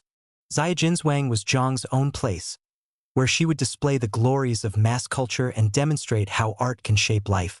"Chairman Mao sends you his regards," she would say in a ringing voice as her car drove up to Zaijinswang. The entire population of 600 farmers and their families gathered to greet her. "I am representing Chairman Mao and the Party Central Committee," an astonishing formulation which, by establishing two lines of authority, seemed to grant her a base and mandate additional to that of the party center. The leading farmers of Zaijinswang benefited greatly from the connection with Jiang, and they loved it when she would say, over meals at the big round table in the reception quarters, "Zaijinswang is my place, Wo Dian."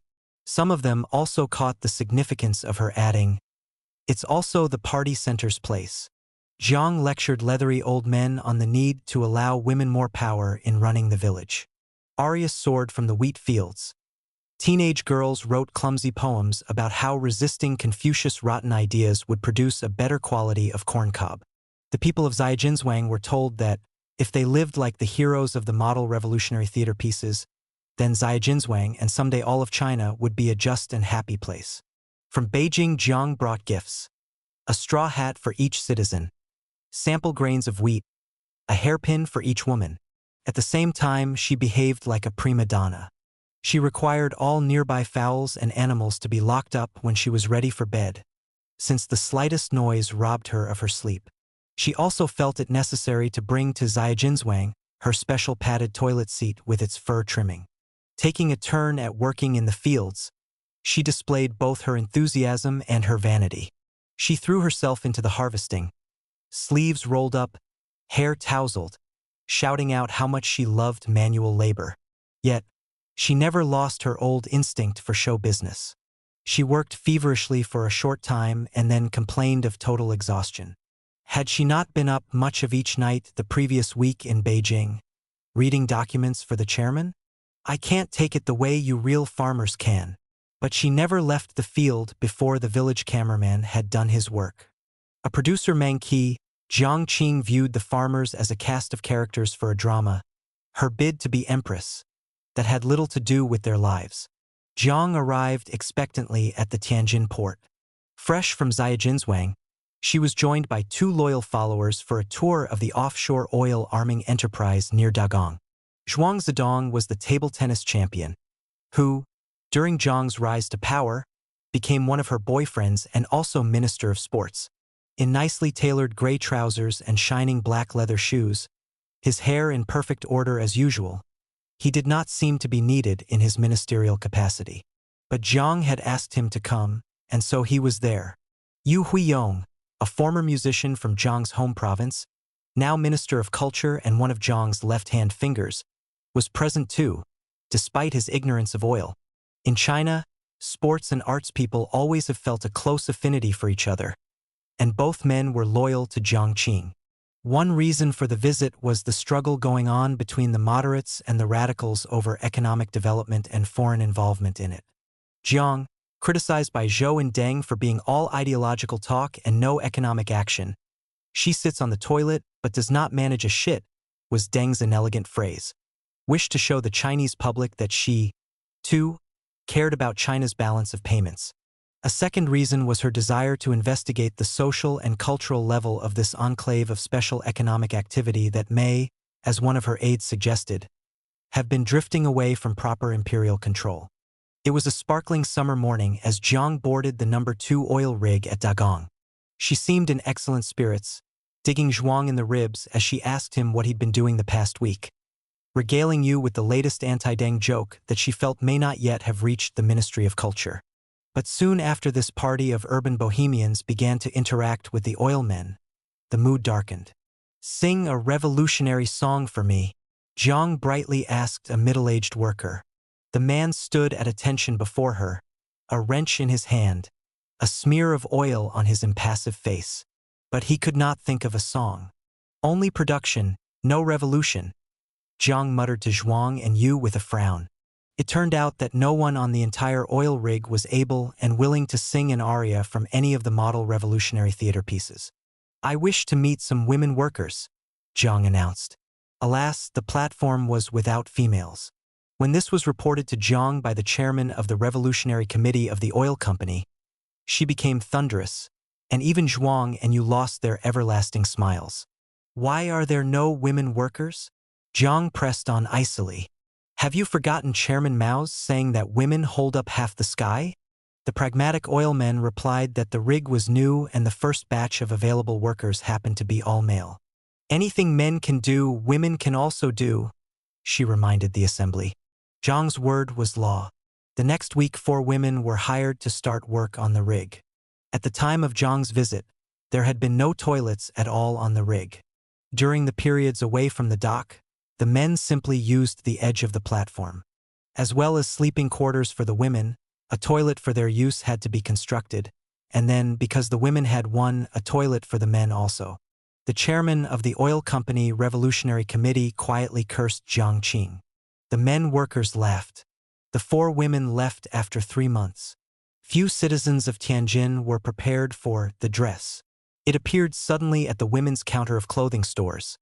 A garment half old and half new, half Chinese and half Western, such as no one had ever seen before. Based on a dress worn during the Tang dynasty, it featured a tight bodice with an old-fashioned side zipper, a small Chinese-style collar, and a full skirt in the Western manner.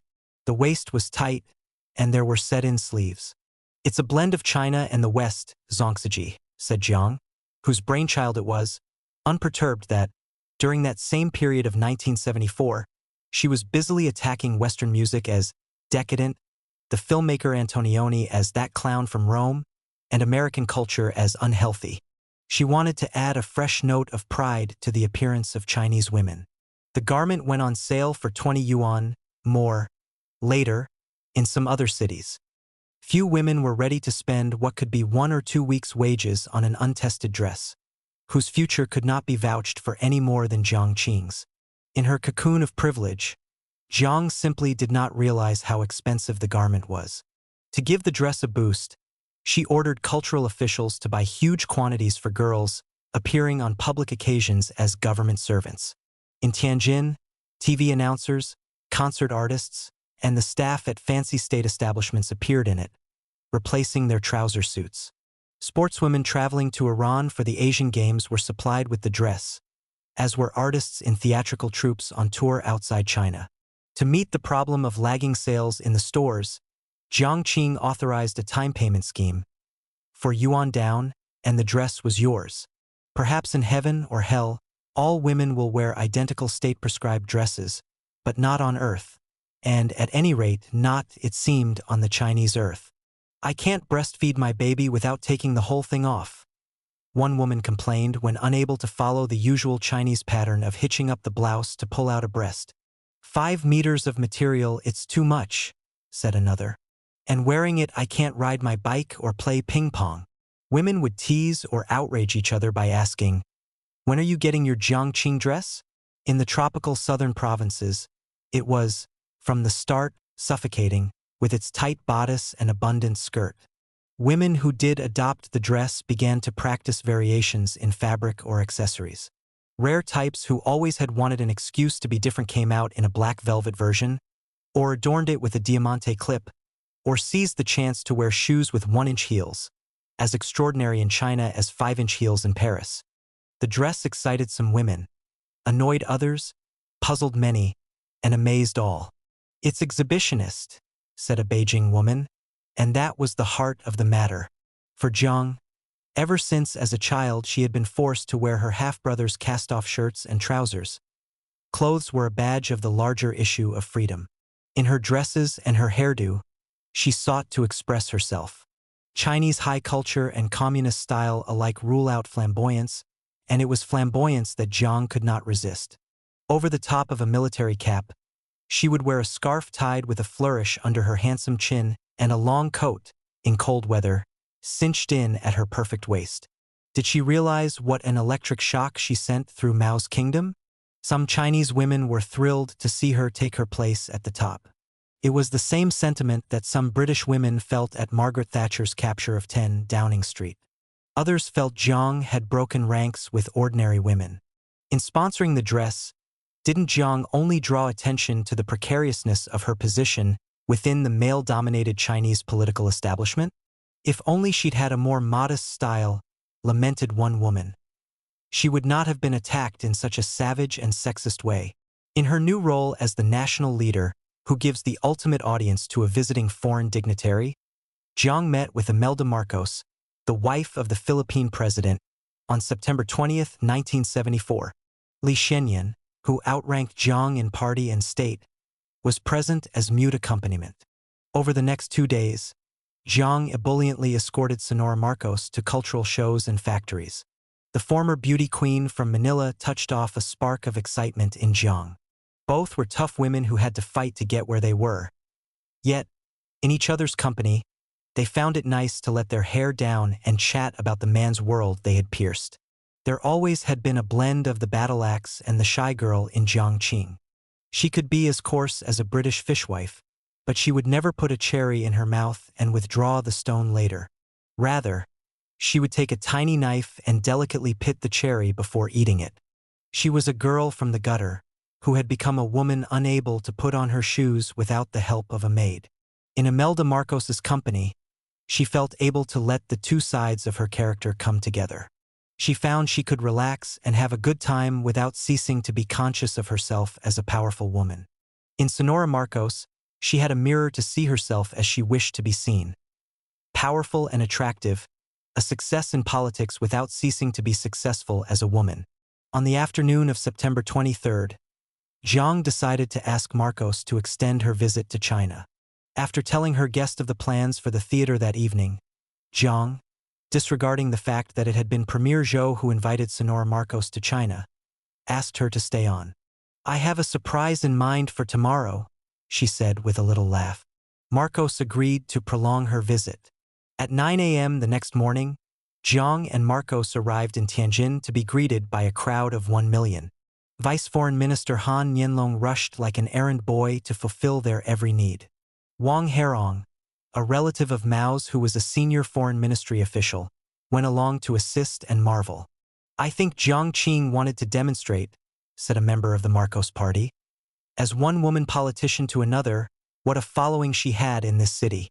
Jiang also was answering Wang Guangmei, who 12 years before had made a display in playing host to Madame Sukarno. It was the first time Jiang had accompanied the wife of a foreign chief of state on a tour of China. Jiang made the most of it by driving her guest in triumph to her place, the village-turned cultural festival of Jiajinswang.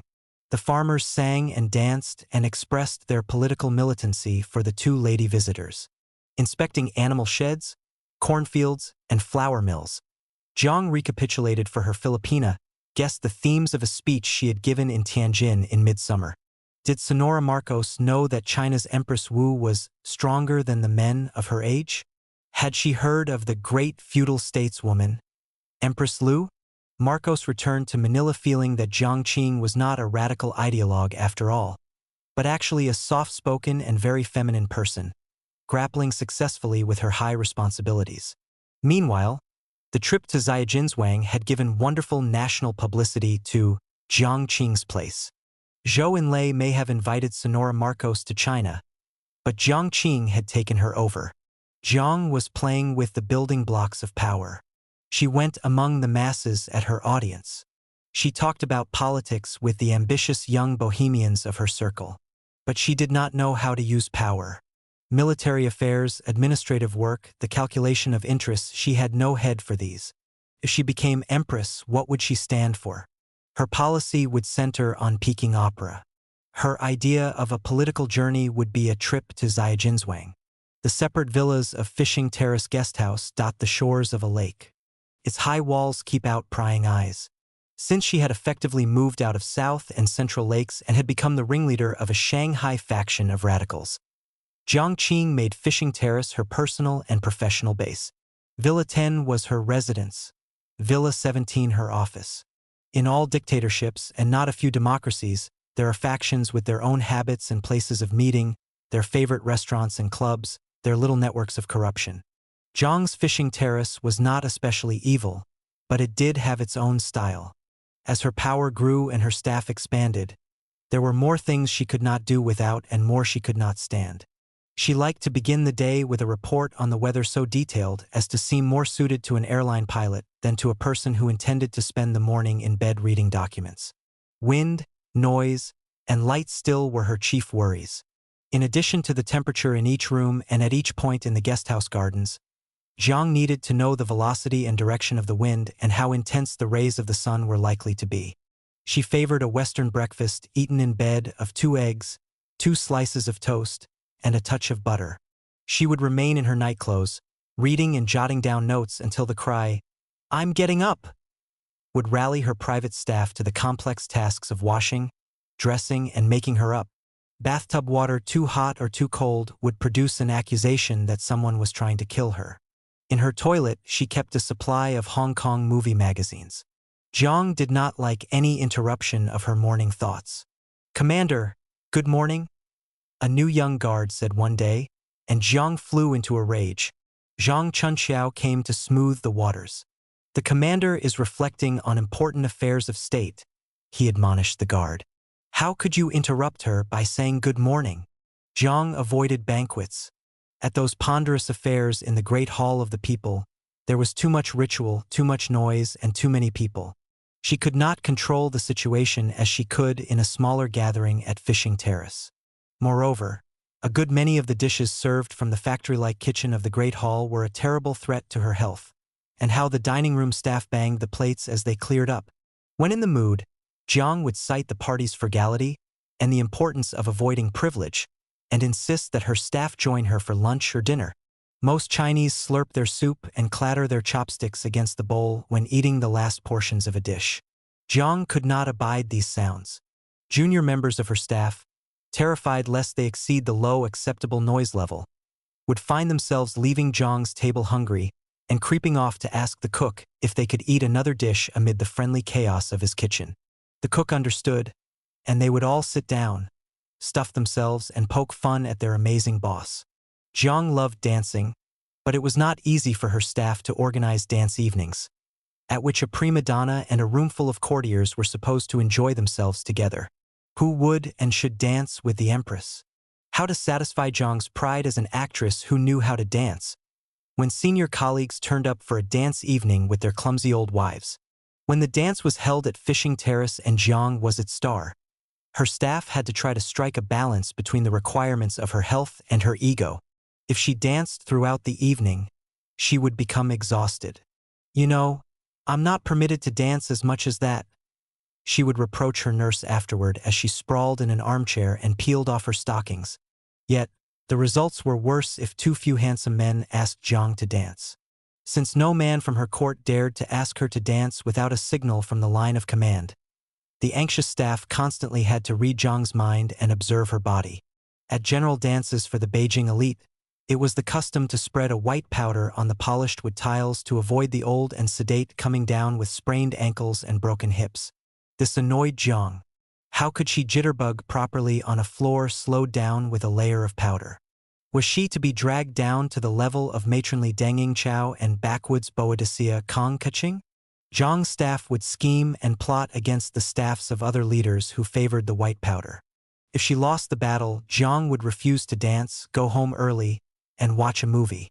One evening, after a grueling battle with Deng Xiaoping over barefoot doctors, she regarded these paramedics as brilliant flowers of the revolution. Deng felt they eventually should give way to fully trained physicians. Jiang Qing's thoughts turned to the more appetizing prospect of an evening of home movies.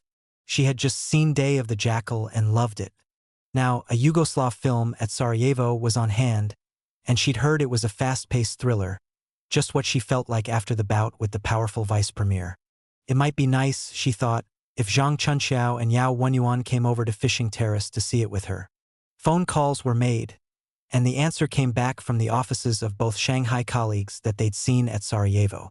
Jiang watched the film alone and then played a round of poker with her nurse before retiring. The next morning, Jiang learned that Zhang and Yao had not, in fact, seen at Sarajevo. Furious, she accused the two secretaries from Zhang's and Yao's offices of having lied to her the night before. She called them counter-revolutionaries and apparently succeeded in persuading Wang Dongxing, the security chief and a rising Politburo member, to have them arrested. Almost certainly it was Zhang and Yao, not the secretaries, who lied. In education policy, Jiang Qing often managed to keep left-wing dominance. Helped by Mao Yuanxin, the nephew of Mao in the northeast, and with the coordination of Zhang's secretary Xie Jingyi, a surprise exam was administered to professors and associate professors. Turning the tables on their testing of students, Jiang inspired an ambush of 613 senior university teachers, brought to a hall in 20 vehicles without telling them the purpose of the outing, that produced results Jiang hailed as of high significance. Some 9% of the teachers passed the exam. 91% failed. Jiang Qing and her supporters for some time had been convinced that the professors were not red. Now they had proof they weren't expert either. In the political warfare of 1975 and 1976, the most prized ammunition was Mao's written approval of an idea or a plan. Much of the battle consisted of twisting Mao's words this way or that. When the phrase "push the national economy forward" fell from Mao's lips, the Deng Circle sprang into action and made of these unexceptional words an imperial edict. Chairman Mao never said it, Jiang Qing snapped. It's just a damned rumor. Started, of course, by the president of the rumor mill Deng. At times, Chinese politicians chastise foreigners for taking note of gossip, as for taking an interest in the non-political passions of Chinese leaders. Saying this is to venture into irrelevant terrain. In fact, Chinese politics works by gossip, just as the lineup of forces is heavily influenced by grudges, family links, and other non-political passions. At a report meeting de Zhaohu, or through informal networks, a case consisting of innuendo, guilt by association, and dirty bits and pieces gathered through surveillance is made against an enemy judged too weak to counterattack successfully. It is crucial to know who is loyal to your enemy and to whom your enemy is loyal. Before you beat a dog, runs the Chinese saying, learn his master's name. If the smears stick, the power play is launched, and the press goes into action, first by indirection. The enemy is eventually toppled, and it is explained that, in fact, he or she has been evil since childhood. For Jiang Qing, all those years as Mao's secretary were not wasted. She had long been in a splendid position to gather information and sow innuendo. The air was full of cries of a two-line struggle, as meaningful as the Latin Mass to most Chinese people. Was there an abundance of new work in art and literature? Yes, said Jiang. No, said Deng. Was involvement in the international economy good for China? Yes, said Deng.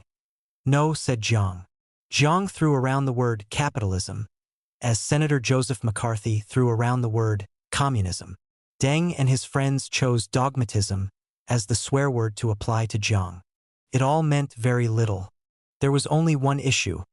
Who would gather up Mao's power when it fell from his hands? During 1975, Jiang's maneuvers were mostly about securing or preventing appointments that would affect the balance of power when that moment came. Some of the maneuvers to try to stop Deng from becoming chief of the general staff of the military, to try to make Zhang Chunqiao premier in place of the ailing Zhou, were quite legal. Others were conspiratorial and even violent. Yet, in China, the difference was not great. Legal methods, like the illegal, were so utterly secret, so breathtakingly free from any checks, that they were simply, like the illegal, part of the infinite available apparatus for the practice of dictatorial politics. As 5,000 people turned to watch, Jiang Qing strode into the auditorium of the Great Hall of the People, with Richard Nixon grinning from ear to ear on her right, and Pat Nixon in a two-tone lavender dress on her left. Zhou Enlai was there, but a little to the rear. For this evening's performance of Red Detachment of Women, the host was Jiang Qing, a woman of mystery to the Americans, presumed to be hostile to the link with the United States that Mao and Zhou had begun to forge. She chose to be charming but lofty, which suited the situation. Nixon was a squalid bourgeois, she knew that. But her husband felt his visit could serve China's interests, so she was going to do her best, while making a few points of her own and gaining international fame for Red Detachment. She was dressed in an austere trouser suit, like Deng Yingqiao, Zhou's wife, who was sitting a few chairs away. Yet, she looked different from Deng and the other Chinese women because of her exact grooming, her carriage, and the way she tossed her head when talking or acknowledging applause. Why did you not come to China before now? There was metal in her voice as she threw the question at the leader of the anti-China lobby in the United States during the 1950s and 1960s. Fortunately for President Nixon, the drama of a heroic girl's struggle against rapacious landlords was just getting underway on the stage. He cloaked his silence in fierce concentration on the screech and clatter in front of him. In a quiet moment, Jiang mentioned to Nixon the names of a number of radical American writers she admired.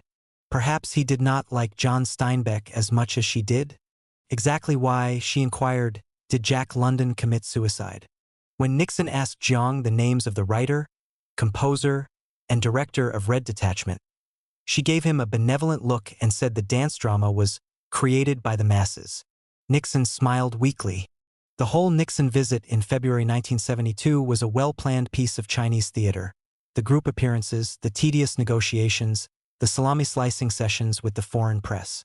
Jiang Qing came out only once for the Nixons, to introduce them to one of her dance dramas, on this evening when she could be the star. For the rest, the visit by the Americans was Zhou's affair, not hers. Jiang Qing was undeniably successful, Nixon said later, in her attempt to create a consciously propagandistic theater piece that would both entertain and inspire its audience. Jiang was pleased that Nixon liked Red Detachment. Her art had proved its power to reach out and touch even a bourgeois. When Jiang talked about international relations, she sounded sentimental one moment and blood-curdling the next, magnanimous in her lofty cosmopolitanism on some occasions, a chauvinistic China-firster on others. The key to the contradiction was the thinness of her knowledge and her staggering subjectivity. A single delegation from abroad could leave an impression that filled the screen of her worldview. One visitor's personal impact, Nikita Khrushchev's arrogance, or Sonora Marcos's graciousness, weighed more than a decade of diplomatic dispatches. Talking of the India-China border war, she found its essence in the story of one Indian soldier. He carried his life's savings with him in battle, lost them, and sat down in the Himalayas and cried. A Chinese soldier found the purse of money and managed to have it returned to the Indian soldier, who was overjoyed.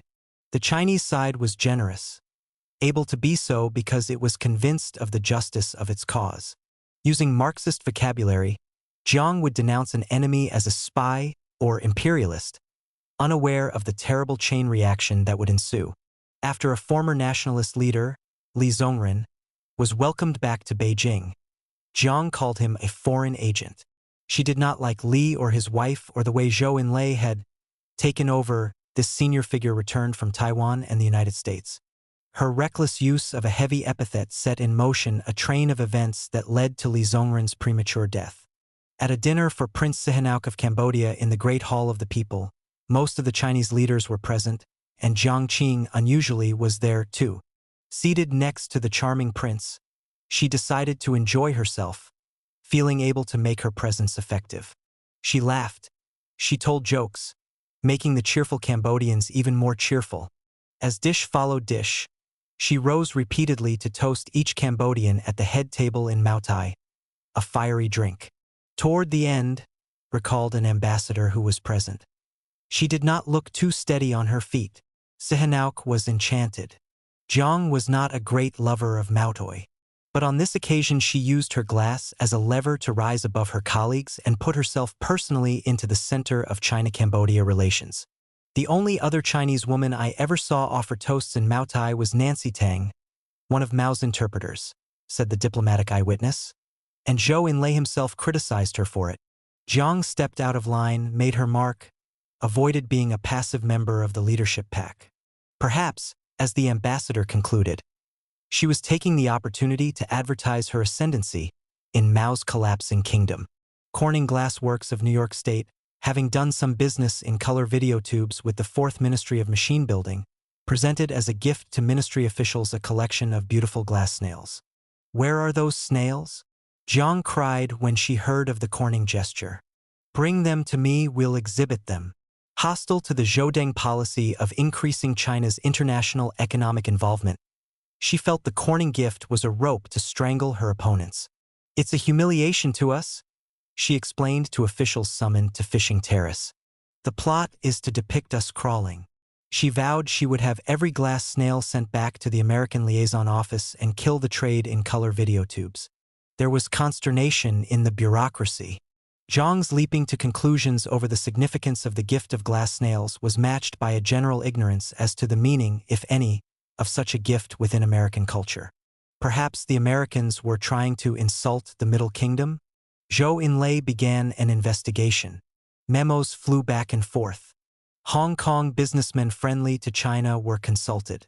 After investigation, the final report said, it was discovered that snail in the United States is a kind of artistic craft. Reflecting no malice. Jiang acted out of colossal ignorance, as well as hostility to Zhou and Deng, and she now became extremely embarrassed. She furtively returned the sample glass snail she had retained for purposes of her campaign, and she tried to destroy all her correspondence on this matter. Jiang often appeared anti-foreign. She spoke of the decadence and obscenity of Western culture. She argued that to use foreign equipment at an oil field meant a loss of face for Chinese industry, and she claimed that the export of China's oil brought the international economic crisis to the Chinese people, and offended the Third World while saving the lives of the First and Second Worlds. To be sure, it is normal in China for politicians to accuse each other of selling out the nation and of having illicit relations with foreign countries. Yet, it is a fact that, in policy disputes, Jiang Qing stood on the isolationist nationalistic side. Jiang did not seem a likely candidate for anti-foreignism. In habits, her piano playing, taste in movies and clothes, and resistance to social traditions, she was not a typical Chinese. But she was also didactic and ambitious. The combination, in the circumstances of Chinese politics as she rose to power, resulted in anti-foreignism. Inclined to lay down the law to others on the basis of her own bits of knowledge about the West and possessed of Mao's nationalism as one of her own badges of authority, she turned her back on the cosmopolitan and open-minded values she knew from Shanghai in the 1930s and became a Chinese chauvinist. There were inconsistencies. She railed against Western pornography, but loved the old Chinese sex novel Jin Ping Mei. But for a self-centered, ambitious person, in competition with pro-Western Zhou and Deng, Consistency was something to laugh at. Leave consistency to the bureaucrats. They had so little else. In a plush room of the Fragrant Hills Hotel west of Beijing, a full assemblage of Chinese diplomats above the rank of consul waited expectantly. An important speech was to be given, for which they had left their desks and come with notebooks in hand. It was Jiang Qing who stepped to the podium, severe in a dark outfit, gravely placing the sheets of her text on the rostrum. Jiang Qing on foreign policy. If there were some suppressed snickers, there also was apprehension. The drive against Lin and Confucius already had brought many bizarre acts of interference with the steady round of the foreign ministry's work. Mao had been out of Beijing nearly 8 months, and Jiang's was the voice to listen to. What was she up to? Jiang looked across the silent mass of the cream of China's Foreign Service members and smiled faintly as she adjusted her spectacles. She began with her favorite, brilliant maneuver of 1 step back and then 2 steps forward. In regard to diplomacy, I am a layman, she said with a candid shrug. In many, many things, I must learn from you. Then she impaled the diplomats on the sword of her authority. I merely pass on to you what I have learned from the chairman. He is so busy, and it is my duty as a party member to gather up oral messages from him and lay them before you. It was outrageous. Her party duties did not include passing messages from Mao to the Foreign Service. But she had gotten hold of her audience. The word oral hinted to them that she was going to mention material beyond the documentary record. Jiang Qing offered the tired clichés of Mao's former worldview. The world was in flux. Only struggle would bring a final triumph of light over darkness. China didn't want rich, white, and big friends. It sought poor, black, and small friends. Hurricanes of revolution were just around the corner. Waiting for them, the ambassadors extraordinary and plenipotentiary of the People's Republic of China should be red in quality as well as in name, and spice up their diplomacy with a bit more revolutionary militancy. Jiang had read a few policy documents, and she was straining to be Mao's Mao. It was a naked effort to extend her power into the territory of foreign policy by linking the drive against Lin and Confucius, of which she was the chief, to international relations, of which she knew little. Like a pupil in Bible class who knows it is best to stick close to Scripture, she assailed Henry Kissinger on the basis of Marxist texts. His basic point of view is limited by the class interests of the bourgeoisie. Never mind that Mao had decided China needed the United States. It was entirely safe within Chinese domestic politics to throw around a few hand grenades of class analysis. She knew Mao had recently become irritated with Kissinger. Anyway, Kissinger was Zhou's friend, not hers. Enhance your awareness, she admonished, in the spirit of Confucian moralism. Don't be temperamental, said the woman whose life was fueled by temperament. The point of the day-long meeting at the Fragrant Hills Hotel was Jiang Qing flexing her muscles in the new realm of international theory. She had sufficient mandate from Mao, or was perceived to have, to speak with authority. At one moment in the speech, real fire came to Jiang's eyes. Quite out of context, she was speaking of sugar-coated bullets, one of Mao's terms for temptations, directed by foreigners at Chinese diplomats when abroad. She denounced an enemy of hers, the recently dismissed Minister of Foreign Trade, for his sex life in Beijing. Bai Xianghua failed to withstand the poisonous snake that took the form of a beautiful woman. Mao and most other leaders never spoke at large meetings on a fallen colleague's sex life. But, in the swirl of Jiang's mind, there was no distinction between private misconduct and political shortcoming. Minister Bai probably was a Lin Biao follower. She had been a poisonous snake herself once or twice, but she had put that out of mind. Now, robed in the mantle of statesmanship, Jiang still was playing the simple game of winners and losers. There were good men and bad men, those who were for her and those who were against her. Jiang Qing had sounded like a traditional ruler. Foreigners were an unavoidable evil, to be used but not really respected.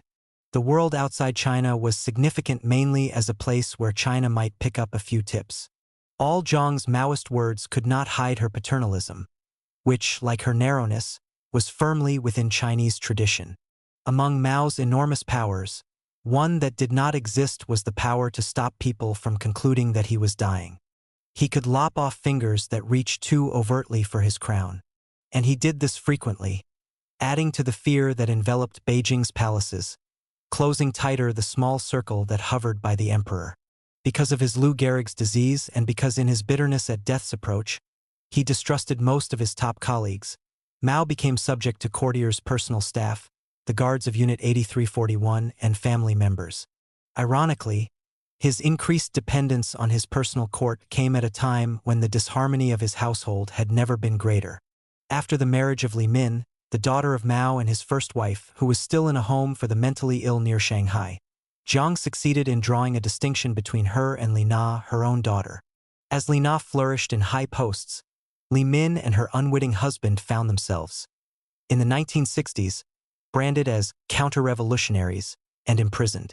Mao did not seem to oppose Jiang's trumpeting of Li Na. He did not seem to oppose her ill treatment of Li Min. Over Mao's former daughter-in-law Song Lin, Jiang and Mao continued to pull in opposite directions. Song Lin had remarried after Mao Anying's death.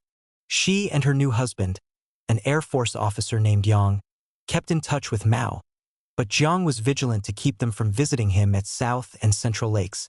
Jiang Qing suspected that Yang, who was considerably younger than Song Lin, was ambitious to climb on board the imperial household as a full replacement for Mao's late son, Song Lin's first husband. The age difference between Yang and Song Lin is far too great, she sniped once in Mao's presence. If it weren't for some political reason, there's no way they could really make a life together. Jiang may have been right. One day soon after the death of Lin Biao, Song Lin and her husband were taken into custody at the Shanghai garrison. Held separately, they were grilled on what they knew of the Mao-Jiang relationship. The aim of this investigation, which Jiang was involved in and which Song Lin claims Jiang directed, was to establish how much they knew about Mao's criticisms of Jiang. Song Lin denied she'd ever talked to her new husband about Mao's view of Jiang.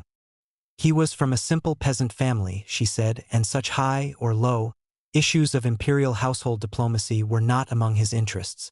For more than 40 days, a stalemate existed, with Yang saying nothing and Song Lin murmuring generalities that did not satisfy the investigators of the Shanghai garrison.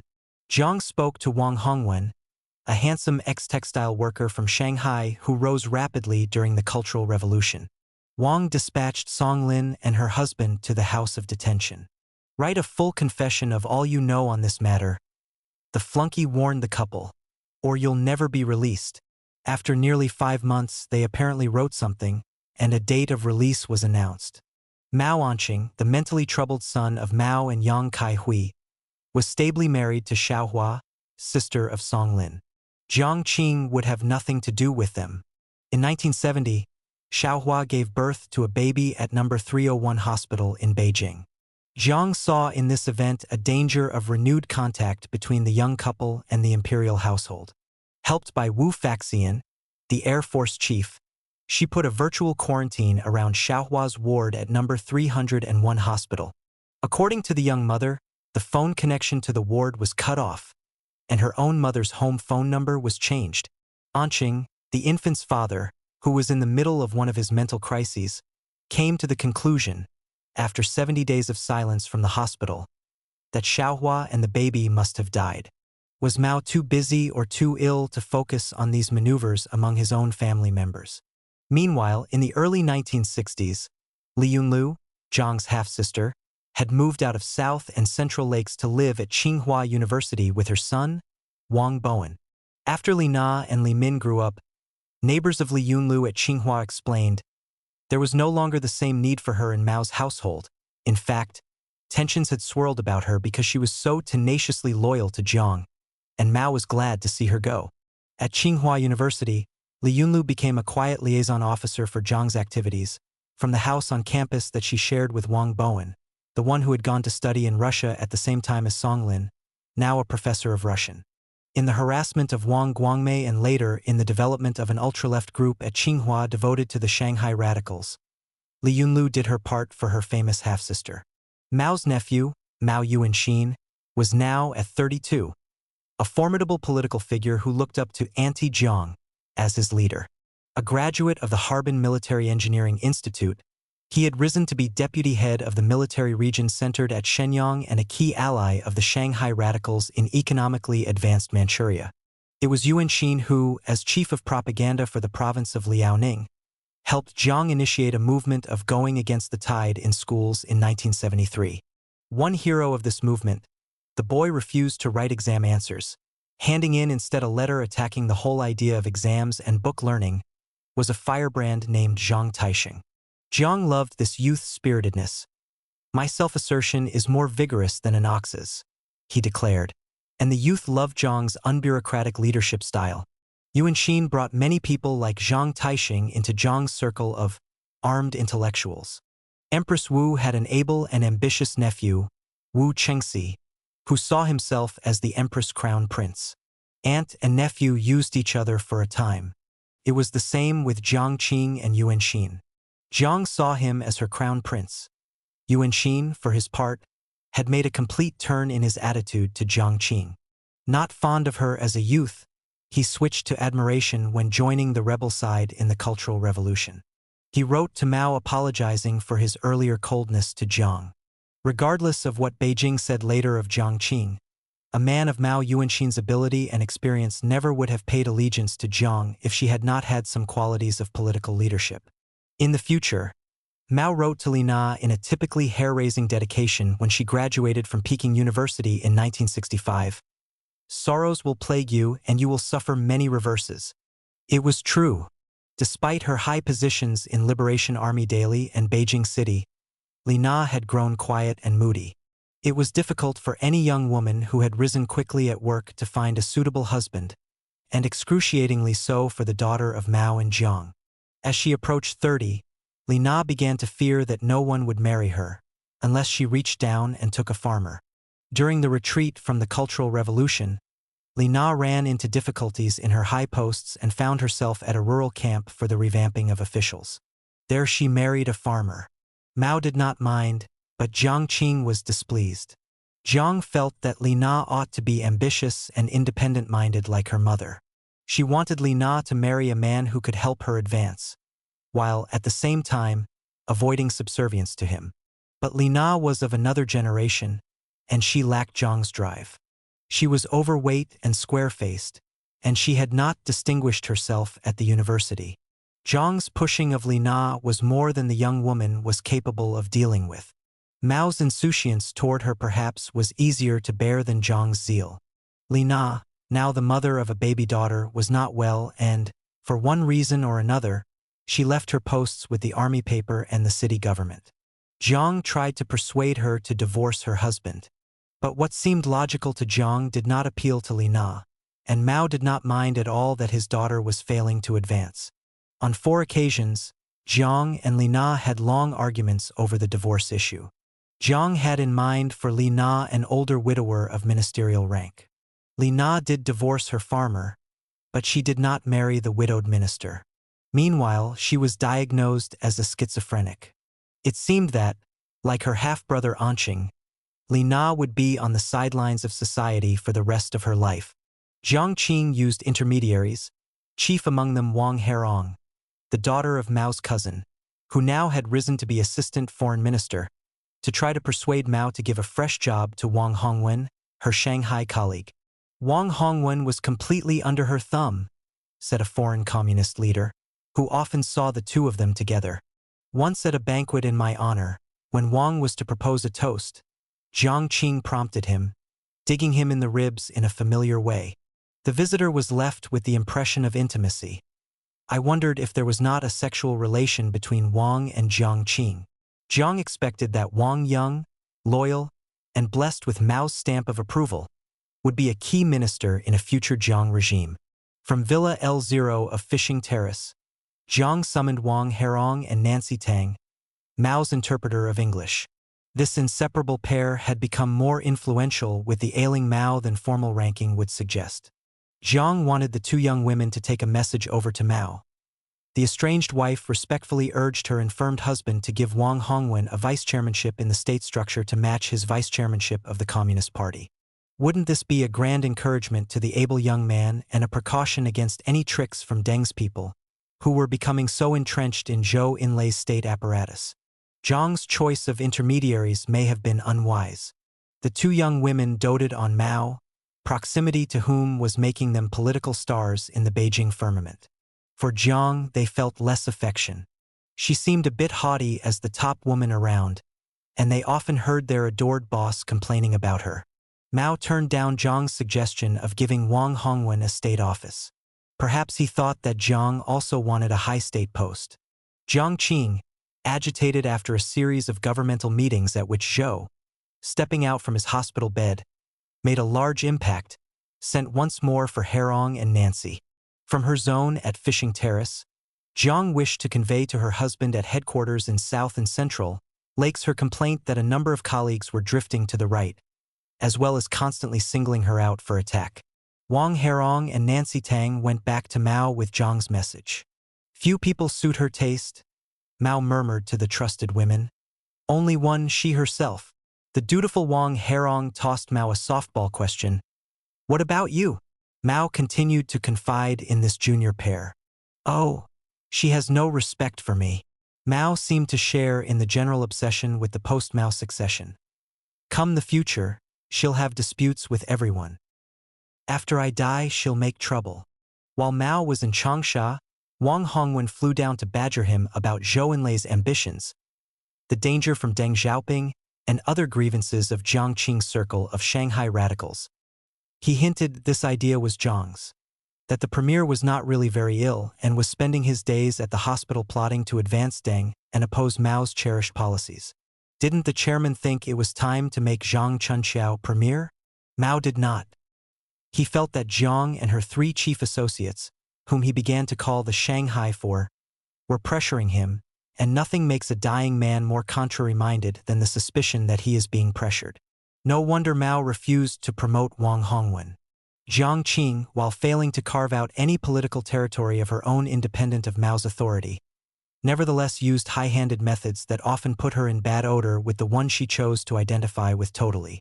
When you go off to Fishing Terrace, Mao, ever more suspicious of the Shanghai Four, said to Chen Yonggui, a peasant-turned-politician with radical sympathies, take care that the Gang of Four doesn't become the Gang of Five. Although various state and party budgets took care of the vast majority of Jiang's expenditures, staff, trips, villas, she needed ready funds for purchases of clothes and photographic equipment. Mao gave little thought to money. He was well supplied because the publishers of his books sent him fat royalties, but Jiang had moments of shortage. At one point, Mao set up a fund of some tens of thousands of yuan for Jiang's use. She was embarrassed that, in drawing from it, she had to deal with a female assistant and lover of Mao's, Zhang Yufeng. Zhang missed no chance to keep herself informed of Jiang's patterns of consumption. Little Zhang, Jiang said defensively one evening after arranging to draw from the fund, I know this seems a large amount to you, but in my situation it's hardly enough to keep my life in one piece. Jiang wanted Mao Yuanxin, Mao's nephew, to do the books on her fund. He was a young man who understood his auntie. But Mao would not let the matter slip from Zhang Yufeng's hands. Mao increasingly liked Yuanxin, but he knew his nephew was very close to Jiang. Yufeng served him alone. In January 1975, when Jiang's distance from Mao made the money question more difficult than ever, she had to write a note to Zhang Yufeng, can I withdraw 8,000 yuan from that account?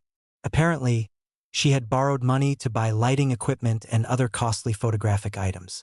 Her lines to Mao's secretary were a blend of magnanimity and toughness that was her specialty. I later gave the equipment to the New China News Agency as a gift without charge. Of course, she could ask the agency to reimburse her, but she felt the state and party's interests should be put first. The equipment was needed for important tasks. So I have to pay back a loan of 8,000 yuan.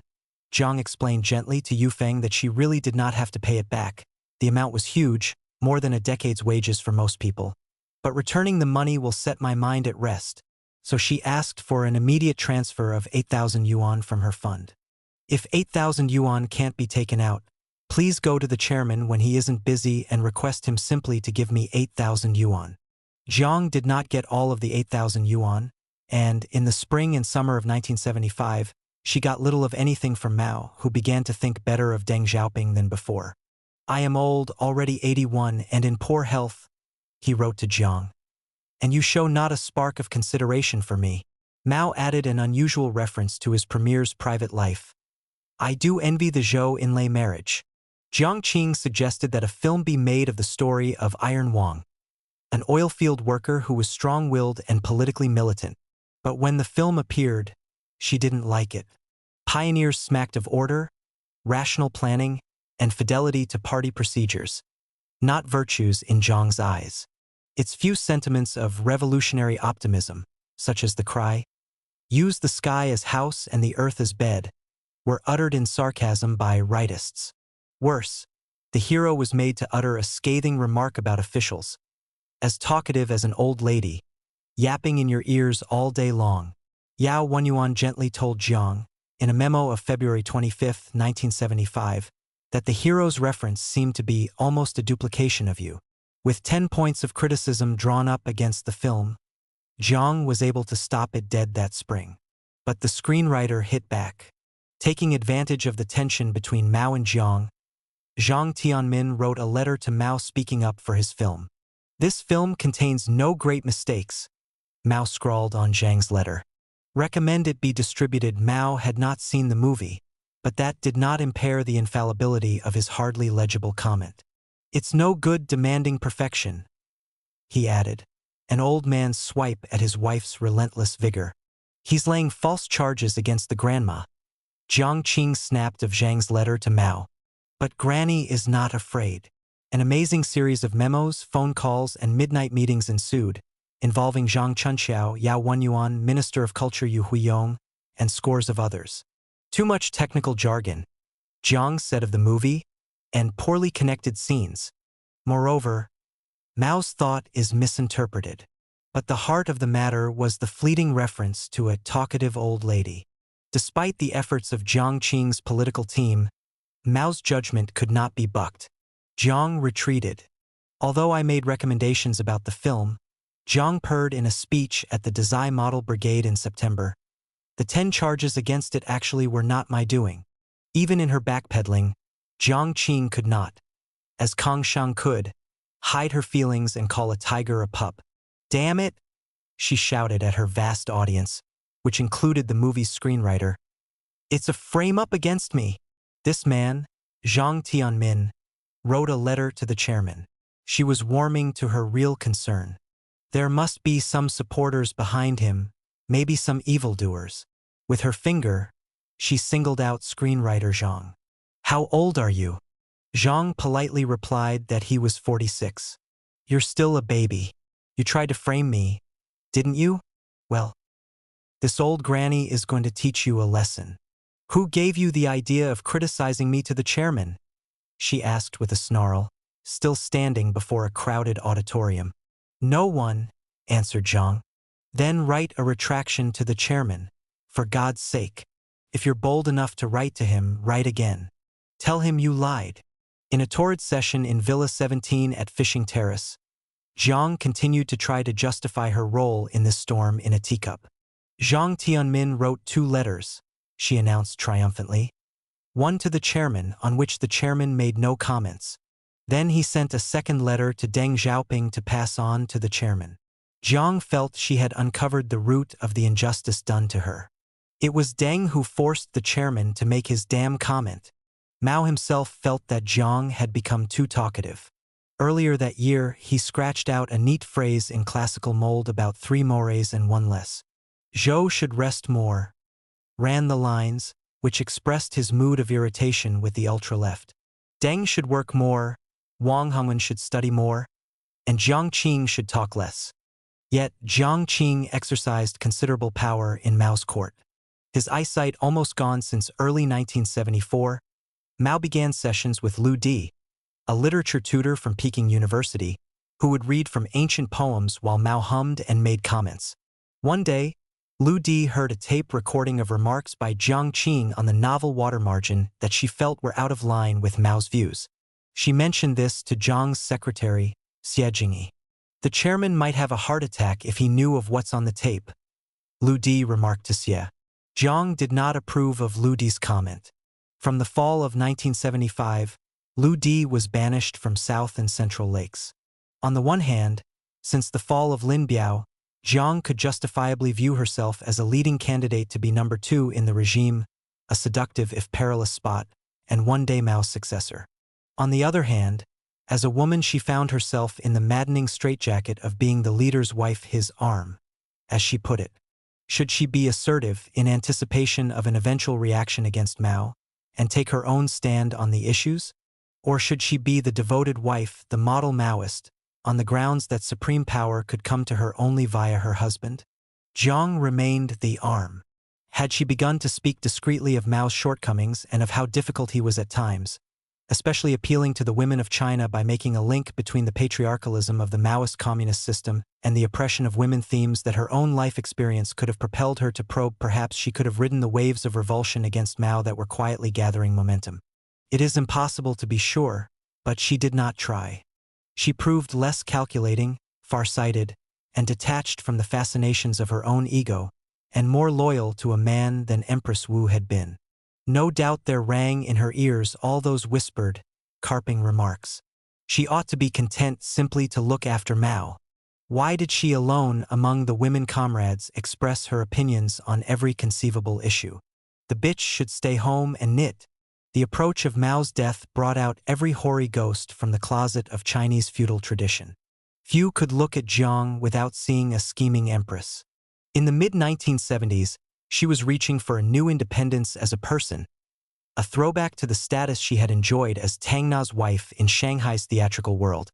But a tradition-bound and conformist society was in no mood to grant her, in the very different realm of politics, the right to independence as a person. Granny declared that she was not afraid, but it was a crippling thing to have to see herself as Granny. "Don't cook up a gang of 4, Mao told Jiang in mid-1975. He was referring to her 3 Shanghai colleagues. There was a saying about the quartet: Jiang's head, Zhang Chunxiao's tricks, Wang Heng's legs, and Yao Nuan's mouth. Before the whole Politburo, Mao criticized his wife for her scheming methods and ultra-leftist views. Jiang, wounded and angry, wrote a letter of self-criticism. "Because I did not want to impair unity," she said later to a sympathetic audience, "I took all the blame." She felt that Deng Xiaoping was taking Mao's criticism of her, blowing it up and trying thereby to destroy the Shanghai radicals, the mirror image of what she was trying to do to Deng. "The chairman has been criticizing both sides," she pointed out, quite correctly. "But Deng never alludes to the criticism of him and his friends and goes on overstating the chairman's criticisms of us, particularly of me." She simply could not resist cursing Deng. "In China," she grandly announced to one of her factional gatherings, "we have an international capitalist agent named Deng Xiaoping." Yet, in the next breath, she admitted, "Nevertheless, our chairman has been protecting him." Mao was a lid holding down a cauldron of strife. He may well have hoped for a time that Deng, and later Hua, would succeed in cooperating with Jiang, and Deng and Hua may both have tried for a time to do so. Jiang decided to go to Dezhai for a series of political meetings. At them, the top leaders were all campaigning fiercely, at once trying to satisfy Mao and to offer themselves over Mao's head to a Chinese public anxious about the post-Mao future. She traveled to the hilly township in Shaanxi province in a special train with a retinue of more than 100 people. At the guest house for visitors, she asked for black curtains to keep out every beam of light and new fluorescent lamps, because the existing ones hummed too loudly when turned on. She asked for a ban on motor vehicles entering the brigade area for the duration of her stay. To establish herself with the locals, Jiang hit upon the idea of building an air raid shelter on a nearby hill called Tiger Head, and she went out accompanied by a cameraman to do the first 5 minutes of digging herself. "I am denounced every day," she shouted in her Dezhai speech. Well, you could hardly be called a real communist if someone weren't denouncing you. To her well-disposed audience of film people and young intellectual leftists, brought in at great expense from various cities to hear the weak speeches, she revealed her pain and her defiance. "It's been a hell of a struggle in Beijing. But, I'm not afraid.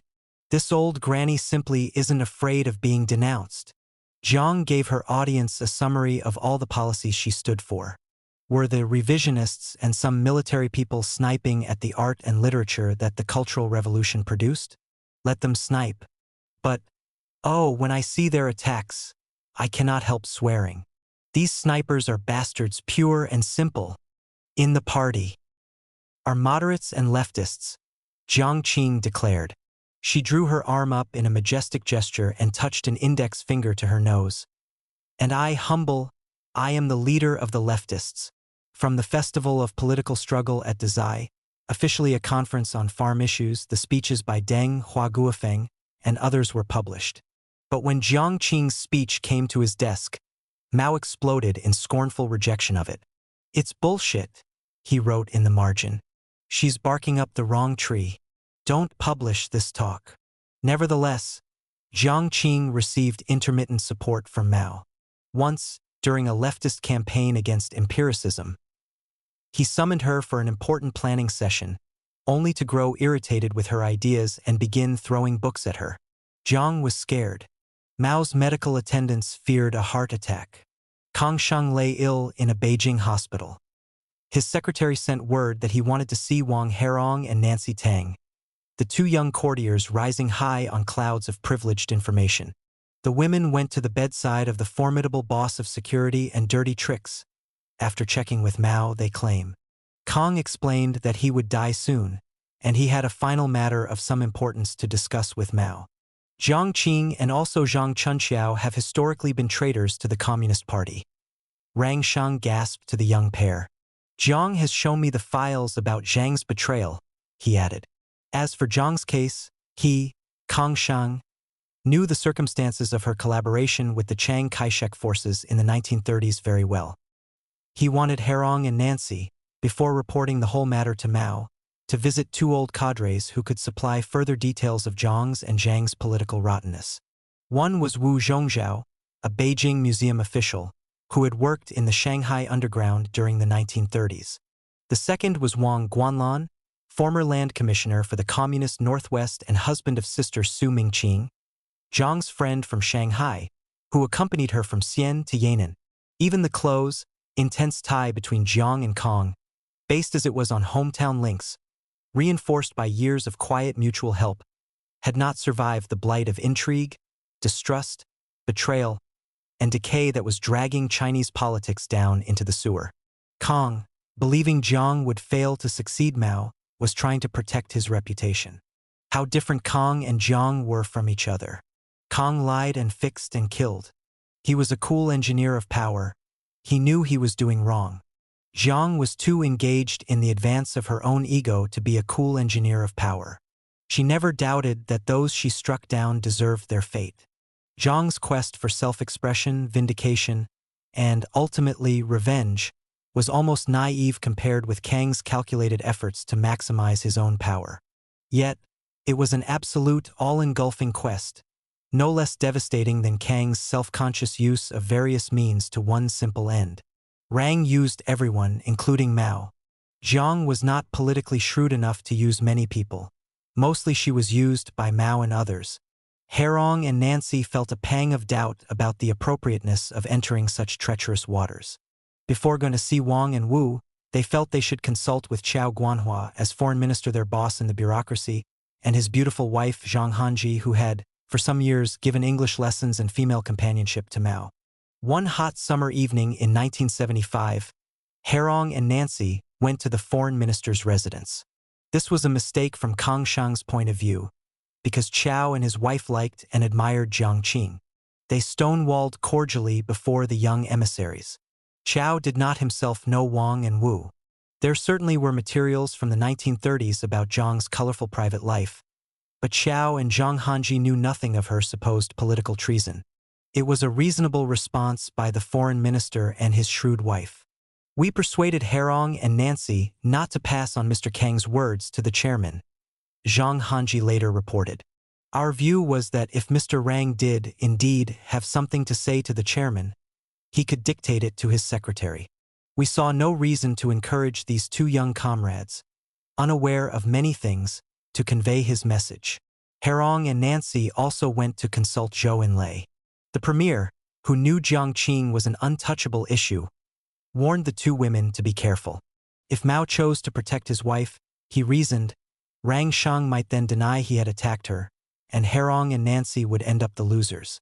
For the moment, Herong and Nancy kept their stick of dynamite to themselves. Deng Xiaoping understood Mao's attitude to Jiang Qing better than did the dying Rang Shang. Although after Mao's criticisms of Jiang in April and May of 1975, Deng began to chair Politburo meetings and probably had the immediate power to clip Jiang Qing's wings. Deng understood, as Rang Shang did not, that Mao wished only to curb Jiang, not to purge her. A day of tears for China in January 1976. Zhou Enlai was dead of cancer at 78. It was unbelievable that the man everyone always took for granted was gone. In freezing weather, 1 million people gazed silently at the cortege with its hearse draped in black and yellow rosettes. It was bad luck for China that the premier died before Mao. Zhou's presence could have smoothed Mao's passing, but Mao took Zhou's passing as an opportunity to lurch to the left, which polarized Chinese politics. Jiang Qing's long, close relationship with Zhou had given way after Lin Biao's death to cold rivalry. The modesty and charm that had attracted Zhou in the 1940s and 1950s seemed to have been eclipsed by an Empress Wu-like hardness and calculation. When Jiang lay in a Moscow hospital bed suffering from cancer, Zhou had gone out of his way, and beyond any mandate from Mao, to try to cheer her up. But during Zhou's battle with colon and bladder cancer, Jiang responded coolly. The truth was that Zhou's death, perhaps a relief to Mao, was an immense boon for Jiang Qing.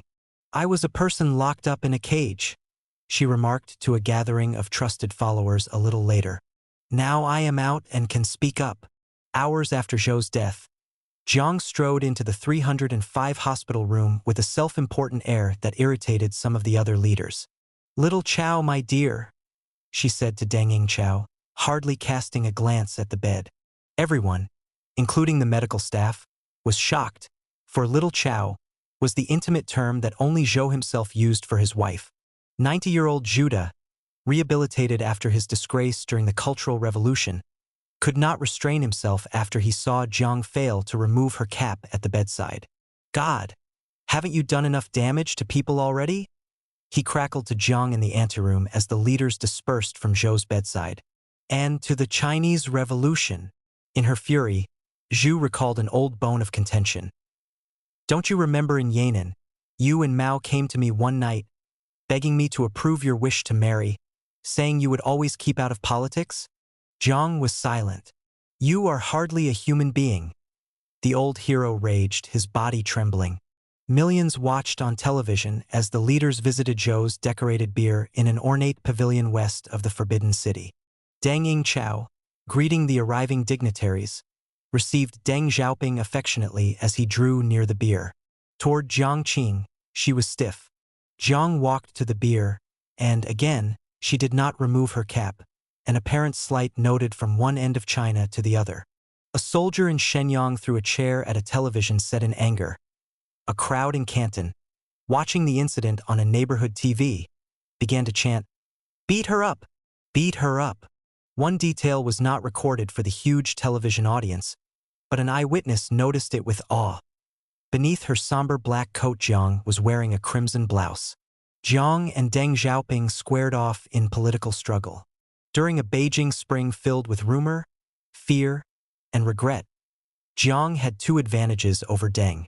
Zhou's death weakened the moderates, and Mao was in a wholly different frame of mind from 1975. Jiang and her friends blocked the appointment of Deng as premier in place of Zhou. The moderates, in turn, blocked Jiang's move to give Zhang Chunqiao the job. A Mao protégé, Hua Guofeng, was named acting premier as a compromise choice. He had fewer enemies than the abler candidates. Jiang's chef was heard to say Mao for once had made a sharp decision in choosing Hua. Although Jiang did not quite know what to make of the amiable Hua, she felt in a stronger political position than during 1975. Her prospects of succeeding Mao were alive once more. At a meeting of her supporters, she spoke of the sally launched to struggle against me as essentially a thing of the past. She began to call Deng a fascist. Visitors to South and Central Lakes found Jiang supervising access to Mao's private quarters. She seemed to be spending more time at her old apartment, adjacent to Mao's, than she had for years. Mao Yuanxin had left his post in Shenyang to become a virtual chief of staff to his uncle, who now seldom left the compound. This added to Jiang's influence. She and Yuanxin monitored the phone lines, kept an eye on the flow of documents, put an anti-Deng spin on issues whenever possible, and replaced interpreters they did not like with others more pliant. In February 1976, Jiang escorted Richard and Pat Nixon to the theater at Mao's request. And, this time, Zhou Enlai was not on hand to cloud her mastery of the evening. The program of songs and dances included People of Taiwan Are Our Brothers, with its lines about Beijing's determination to liberate the island province. As the song finished, Jiang jumped to her feet and clapped loudly.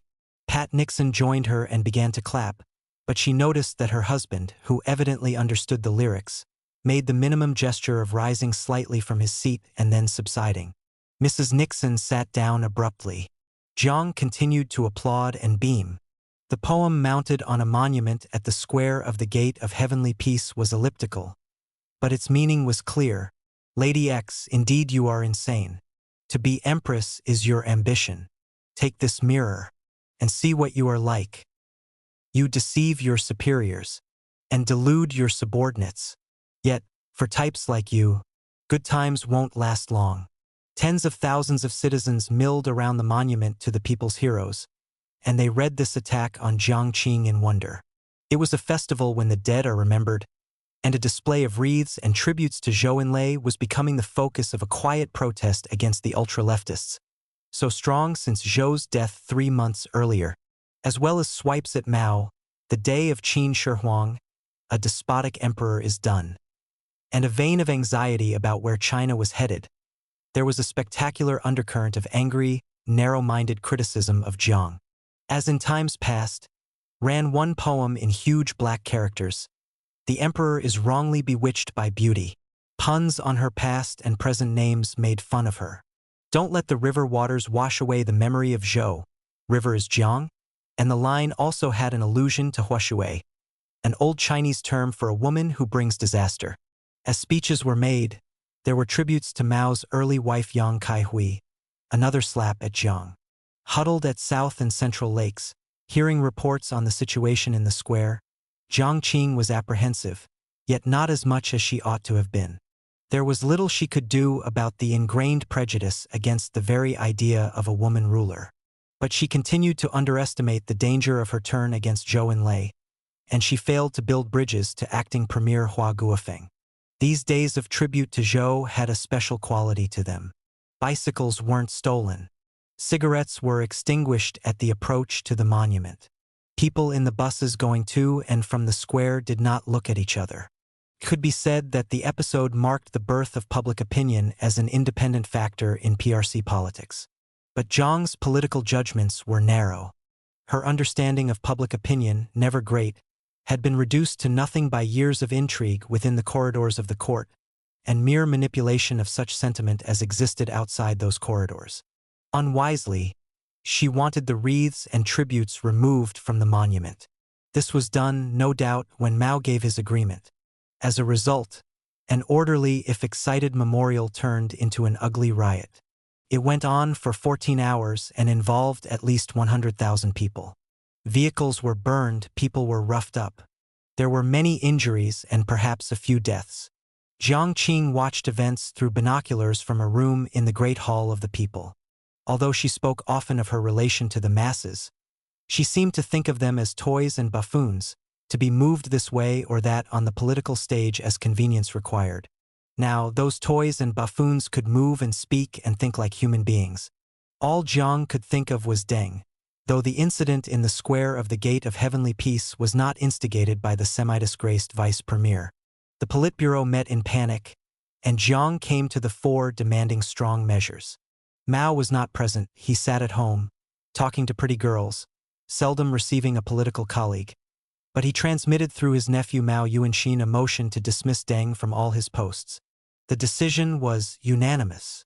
Jiang gathered her staff together to celebrate with Maotai, peanuts, and roast pork. "We are victorious," she said in her toast. "Bottoms up. I will become a bludgeon, ready to strike." Although Deng was out as Mao's successor, Jiang was by no means in, and she did not seem to realize what a devastating portent for her own future the popular eruption had been. Jiang's enemies were cowed, and the winds of policy blew her way, for the moment. Cultural officials were summoned to help her plan a variety of theatrical shows designed to mark the 10th anniversary of the Cultural Revolution. Acting through her group at Tsinghua University, including her half-sister, Jiang induced the university to announce a new history course on the careers of Empresses Wu and Lu. Entertaining foreign leaders, Jiang behaved with a panache that recalled her great year of 1974. She lost no opportunity of laying down the law to one or another of the leaders who were among the party. Prime Minister Robert Muldoon of New Zealand said after an evening with her. Having sat beside Jiang and some of her colleagues at a soccer game, Muldoon mused, "It was easy to see where Jiang Qing got the reputation as a nagger." The report of Kang Shang's denunciation of Jiang eventually reached Mao's desk. Last summer we heard a trumped-up charge against comrades Jiang Qing and Zhang Chunqiao. Zhang Hanji began her belated letter to Mao. "I now think it was all stage-managed by Deng Xiaoping," the foreign minister's wife explained. She had found a safe way to package her delicate message, for in the spin-dryer of Chinese politics, Deng now was cast to the bottom layer of filth. Zhang related the whole story, as she knew it, of Kang's deathbed decision to retrieve his place in history by stabbing Jiang Qing in the back. He had died. Meanwhile, in December 1975, she ended with a crack at Wang Herong. The whole matter died down, but later we saw an old man walking with difficulty from a banquet at the Great Hall of the People. Herong happened to pass, and I asked her who the old man was. "He is Wu Zhongzhao," she replied. I must say I wondered if she hadn't deliberately arranged for Wu to attend the banquet. Although Zhang Hanji's report was presented to Mao in a twisted way, it did contain the naked, unchallenged fact that one of Mao's closest lieutenants, Jiang's oldest colleague among the communist leaders, had said on his deathbed that Jiang was a longtime renegade. Mao didn't care. He shelved this stick of dynamite. No investigation of Kang's charge took place. The foreign minister's wife also told Jiang herself of the whole affair. "In every way that bastard has surpassed even Lin Biao," she burst out to Zhang Hanji. "To be bitten by one of your own is especially horrible." Of course, the main reason why Rang Shang's poisoned arrow did not impale Jiang was Mao's changed attitude toward her. He was in a left-wing mood on many issues, and the advance of his Lou Gehrig's disease stirred a streak of sentiment for his wife of 38 years.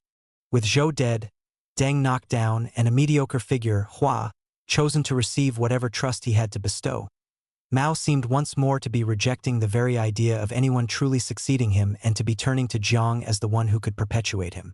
Was she not controversial, even hated in many quarters? But Mao's own mood was so quixotic, and so frequently bleak, that the monkey in him may have been delighted with the thought of cheating all his ministers and tossing the kingdom to the willful actress who, he liked to believe, owed everything to him. Mao chose a plot at the Babaishan cemetery for a joint grave of husband and wife. The pair of them went several times to inspect it together. During the summer of 1976, he sent her what reads like a farewell poem. "You have been wronged," the lines began. "Today we are separating into two worlds. May each keep his peace. In the struggle of the past 10 years, I have tried to reach the peak of revolution." Mao went on in a typically gloomy and self-critical reference to the Cultural Revolution period. "But I was not successful. You, though, could reach the top." Personal as his last poem to Jiang was, Mao could not neglect the political realm, nor fail to express his half-hope that Jiang might mend her ways and take over the leadership and his fear that she might not be able to do so. "If you fail, you will plunge into a fathomless abyss. Your body will shatter. Your bones will break." The Politburo, Jiang accepted, came to Mao's bedside for a meeting in midsummer. Mao could barely speak, and many present sensed it was his last session with China's ruling body. "Help Jiang Qing," he gasped as his feuding ministers bent close to catch his instructions for the future. But the words trailed off into a mumble.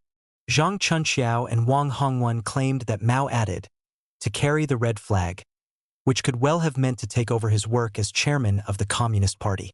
Moderates at the bedside reported that Mao uttered the words, helped Jiang Qing to correct her errors.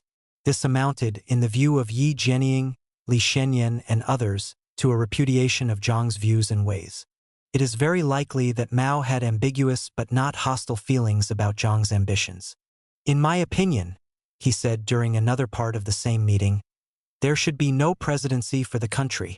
Mao spoke of the need for a tripartite leadership of old, middle-aged, and younger officials. It is up to the Politburo to decide whether Jiang Qing shall be included. This is the authentic Mao voice, elliptical, seemingly fence-sitting, but really not against the idea. Within South and Central Lakes, where Jiang Qing had returned to live after Mao's second heart attack in June, she had to deal with the power over Mao of Zhang Yufeng. Although Jiang had originally suggested Mao watch imported movies, she now thought the light would hurt his eyes and said there should be no movies. But Zhang Yufeng disagreed and prevailed. Zhang and Mao together watched Gong Fu and other Hong Kong movies. When Jiang Qing came by to see Mao, Zhang Yufeng would hide the movie equipment. Jiang planned a whirlwind day of visits to 3 Beijing units full of her supporters, tipping off a staff member that the visits should be covered in the press. She would appear on behalf of Mao and express her solidarity with the people at this time of national anxiety.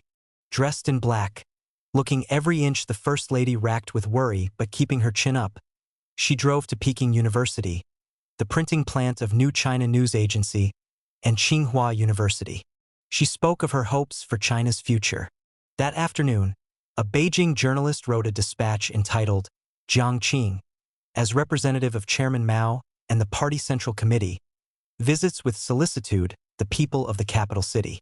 But even Yao Wenyuan, who had authority over national organs, could not approve this puff piece. Jiang's staff member rushed to try to arrange its appearance in Beijing Daily, which is under the city's authority. The editors, held back by the text's mixture of melodrama and showmanship, dragged their feet long enough for the piece to die. I wanted to come and see you last summer, Jiang said to her captive audience of culturally saturated peasants at Jiajinswang during a trip to Tianjin, but they wouldn't let me. Now, she was free, she cried, but she did not sound free.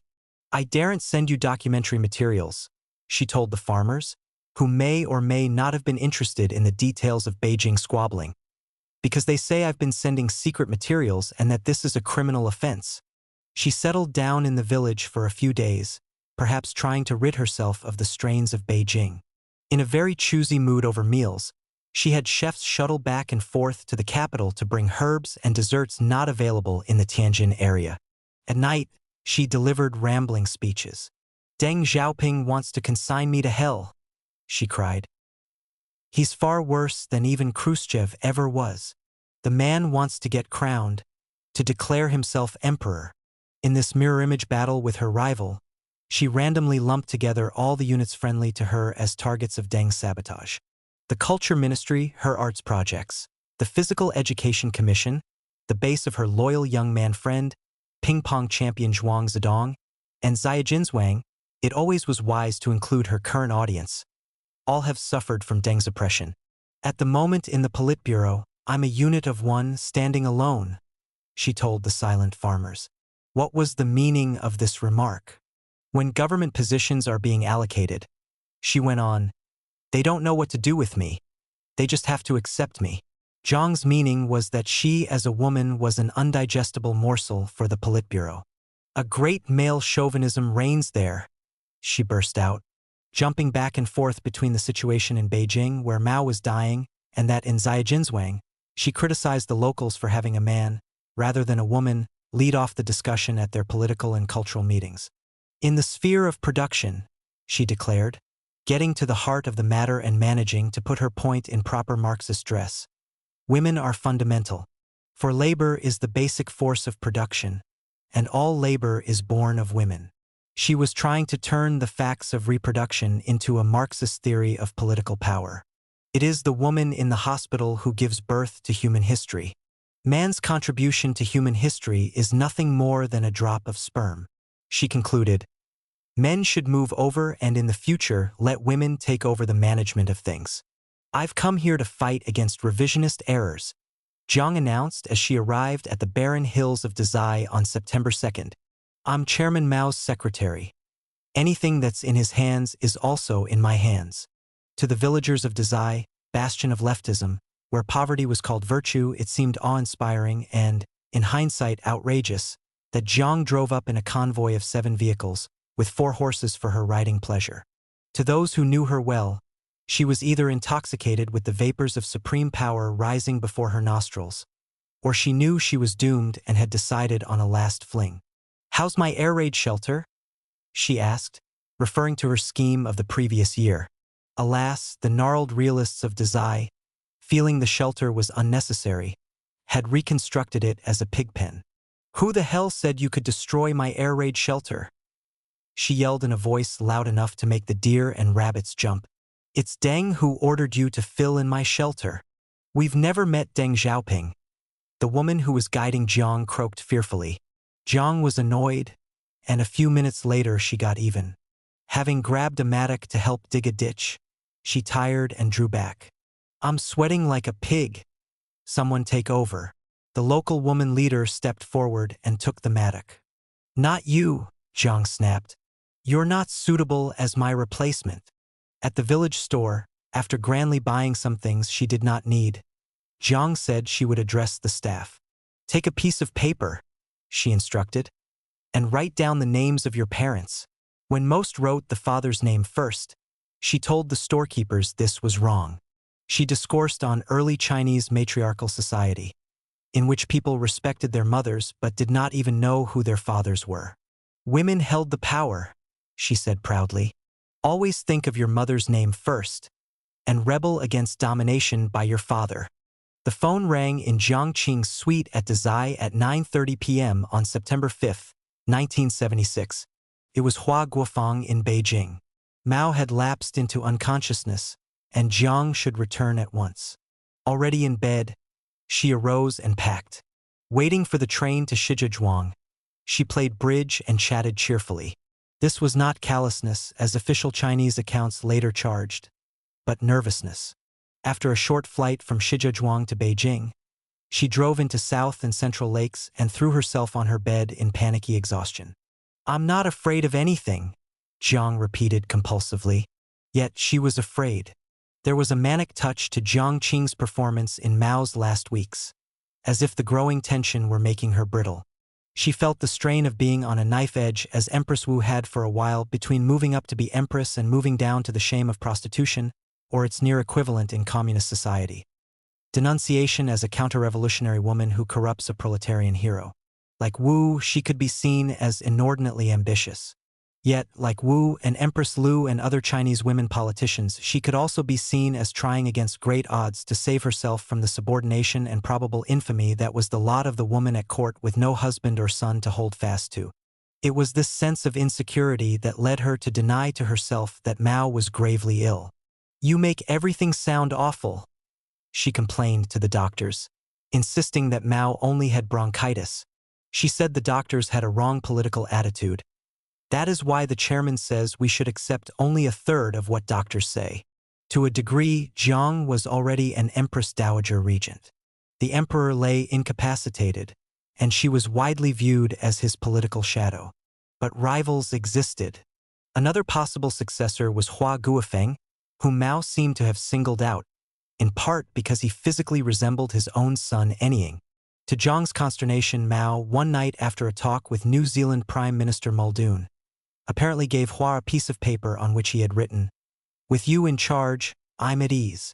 And there was Deng Xiaoping, the anti-Mao alternative, officially in disgrace but influential in the military and a rallying force for all who hated the ultra-left. Jiang, the Empress Dowager Regent. Hua, the substitute son. Deng, the rebel waiting in the marshes. At Mao's place, the atmosphere was heavy with unbearable tension. Lackeys wept for their chairman and also for themselves. Members of the Politburo came and went, taking turns at being on duty at the residence, hiding their maneuvers under a dark cloak of grief. For Jiang, more than for anyone, the tension was hard to bear, like an iron clasp around her skull. She summoned extra helpers and then decided she could not put up with so many people. "Everyone not on duty, get out!" she cried, perplexing the new arrivals. She went into the bedroom to scrub Mao's back, gently exercise his limbs, and dust him with talcum powder. It was easy for Jiang's detractors to say she did the wrong things in the next 3 days. She shouldn't have turned the chairman over in bed, some of the medical staff complained. His face turned blue and purple when she did so. How awful of her to tell doleful staff members. You ought to try to cheer up a bit. It was true that her behavior was brittle. She simply did not know what to do, and, in truth, there was nothing she could do for Mao and perhaps not much she could do for her own political future. But it was ridiculous to say she was gloating over Mao's imminent death. She, more than Hua or Deng, needed to have him live longer. It was her near panic at what the morrow would bring that made her conduct brittle. On the evening of September 8th, unable to contain her nervousness, she drove over to the New China News Agency. With some trusted staff, she went to the earthquake-proof conference room and sent for this journalist or that editor. She feared there were agents in the agency who were under instruction to undermine her. She was hoping to create supporters who would stand up for her when the time of testing came. It was a pointless, damaging foray. Jiang drove back, unsatisfied, to South and Central Lakes. It was late, but she did not go to bed. Lights were on everywhere. Medical workers huddled in silent groups. Most members of the Politburo were present. So were Mao's 2 daughters and his nephew, Mao Yuanxin, but not his only living son, Mao Anqing, for Jiang had not wanted him told of the crisis for fear of the effect on his mind. Busy pens, bent according to the political vibrations as best these could be discerned, were preparing an announcement for the next day. It began, "Chairman Mao has left this world." When hope finally faded from Mao's life, Hua Guofeng turned to Wang Dongxing and said, "Ask Comrade Jiang Qing and the Politburo members in Beijing to come here immediately." Moments after Mao's death, Zhang Yufeng began wailing, "What will happen to me?" Jiang Qing walked across the room, put an arm around her shoulder, urged her not to cry, and said, "You can work for me now." Zhang Yufeng's tears stopped immediately, and she burst into a smile. "Comrade Jiang Qing, thank you so much," she said. "All right," Jiang said to the medical and security personnel gathered in Mao's room. "You all have really had a hard time. Thank you very much." Turning to her nurse, she ordered her black silk dress ironed for the period of mourning. Over the next days, Zhang Yufeng brought instructions from Jiang Qing to the medical team, making it clear that she now accepted Jiang as her superior. Among the wreaths at the catafalque was a large one of chrysanthemums and greenery with the inscription, "In deep mourning of the revered master teacher chairman Mao Zedong, from your student and comrade in arms Jiang Qing." Jiang did not mourn Mao Zedong as a widow, the way Deng Yingchao mourned Zhou Enlai.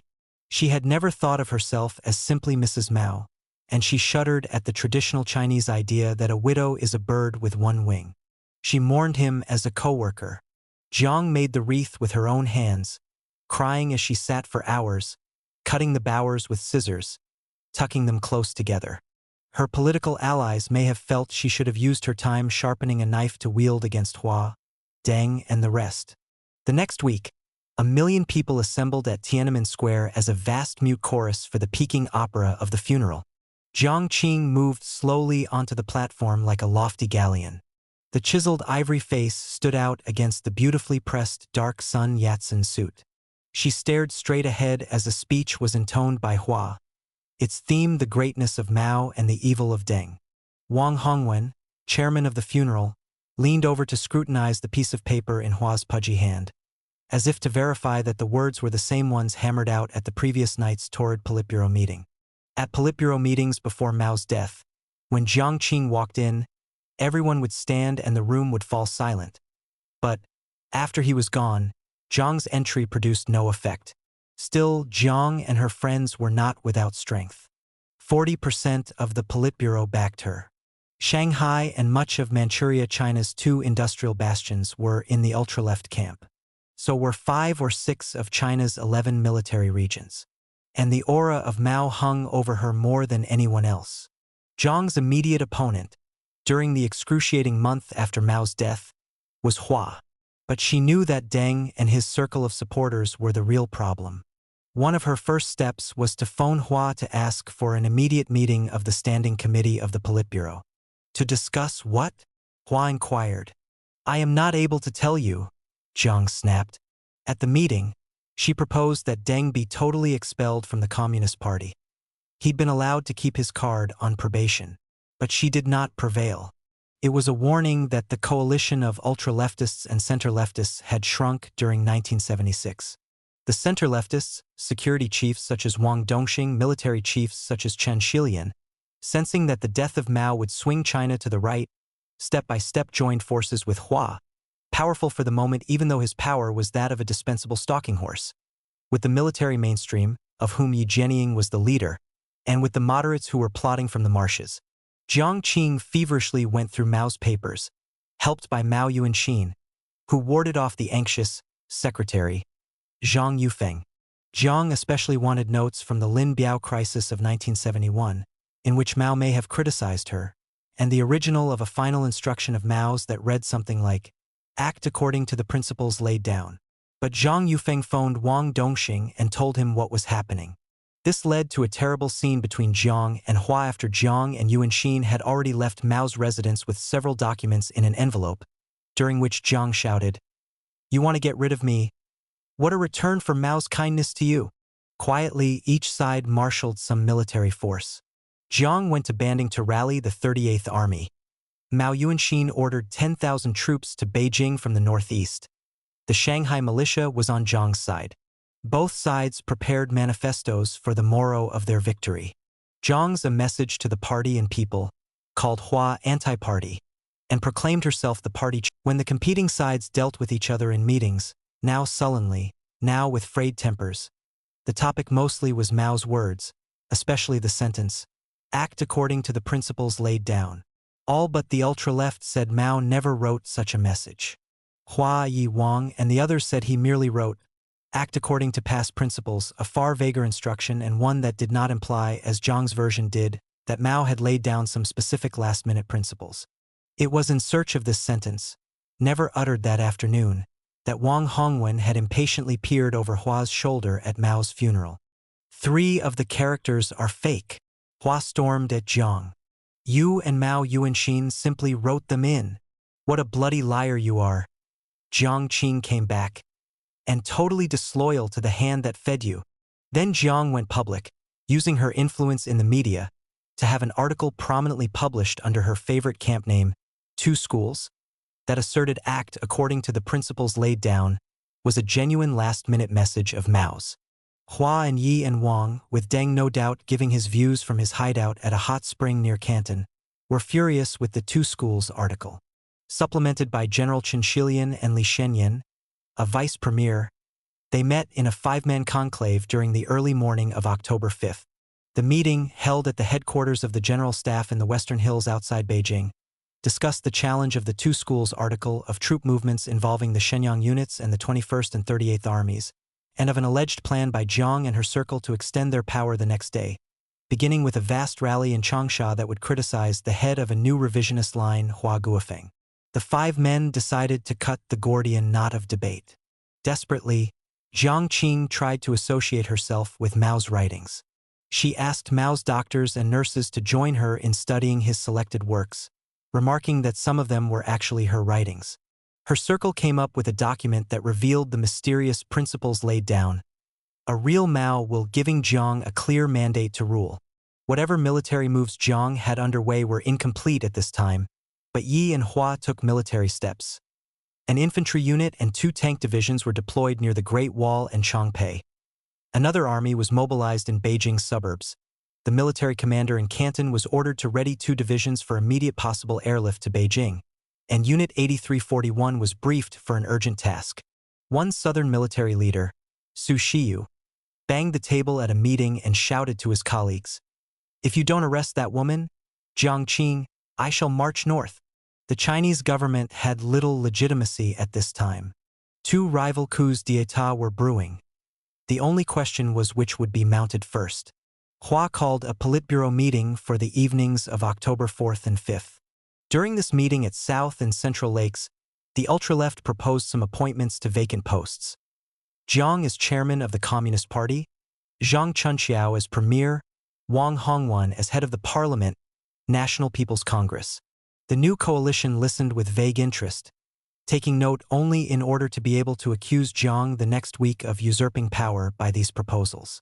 The meeting adjourned inconclusively, with an agreement to continue the discussion the following day. On the evening of October 6th, Jiang Qing arrived at South and Central Lakes for a scheduled meeting to discuss publication of Mao's writings. His staff was ordered to remain outside. When he walked into the conference room, Hua Guofeng announced his arrest. Jiang did not resist. Moments later, Wang Hongwan arrived. Confronted with the same announcement, Wang struggled, was knocked to the floor, and soon handcuffed. Yao Wenyuan did not turn up as scheduled, but, a short time later, he was arrested at his home. Jiang Qing did not arrive. Hua and Yi Jianying looked at their watches and then sent for Wang Dongxing. An hour later, a posse of motorcycles and a military jeep glided through empty streets close to the zoo. Inside the jeep, Wang Dongxing pointed out to his 3 men a gray wall broken by a high iron gate. It was the Guanyuan villa. Wang was nervous, unable to push away the sentimental memories that made his night mission seem dastardly. But the colonel and 2 captains, selected specially from Unit 8341's 37th Detachment for this evening's extraordinary work, had their instructions and already were out of the jeep. At the gate, they presented credentials that enabled them to replace the 2 sentries. Into the darkened villa they crept, knowing from careful study of its floor plan exactly which room they were to assault. Quiet as cats in their rubber sneakers, they found the light switches to the master bedroom, nicked them on, and burst into the elegant room with automatic rifles pointing toward the bed. Jiang Qing sprang like a tiger from the sheets, her eyes blazing, her nightgown flying in all directions. "Don't move!" the troops shouted in unison. A moment of silence seemed like an epoch. Then Jiang slid to the floor, weeping loudly. Through her sobs, the colonel said with a snarl, "You are under arrest." Jiang turned her drenched face upward and shouted, "The chairman's body is hardly cold, and yet you have the gall to mount a coup." The coup was Hua's. Jiang's coup was never triggered. The Politburo met immediately to ratify the arrests.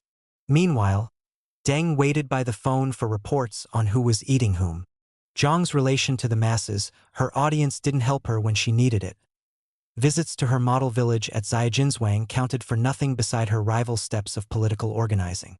Yi Jianying and the other moderates, Hua the substitute son, and Wang Dongxing and his ex-leftists, acting with momentary cohesion as a tripartite force, took the risks.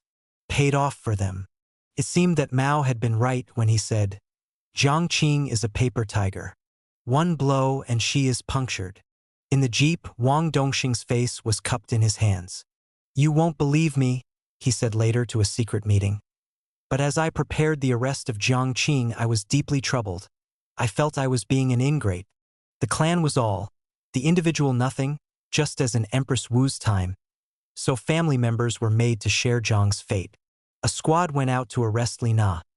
She went down with her mother, just as her half-sister, Li Min, now rose like a helicopter because she had a different mother, the shrew's wronged predecessor.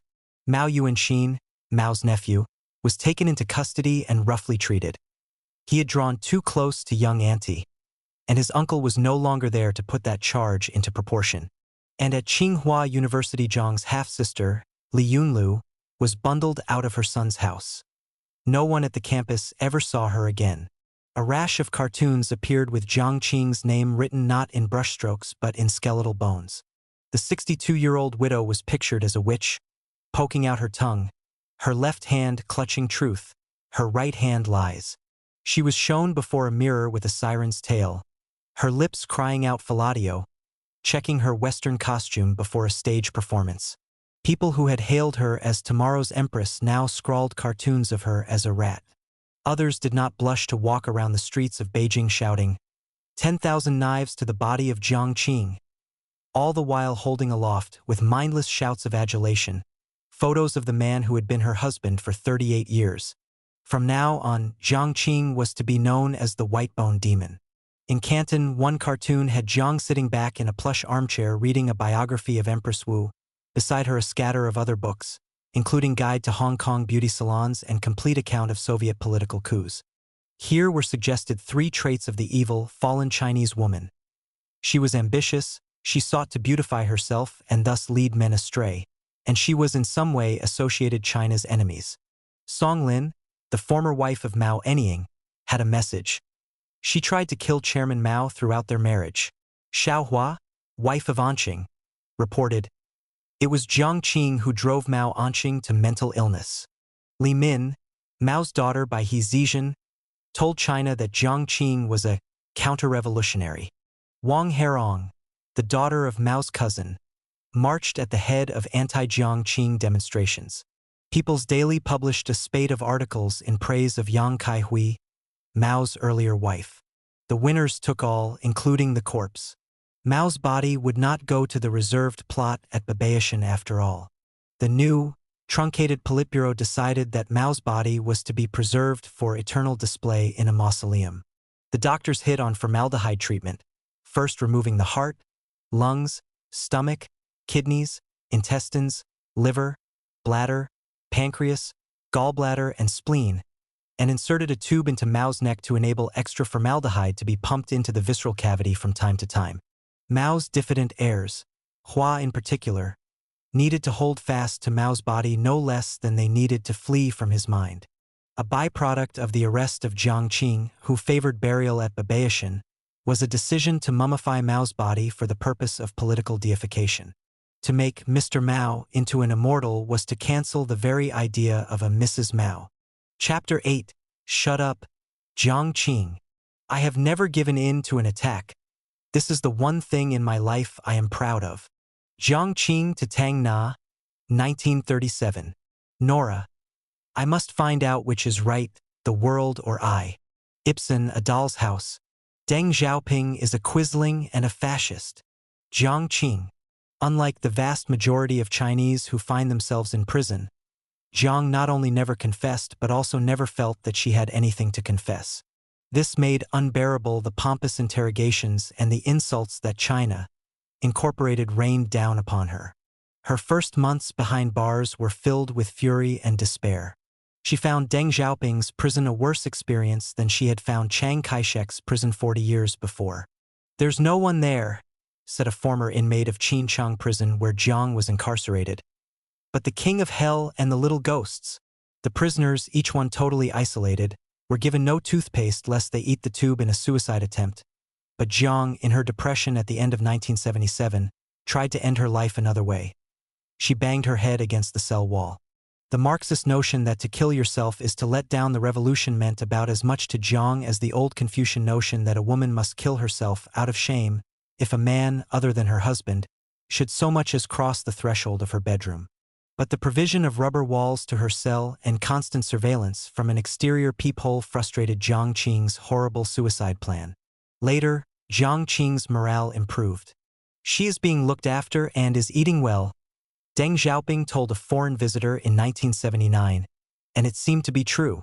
She received 1.5 yuan worth of food each day, which is 2 or 3 times what the ordinary Chinese eats, and sometimes she had fish, meat, and milk royal fare. Breakfast was rice porridge and baozi, a dumpling. At lunch and dinner there were 2 dishes and a soup. Jiang was fond of baozi, whether sweet with vegetables inside or with meat inside. One evening, a jailer caught her stealing 2 meat baozi. She had tucked them in her sleeves at dinner, planning to make a midnight snack of them. "Put those baozi back," cried a guard who had observed her. "You may take only what you are going to eat now." Jiang put the baozi back, looking guilty. For some time, Jiang had access to newspapers. She even read the 3-volume Crimes of the Gang of Four, which circulated among the elite during 1977. In February 1978, she wrote a letter to the Central Committee denouncing the compilation as a pack of lies. "I ate and slept well," Jiang said of the latter part of her pretrial confinement. She added a striking remark that alluded to an incident in ancient China. "Each day at the cock's crow I got out my sword," a quotation from a famous general who, having lost his kingdom, practiced daily readiness to recover it. I tried to keep myself healthy and strong so that one day I could stride properly to the execution ground. The curtained car wove out from Beijing, past a sign reading, "Restricted area? No foreigners," to the forbidding gate of Qing prison.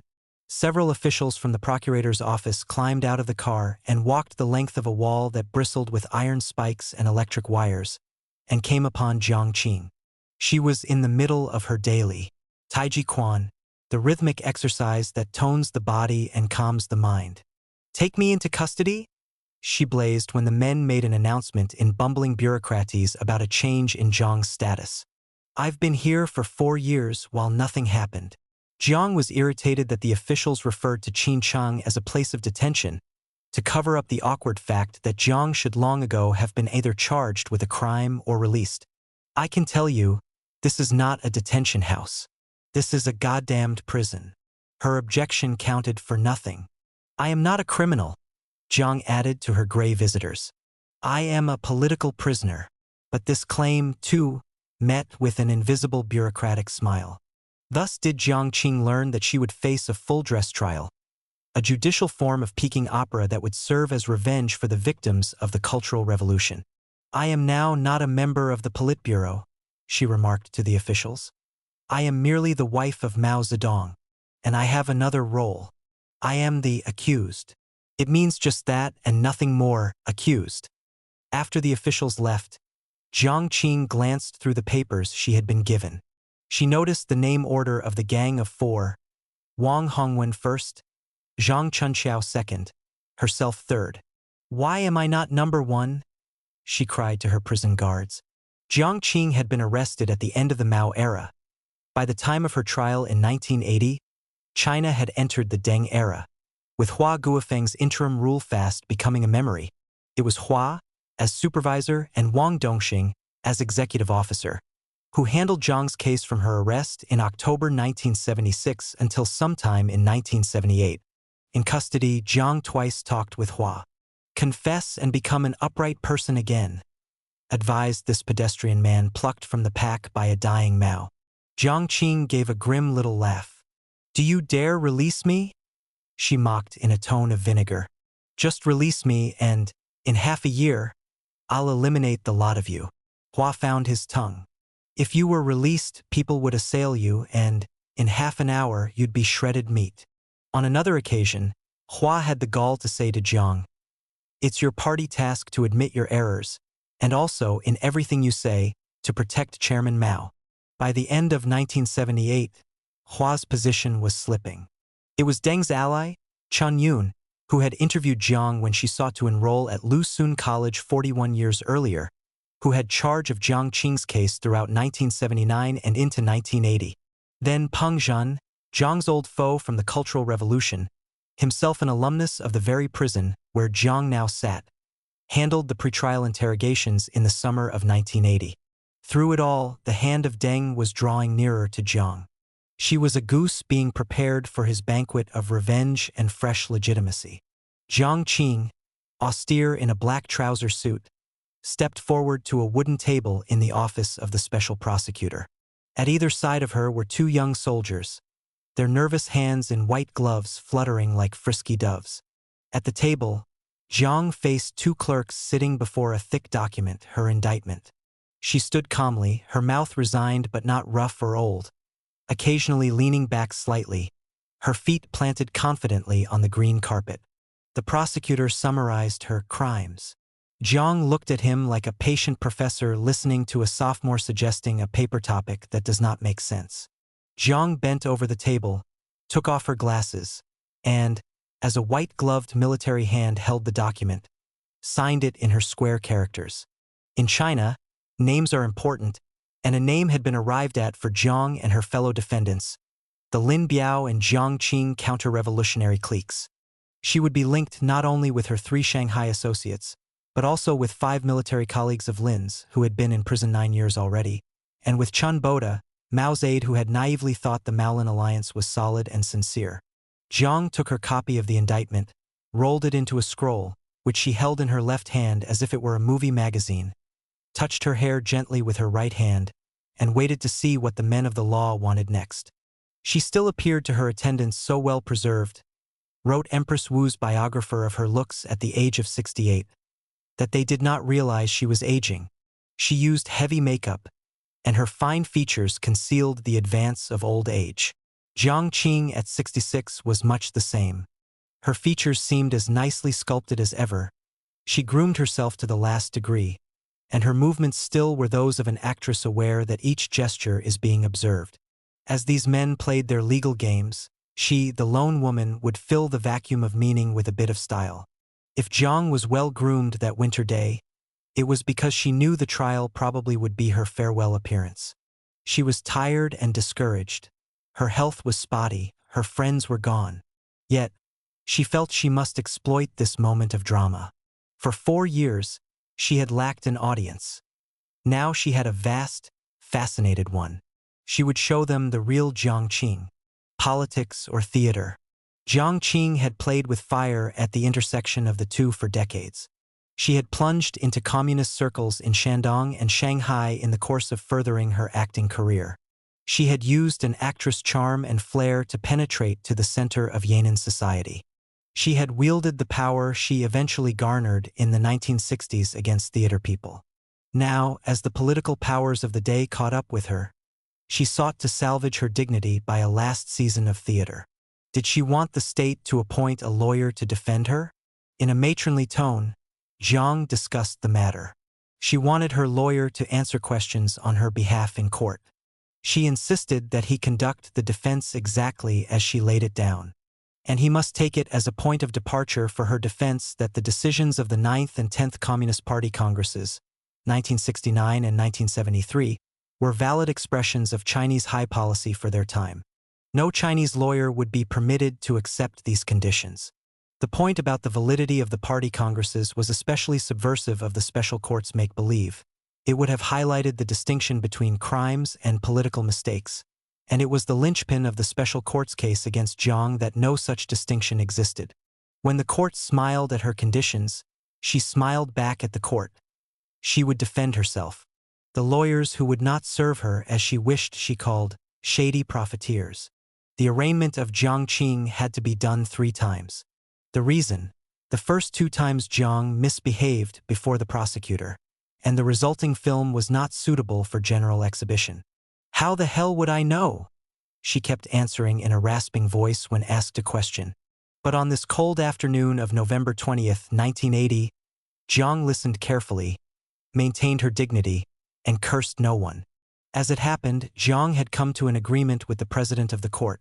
The sessions would not be long, and if there were sessions on succeeding days, she could stay within Beijing, rather than make the long drive back to prison. In return, she undertook to refrain from disrupting the procedures of the courts. Her disputatiousness hidden behind an actress' beautifully projected voice, Jiang explained that, no, she could not possibly respond as yet to the indictment. She had not had a chance to study it properly, she pointed out. Moreover, what she had been able to glance at seemed rather vague to her. One part she had absorbed and it displeased her. How could they identify her with Lin Biao? She took out a pen and wrote on that section of her copy of the indictment, "I don't agree." The prosecutor had a few things to announce, but Jiang said, "Most of what you say I can't hear," in a tone of voice that did not suggest eagerness to have everything said again more loudly. Jiang was led away to her cell, where she studied what official Beijing now thought of her political career.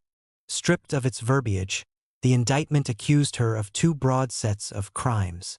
She persecuted leaders, intellectuals, and ordinary people, and she tried to usurp the power of the party and the state.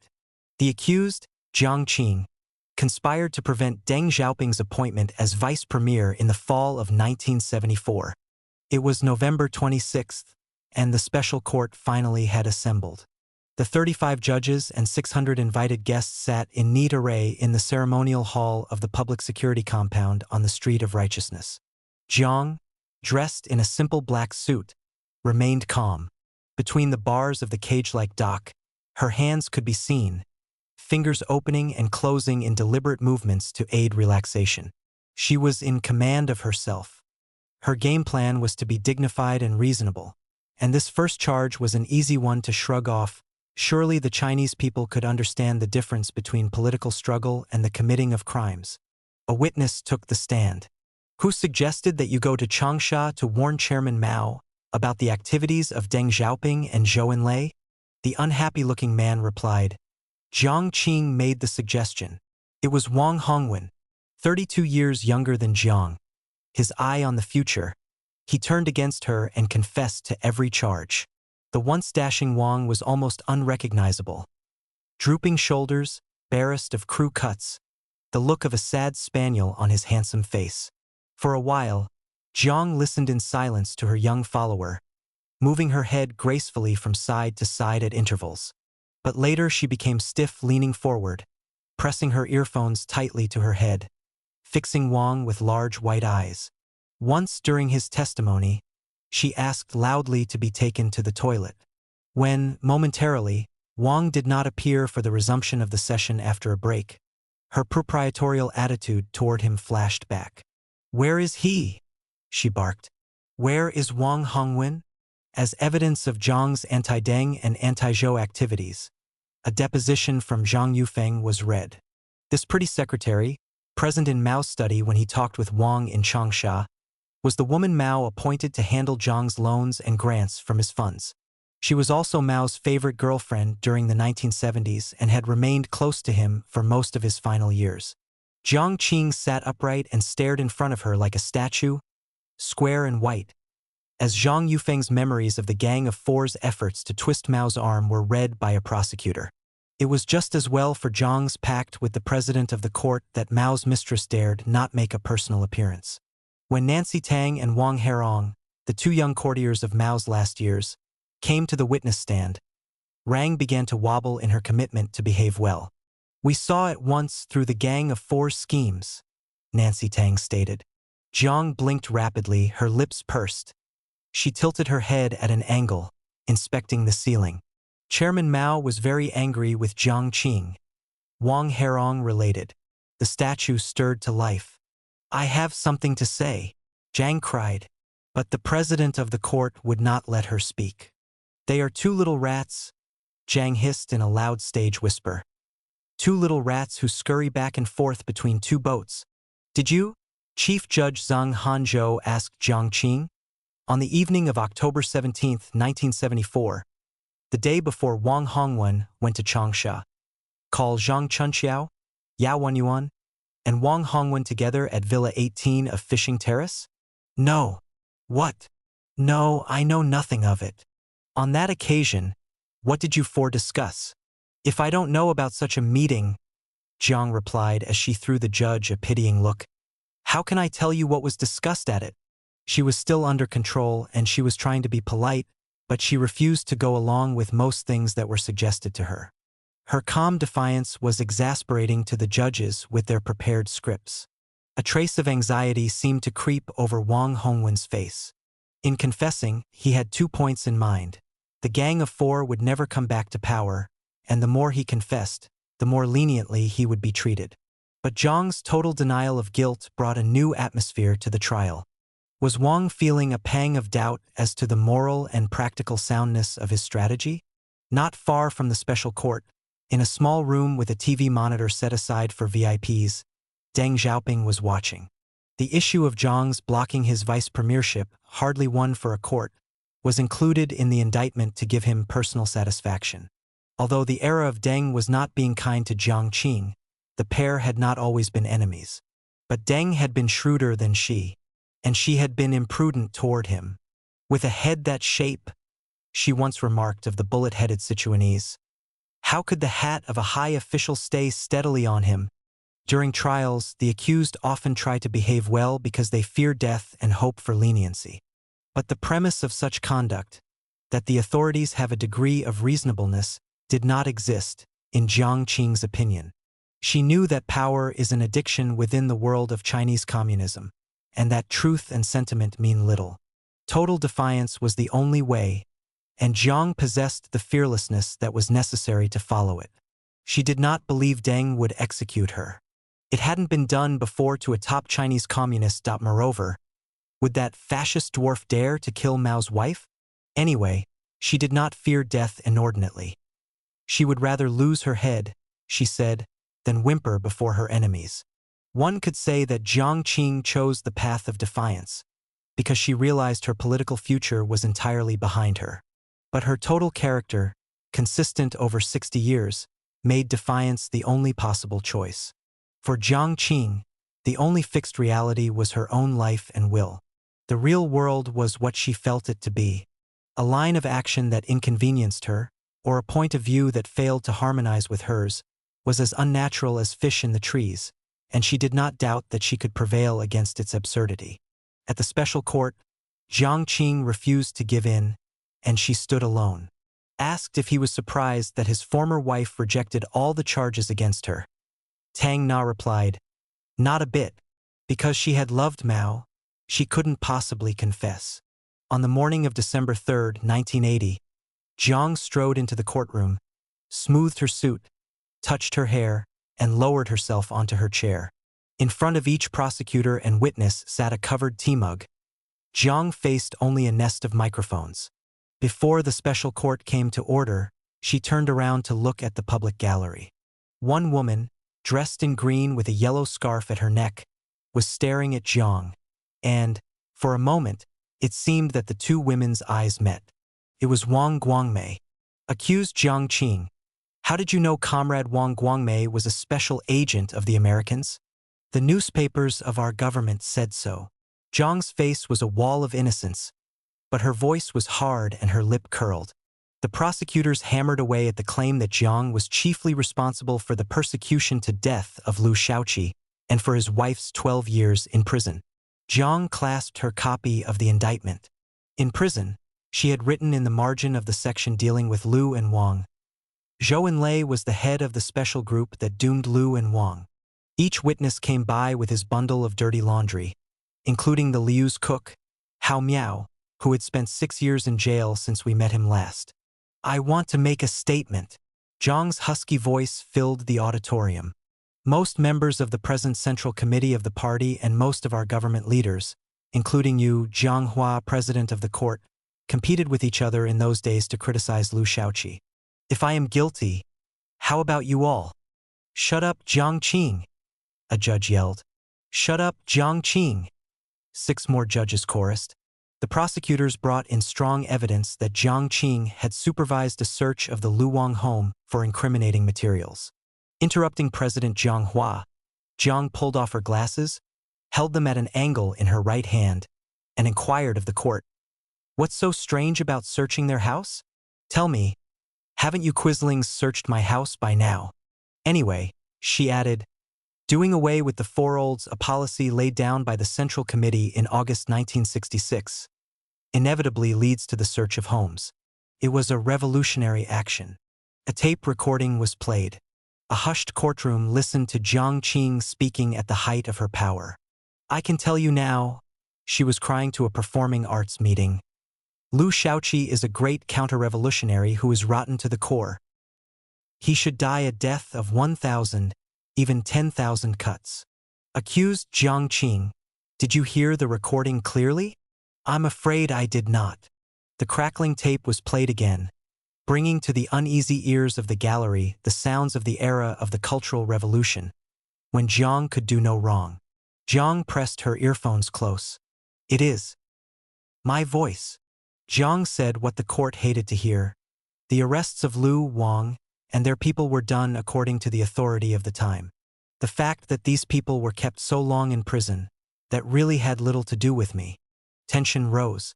"Yes, my name is signed on some of these documents," Jiang went on, "but Chairman Mao and Premier Zhou gave the final approval. Why do you try to cover up for them?" The court offered no evidence that Mao, at any time, opposed Jiang's attacks on Lin and Wang. Prosecutor Huang Huaqing said that under Article 36 of the Law of the National People's Congress, 1954, deputies of the NPC Parliament are immune from arrest or trial without a decision by the NPC or its standing committee. By what right, then, did Jiang Qing take away the freedom of Liu Shaoqi and Wang Guangmei? Jiang leaned back in her chair, head tilted upward, apparently humming. The next day, People's Daily began its report of the session. The chief counter-revolutionary culprit Jiang Qing is an evil star who brought calamity to the country and the people. This evil star was brought to the people's court by 2 female bailiffs at 9 a.m. on December 3rd. Evil star or not, at the trial of the 10, Jiang Qing was the only person who talked like a human being, the only one who reacted genuinely to the facts before her. Jiang Qing's patience with her accusers ebbed further during the 2nd week of December. Did she, in cooperation with Rang Sheng, prepare a list of Central Committee members who were to be opposed and deprived of office where possible? You have a fact, but you twist it, Jiang snapped. It was quite normal and legal to do such things in the lead-up to an important meeting of the Central Committee with big issues at stake. A female judge cried. At that time you were not even a member of the Central Committee. Look. Jiang tried to explain. How could it be normal? Raged the judge. How could it be legal? With a grand gesture, Jiang Qing removed her hearing aid as the female judge shouted on. I will tell you if you give me a chance. Because I was a member of the Cultural Revolution Group, which was then the equivalent of the Central Committee. Even her enemies conceded it was a good answer. Jiang's life in Shanghai during the 1930s was brought up. Did she order the tracking down of certain materials from the homes of Zhang Juanli, best man at Zhang's marriage to Tang Na, and his wife, Huang Chan? I would have to see the materials, Jiang replied, before I could tell you if I had anything to do with tracking them down. Her tone was that of a confident girl addressing parents who did not have her measure. One moment you speak of photos, Jiang went on. The next of notebooks, then of letters. It's very confusing to work out just what you mean. As the prosecutors began to refer to her 1930s activities as reactionary, Jiang Qing crouched tensely like a bear, staring at the bench. Then she sprang. What were these reactionary activities? She roared into the auditorium. The court did not say. Of course, the sparks in the air arose not from political issues but from her personal life as Lan Ping. Huang Chun herself entered the courtroom. My dear Huang, Jiang exclaimed as the widow of Zhang Juanli, the director died in prison in 1969, took her place at the witness stand. I don't care to speak to you, Huang Chun replied curtly, then paused. You were Lan Ping, weren't you? I tell you, the history of the 1930s is what you yourself wrote. It cannot be wiped out. It was because we knew about you in the 1930s, Huang Chun said, addressing not the bench but Jiang. And because of that letter of yours, the one to Tang Na that you wanted retrieved, that you broke up my family and caused the death of my husband. Oh, you are cruel. Huang Chun was choking. Jiang Qing's voice was soft as she switched into Shanghai dialect. Dear Huang, really? I didn't know about that. The former Air Force chief, Wu Faxian, his jowls like an old sheep's, his throat a Niagara of apologies, told the court that he had carried out much of the ransacking operation in the homes of the Shanghai artists in October 1966. Like the other military defendants, he seemed a broken man and agreed to everything the court suggested. Jiang Qing denied that she instigated the Shanghai ransacking operation, though the evidence against her was heavy. A buzz ran through the courtroom as writer Liao Masha took the stand. A friend of Jiang's in Shanghai days, she had lived in his house but later quarreled with him. Liao was imprisoned as an enemy agent for 8 years as a result of the Cultural Revolution. In his statement, Liao linked his own sufferings with those of Lu Run, whose widow sat in front of him as a judge of the special court. You and your kind committed countless crimes of all kinds, Liao said to Jiang Qing. They are more numerous than the hairs on a human head. The writer paused to wipe tears from his spectacles. The people of Beijing hate you from their bones. Jiang Qing finally lost control. No more of your lies, she shouted, springing to her feet. Liao's tearfulness, the chain reaction of emotion that it caused in the auditorium, and Liao's cunning appeal to the feelings of Lu Ren's widow had vexed Jiang beyond endurance. Sit down, cried a male judge. You have no right to speak. I have the right to defend myself. Jiang pointed to her own chest. And I have the right to expose you, she shrieked, pointing a finger at Liao. That man, Liao, was involved in the three-family village. Wasn't he? Stop. The accused will stop. A judge tried to make himself heard as Liao pounded the podium with one fist, clenched the other, and shouted, "You shut up!" to Jiang Qing. When Liao went on, crying and trembling, Jiang punctuated his talk with the shouts, "Spy! Revisionist! I object!" yelled the judge to Jiang. "You are not allowed to continue. Go ahead and object," Jiang replied, her temper now exploding. "I'm already talking. What can you do about it?" She tossed back her head and gave a throaty laugh. "You are committing new crimes," the judge cried. Several other judges chimed in. "She continues to commit crimes. Rubbish. You bring these traitors and bad elements, like Liao here alleging this, spouting that." Jiang banged her ears for emphasis. "I don't want to listen to them. I have questions to ask." The courtroom was melting into pandemonium. A female judge, Ganing, kept roaring that Jiang Qing was adding to her crimes. "What the hell do you mean by crimes?" Jiang flung the words at her. "You bitch." Chief Judge Zhang Hanzhou, his face crimson, ordered Jiang Qing removed from the courtroom. Two female bailiffs grabbed her by the shoulders. She struck both of them, but they soon locked her arms and frog-marched her from the special court. The public gallery applauded. Jiang Qing's plan to remain rational and dignified had collapsed. 5 sessions had worn her down. 2 women judges were particularly unpleasant to her and did nothing to curb the audience's applause for hostile witnesses.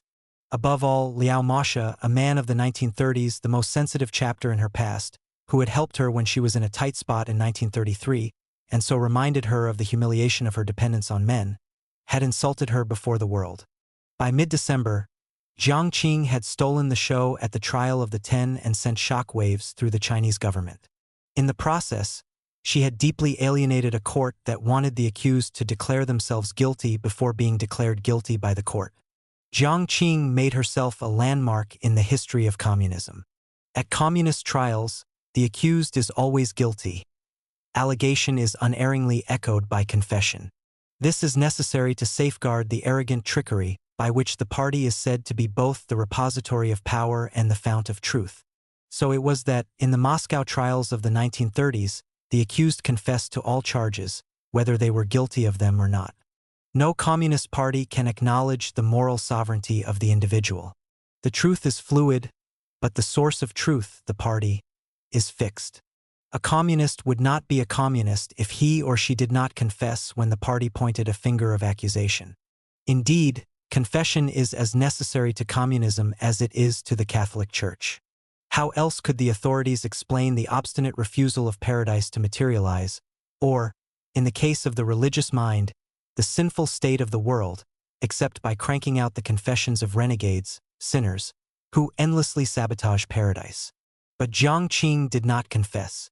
She did not give away her mind to the self-appointed guardians of history. She held fast to her moral sovereignty as an individual.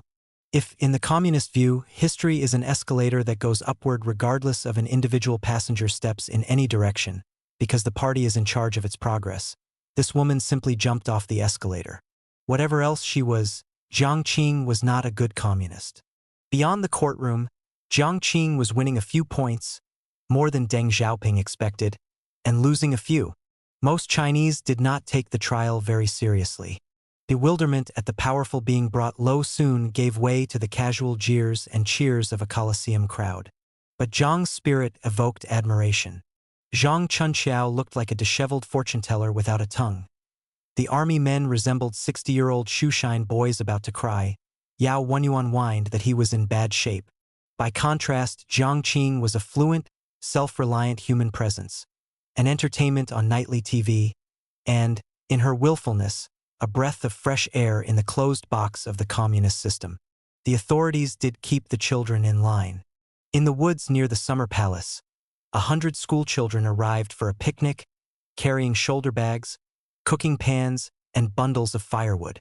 In the midst of their preparations for lunch, a blast of a teacher's whistle turned the children's attention to large drawings propped up against the wintry trees. The Gang of Four was depicted in caricature. Jiang Qing was a rat. A teacher lectured on Jiang's evils. The children produced stones and paper bags filled with earth from their shoulder bags. The assault on the pictorial targets began. Each blow against the rat brought innocent cries of joy. How was I on TV? Jiang Qing asked her prison guards after the pandemonium during Liao Moshe's testimony. They looked petrified. What do you mean you didn't watch? Guarding me is your job. How could you not watch?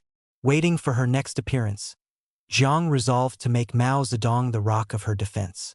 The session was delayed as the Politburo debated why the white-bone demon had failed to conform to plan and what to do about it. Some leaders worried that her defiance impressed young people at least as much as it disgusted older, conservative people. Deng and Hua, having disagreed on many policy issues, were also at odds on this last big issue of how to deal with Jiang Qing. It was December 23rd before the special court assembled to begin a climactic week of struggle with her. Almost nothing of these sessions was shown on television. Jiang started her long walk down the aisle of the auditorium, and the two female bailiffs reached out to take her arms. Furious with their twisting and pulling at the earlier session, Jiang resisted them. "Why did you pull my hair the last time?" she snapped at them. Pushing both girls aside, she tossed her head high and strode unaided to her cage. "Jiang Hua, may I ask you a question?"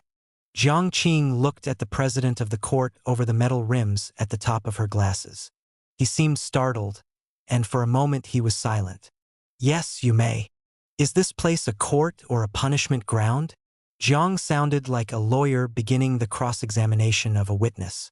"Last time the bailiffs twisted my elbow. This caused me an internal injury, and now I can't lift up my right arm." She placed her left arm gently upon her right. The judges shifted in their chairs. "Another thing, we have our pact, Jiang Hua. I am respectful of the court, but you never permit me to speak, you interrupt me. The way you're going, you'll soon be calling for applause in the court as a weapon against me. Listen to me, Jiang Qing." "I am listening to you." But Jiang Qing had had her fill of listening. The voice was an older woman's, but her whole life seemed to be expressed in its vigor, sensuality, and range. It was a slow, rolling sound with occasional surprises of tone. She had a matronly air as she moved her head from side to side, sitting back on her chair, with her feet well forward in comfortable extension. But her sighs were youthful, and, in profile, her features seemed girlish. As she spoke, her right arm chopped up and down in a steady beat of emphasis. "There are many issues from within the party that you people simply don't know about," she declared. "In those years, the Communist Party did the things you complain about. You put everything on my back. God, it seems I was a giant with 3 heads and 6 arms who worked miracles. I was one leader of the Communist Party. And I was the one who stood by Mao Zedong. Arresting me and bringing me to trial is a defamation of Chairman Mao Zedong." Each time she spoke of Mao, a judge cut in to stop her.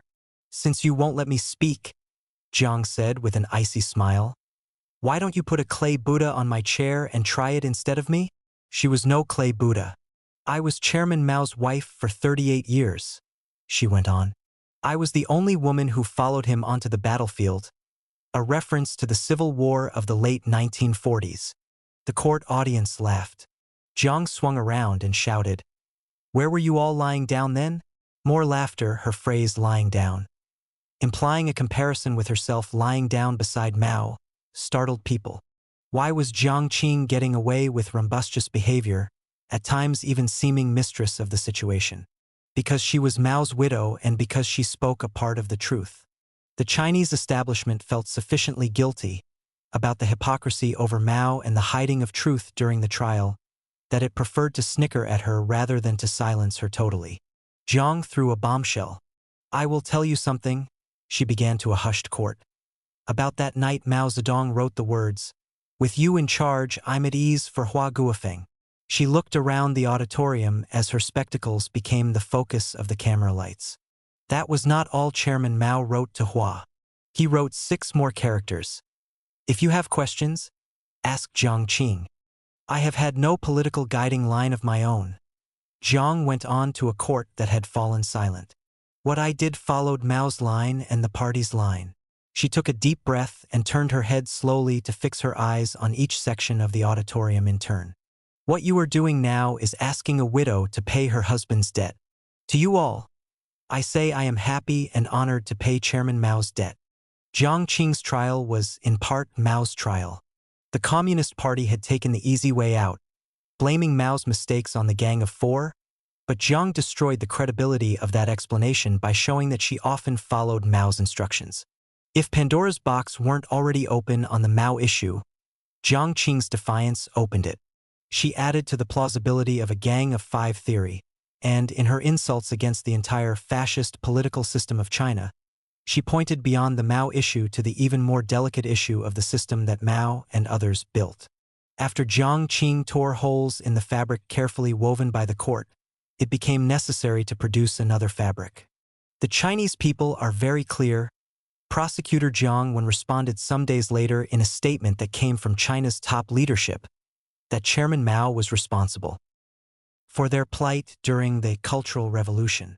He was also responsible for failing to see through the Lin Biao and Jiang Qing counter-revolutionary cliques. Deng Xiaoping had chopped a few pieces off Mao to counter Jiang Qing's defense of herself. Chairman Mao again and again exposed and refuted Jiang Qing, the prosecutor declared. For example, he said, "She does not speak for me, she speaks only for herself." Jiang Qing could not stand this. "You're fascists, you're Chiang Kai-shek nationalists," she shouted. "You call black white. You find bones in eggs. I despise you, Jiang Wen," she went on, her voice a foghorn. "You are selling your strength so desperately to Deng Xiaoping. Oh, he'll certainly promote you. He'll give you a 200 yuan reward, Jiang Wen." A woman prosecutor intervened to defend Jiang Wen, and, as usual, Jiang Qing became even angrier than with the men. "God, you are far from beautiful," she said, sneering, to the woman. "In fact, you are as ugly as a hog." As pandemonium ensued, Jiang shouted out a final credo. "I am without heaven and without law, a law unto myself." Bells rang. Once more, Jiang Qing was frog-marched from the ceremonial hall, as the public gallery clapped and the judges stared pale-faced at the opposite wall. "It is right to rebel," she shouted as she moved down the aisle. "Down with the revisionists led by Deng Xiaoping," she cried at the abashed assembly. "I am prepared to die." Order returned. She refused to present her case within the framework of the accusations stated in the indictment, Chief Judge Zheng Hanzhou said, but instead made use of the debate to make counter-revolutionary remarks.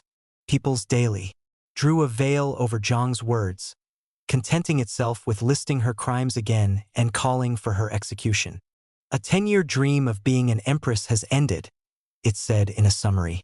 Jiang Qing's ugly performance shows that she has not yet awakened from her feudalist dream of staging a comeback. Perhaps she will die unrepentant. Let her do so. Jiang Qing's ordeal was over. The left wing of the Chinese Communist Party had been chewed up for its follies. Deng had exacted a revenge on behalf of those humiliated in the Cultural Revolution and politically demolished Hua Guofeng. A fumbling attempt had been made to stabilize the issue of Mao's legacy. But the trial will stand as Jiang Qing's, not Deng's or anyone else's. Jiang Qing was not a political villain or a political hero. She was the star of the trial because she was simply herself, as no one else was, except perhaps the mute Zhang Chunqiao. Which is right, the world or I? Jiang, as Nora once had asked. Jiang's self was sovereign, she was sure she was right, and so she put the communist system on trial. She was not for the system or against it so much as at cross-purposes with it. She did not apologize to the Chinese people for the communist system. But her honesty in being herself showed up the system. The emperor's wife had blurted out that the emperor had no clothes. Was Jiang Qing crazy? Or was the communist system crazy? "I have long hated Jiang Qing," a Chinese watching the trial murmured to his friend. "But now I hate her a bit less." Her defiance in itself was admired by many Chinese people who had grown cynical about the communist system. To enjoy her insults against the court was to take an ounce of revenge against the system. A younger generation schooled to passivity by communism found in the aggressiveness of Jiang, a person shaped in the pre-communist era, a heartening celebration of individual will. In ancient times, An old monk decided to show a young monk the life of the street beyond the monastery. As they walked, the young man stared at every young woman they passed. "Don't look at those creatures," the old monk counseled. "They are man-eating tigers." Upon their return to the monastery, the old monk asked his disciple what was the most beautiful thing he'd seen in the world outside. "Certainly the man-eating tigers," replied the young monk. Deng Xiaoping, the old monk of Chinese communism, had this problem with China's young generation. "Don't look at that creature," he said of Jiang Qing. But many people like to look. Chinese women might well have sighed over Jiang's trial. No other woman rose as high in the Chinese Communist Party, nor in the Communist Party of any other country. She became one of the most powerful women in China's 4,000-year history. Yet, she had not avoided being discriminated against as a woman. Having struggled all her life to transcend the housewife's role, Jiang had been tried, in part, as a housewife who exceeded a woman's proper functions and led her husband astray. For all the chatter about capitalism that filled the courtroom, it was the ghost of feudalism, not capitalism, that haunted the ceremonial hall on the street of righteousness. Jiang Qing was not really guilty of wrong ideas, counter-revolution, but of playing the wrong social role. It took nearly a month for the Politburo to agree on a verdict for Jiang Qing. Meanwhile, the judges, who had no say in the matter, dispersed to their usual occupations. Some even traveled abroad as the verdict was being weighed. It was Peng Zhan, in Jiang Qing's heyday the embattled mayor of Beijing, who brought Jiang the news of the verdict. Guilty on all counts, a sentence of death. As soon as she heard the word, death, Jiang shouted to Peng, "It's no crime to make revolution." Perhaps she thought she might be led immediately to the place of execution. But Peng Zhan had not finished his announcement. Suspended for 2 years to see how she behaves.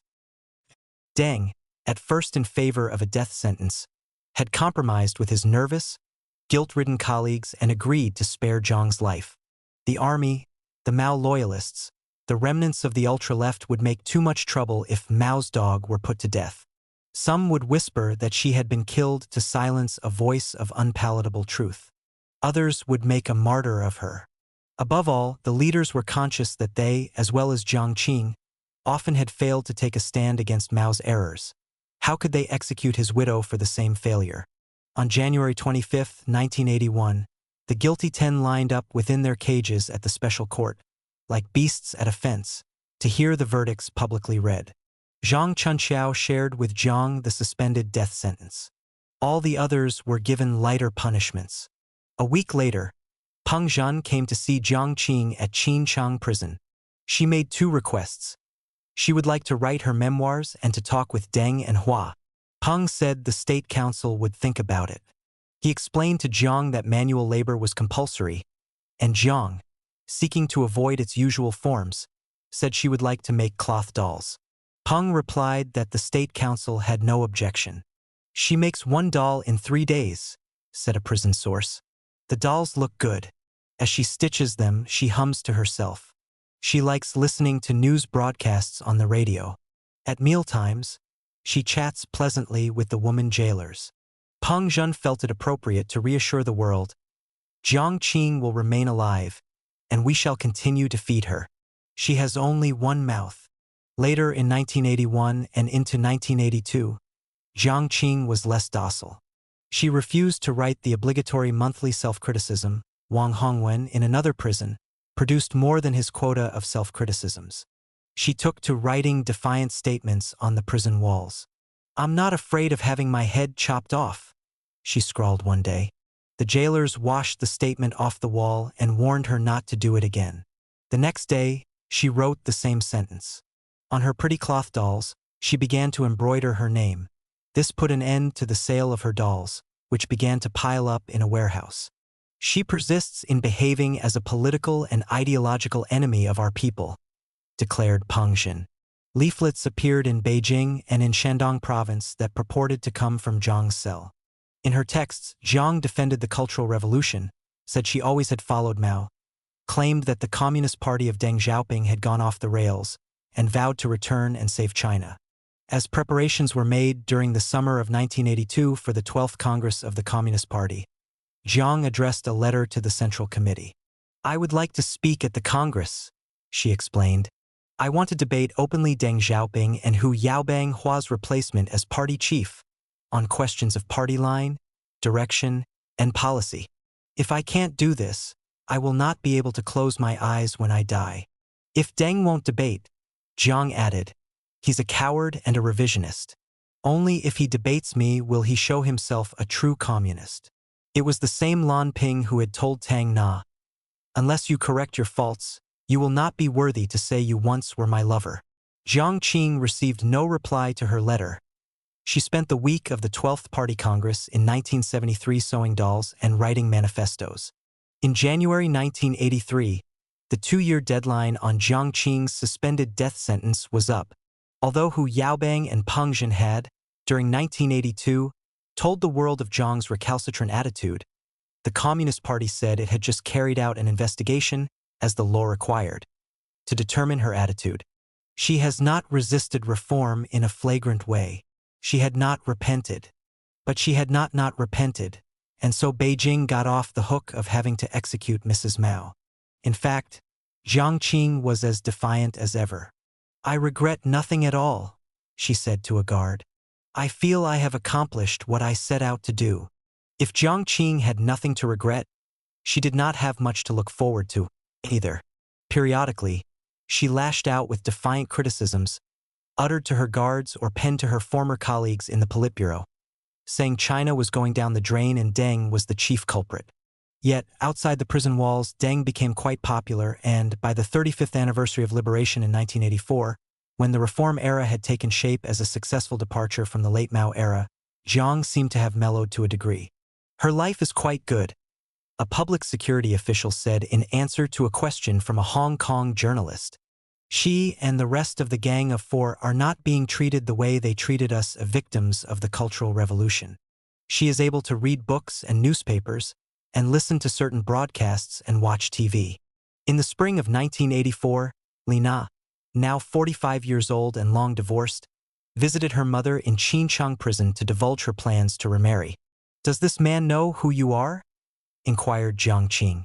When Lina replied that her military friend, Wang Jingqing, knew Lina's family background, Jiang remarked wryly, "Now you have a dual identity. You are the daughter of Mao Zedong, the great revolutionary teacher, and you are also the daughter of Jiang Qing, the greatest counter-revolutionary." The history of Jiang Qing's efforts to play a role in Lina's marital affairs was not a happy one, but a flash of Jiang's magnanimity burst through. "Bring him here next time," she said excitedly to her daughter. "We will dine together." To have been the daughter of Jiang cannot have been easy, although Lina fared better under the Deng regime than her mother, and upon her marriage to a man who had once been a guard in the Central Security Regiment, the couple received a box of candy and a set of bed sheets from Yang Shankin, formerly head of that regiment and, from 1988 to 1993, the president of the PRC. In 1984, Jiang spoke a few favorable words about Deng and his colleagues for the first time since her arrest 8 years before. "Deng and Hu Yaobang are reasonable persons," she said of her nemesis and his apparent successor as of the mid-1980s. "They reply to me each time I write them a letter." Jiang, through Lina, made a new request of these reasonable persons, and it was not an easy one to interpret. "I am too old to do anything," she explained, "so I think it would be better to let me serve out my term outside prison." Chairman Mao did not want to imprison anyone for a long time. It was an amazing request, and Jiang made it more so by adding a vintage touch, speaking as if she were still First Lady of the PRC. "If I am released, I would prefer to live in one of the old villas within South and Central Lakes, the leader's compound. The air is fresh there." This request apparently brought two differing reactions from the leadership. Some felt that if the prisoner were to be given some form of house arrest, South and Central Lakes would be a safer choice than her own home or any other residential neighborhood of Beijing, where Jiang might sound off on her favorite themes and herself be vulnerable to attack. Others felt it would simply be too risky, like letting a tiger return to the mountains, to have Jiang physically present at the political epicenter of the realm. It could not be totally excluded that Jiang's request was a cunning first step in an attempt to regain a role in public life. But it was more likely that she, indeed, felt old and tired. She could see the Deng regime was stable for the time being, and the request to live at South and Central Lakes was just the latest expression of Jiang Qing's wildly unrealistic streak. The request was denied, but in the second half of the 1980s, perhaps due to decisions made by Hu Yaobang in 1984 and 1985, Jiang spent considerable periods away from prison, in a pattern of movements not fully clear. From May 1984, it is probable she was seldom in Qincheng prison. She was treated for throat cancer and other illnesses regularly in Foxing Hospital, the Public Security Hospital, and No. 301 General Logistics Department Hospital. She may have been transferred to another prison and, for a time, to the apartment of Li Na as well. The days and weeks and months passed for Jiang, but her life hung suspended outside the history of the Deng era. While China evolved, Jiang stood still, as prisoners tend to do.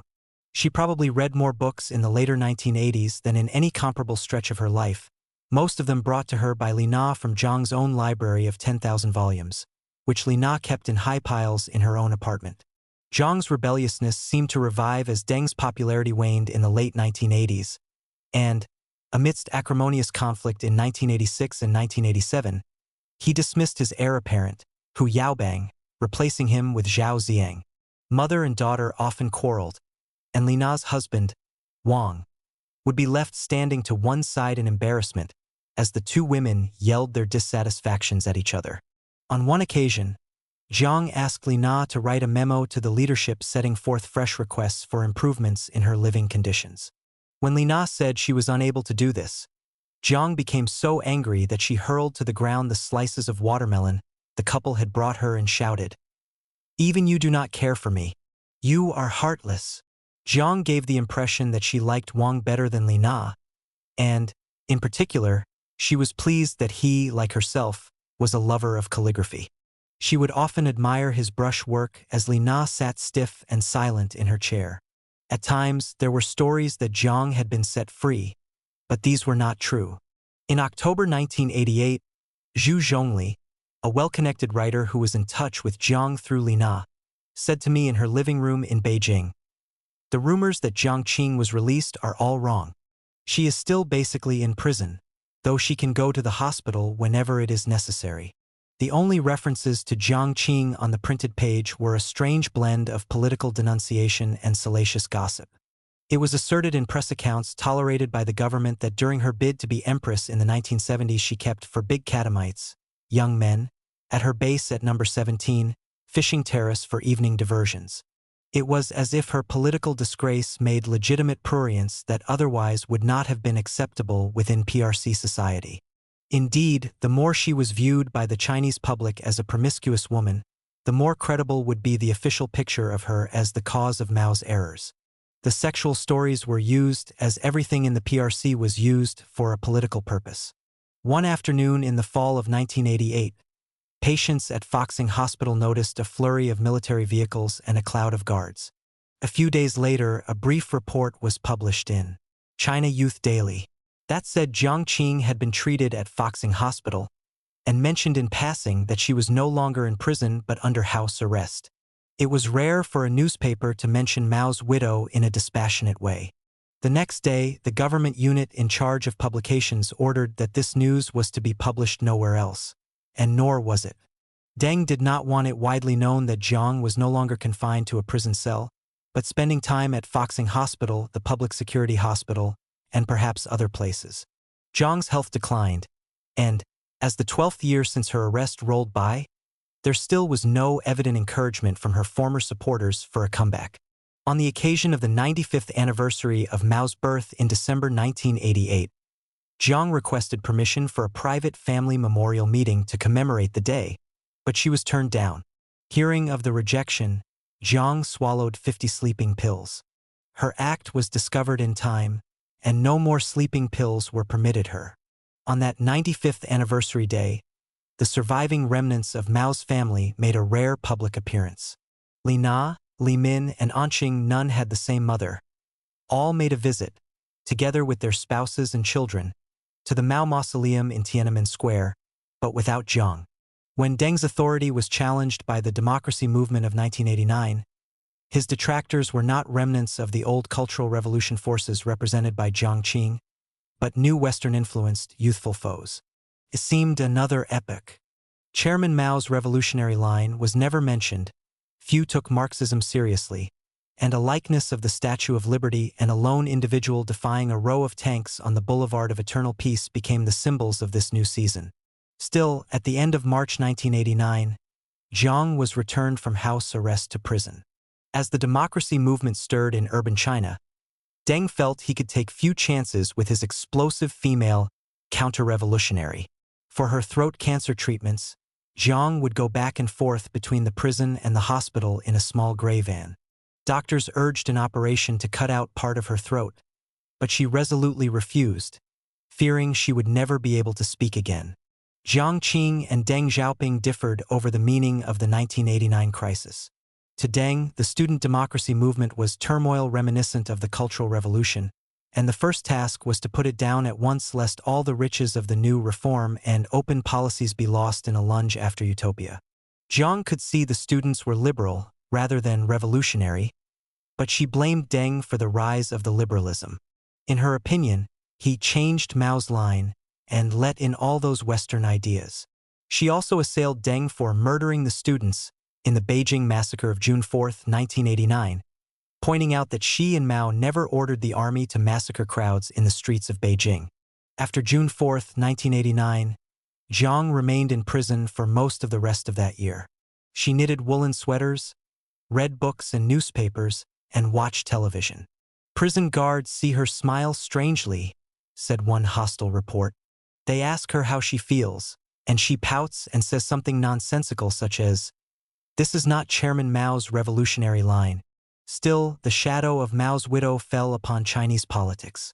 Because the issue of Mao's reputation underlay the Deng regime's obsession with legitimacy, Jiang could, at any time, unsettle Deng and his colleagues by reasserting 2 points. She had followed Mao's line, and Deng in the 1980s had departed from Mao's line. Deng had made Jiang a scapegoat for Mao, but the legacy of Mao's rule lived on in the communist political system. In the absence of elections, the government lacked legitimacy in the eyes of the people, and legitimacy had to be manufactured by ideological attacks on the fallen. Conflict was handled not as a natural interplay of diverse opinions and interests, but as mythology. The loser was a criminal. And the only method of accession to the top office was raw power struggle. By November 1989, the student Democrats were cowed, dead, imprisoned, or in exile, and the refurbished machine of totalitarianism was ticking smoothly once more. The Communist Party decided to allow Jiang to resume house arrest. Hearing of the move, Jiang asked to return either to Mao's old home within South and Central Lakes or to her own base during the 1970s, Villa No. 17 at the Fishing Terrace Guest House.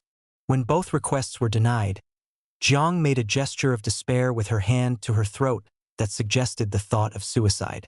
The General Office of the Central Committee of the Communist Party chose for Jiang a 2-storied building at the Bridge of the Drunken Celestial, staffed with a resident nurse, and it was arranged that Jiang would go once a week to the public security hospital for treatments. In the early summer of 1990, the magazine, Huaya, reported remarks of Jiang's that showed her to be unrepentant about her role in the Cultural Revolution. And, in this period when Mao was becoming almost popular again, she said the Chinese government was failing to carry forward Mao's revolutionary line and Deng was flirting with revisionism. Jiang was seeking to make use of the nostalgia for Mao to garner some credit for her own cause as Mao's most loyal follower. To the consternation of some in the government, Jiang was deeply moved and greatly excited when she watched TV revivals of revolutionary operas, such as The Red Lantern and Shajiabang, both favorites from her days in charge of the performing arts in the 1960s and early 1970s. Several times, she asked Lina to obtain videos of these revolutionary operas so that she could relive her days of glory. Jiang was said by Huaya to be eager to write, and when queried on the topic she gave a cunning laugh and quipped, "Wait and see." But it evidently became more and more difficult for Jiang to preserve what she wrote from confiscation by the authorities. Adding to her problems during L990 was a period of a special coolness between mother and daughter, with Lina and her husband spending less time with Jiang than before. After one session with her, husband Wang related, "Jiang Qing's legs are not so nimble now. She has to walk with her hand holding on to the wall to steady herself. But her skin is white, and her hair is jet black. Jiang's fundamental lack of repentance endured. A July 1990 secret document meant only for journalists within People's Daily said Jiang still took a close interest in political events and political figures. Her wild ambition is not yet dead, the document observed. Jiang had recently said to her female guard, "Wait 10 years, and you will find Chairman Mao's revolutionary line restored and true revolutionaries return to power." On March 15, 1991, at the bridge of the Drunken Celestial, Jiang Qing suffered a high fever and was transferred to the public security hospital. Like any other patient, Jiang was required to fill in a registration form, and she chose to sign in under the name Li Runqing. It was one more gesture of nostalgia for her marriage with Mao. Since Run was Mao's early nickname, Li was Jiang's own maiden name, and Qing was the second part of her name. By March 18th, the fever had subsided, though Jiang had lost several pounds. She was moved to a treatment apartment within the hospital compound, which included a bedroom, bathroom, and living room. An operation on Jiang's throat was again proposed, but she dismissed the idea with the scornful remark, "I just don't believe you people would treat a proletarian revolutionary fighter with care." In her reduced state, Jiang's thoughts turned often to Mao. She kept some of his writings beside her pillow, and on her jackets and shirts she pinned Mao badges, which were now antique pieces in the China of 1991. On the bedside table was a photo of Jiang and Mao taking a morning walk within the grounds of South and Central Lakes. Each morning, she began the day by reciting poems of Mao's or reading from his selected works. At the time of the Qingming Festival, she asked to visit Mao's sarcophagus in Tiananmen Square, and also for Li Na to be permitted to bring rolls of white paper to the public security hospital so that she could fashion a wreath for Mao. Both requests were denied. Jiang felt it urgent that she press on with her memoirs, and each morning, after reading from Mao, she sat down at a tiny table with pen and paper. In vintage fashion, she bounced off her nurse possible titles for the manuscript she was writing in order to set the historical record straight. "How about a loyal soldier of Chairman Mao?" she asked the nurse. "Or a life devoted to Mao Zedong thought?" She also considered the more confrontational, "Down with revisionism, up with a new world." On May 10th, Jiang startled those around her by tearing up the manuscript of her memoir and demanding to return to her house at the bridge of the Drunken Celestial. But she was not permitted to do so. On May 12th, Li Na and her husband, concerned at the reports of Jiang's condition, arrived at the treatment apartment to see her. She declined to see them. The next day, May 13th, she scribbled across the front page of her copy of People's Daily, a memorable date in history.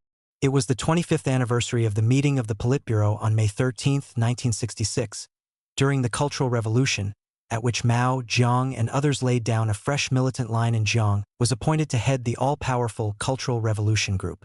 That same day, Jiang also wrote these words, "Over more than 20 years, the people defeated the Kuomintang reactionaries under the leadership of Chairman Mao and won the victory of the revolution. Today, the revolution has been stolen by the revisionist clique of Deng, Peng Zhen, and Yang Shanken. The chairman exterminated Liu, but not Deng, and the omission bestowed endless evils upon the people and the nation. Chairman, your student and co-fighter is coming to see you now." These were the final words written by Jiang Qing. At 1:30 on the morning of May 14th, the nurse left Jiang's bedroom for the night. Toward 3 a.m., a weak and depressed Jiang crept from her bedroom to the bathroom and with several handkerchiefs fashioned a noose and tied it to an iron frame above the bathtub. She made a pile out of quilted sheets and a pillow to elevate her head and hands to the level of the knotted handkerchiefs. She inserted her neck into the handmade noose and kicked away the pile of bedding. At 3:30 a.m., a nurse came in and found her suspended above the bathtub. Other nurses and doctors rushed to attend to her, but it was too late. The white-bone demon, who had been actress, politician, mistress of the arts, and loyal wife of Mao Zedong, was dead at 77. Her corpse weighed 104.7 pounds, 18 pounds less than when she was moved to the hospital on March 15th. On the afternoon of that day, Li Na received word to come to the hospital and sign the death papers. Whether of her own accord or at the strong suggestion of officials from the General Office of the Central Committee of the Communist Party, Li Na accepted that there would be no funeral ceremony of any kind. 3 days later, on May 18th, as Beijing grew tense with the arrival of the second anniversary of the Tiananmen Square tragedy, Jiang's body was cremated. Li Na was not present, nor were any other relatives of Jiang's or Mao's. Li Na asked that the urn of ashes be sent to her. China and the world continued to be ignorant of Jiang Qing's death. Li Na now seemed a troubled soul. On one occasion, the Mao lookalike actor Gu Yu was shooting the movie The Final Conflict in Zibepo when Li Na happened to make a visit.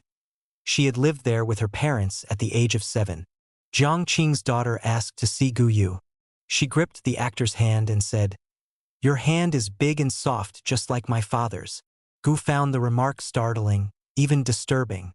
At the end of the conversation, Li Na hugged him and burst into tears. Recalled the film actor, "I was taken completely by surprise. I cried too. Everyone present became tearful. Finally, I said to her, 'I understand.'" The news of Jiang Qing's suicide reached the world through a non-Chinese organ, Time magazine, in June 1991. She had hanged herself, the Newsweekly's account from unnamed Beijing sources said in its June 10th issue, news of which seeped out on June 1st, and it suggested throat cancer as the reason for the suicide. A few days later, at 11 p.m. on June 4th, the Chinese government confirmed the essentials of the Time report in a derisory statement, which read in its entirety, "New China News Agency has learned that Jiang Qing, the main culprit of the Lin Biao counter-revolutionary clique, committed suicide and died at her residence early in the morning of May 14th during the period when she remained out of custody to obtain medical treatment. She was sentenced to death by a special tribunal of the Supreme People's Court in January 1981, with a 2-year reprieve and deprivation of political rights for life. Her sentence was commuted to life imprisonment in January 1983. She had remained out of custody to obtain medical treatment since May 4, 1984.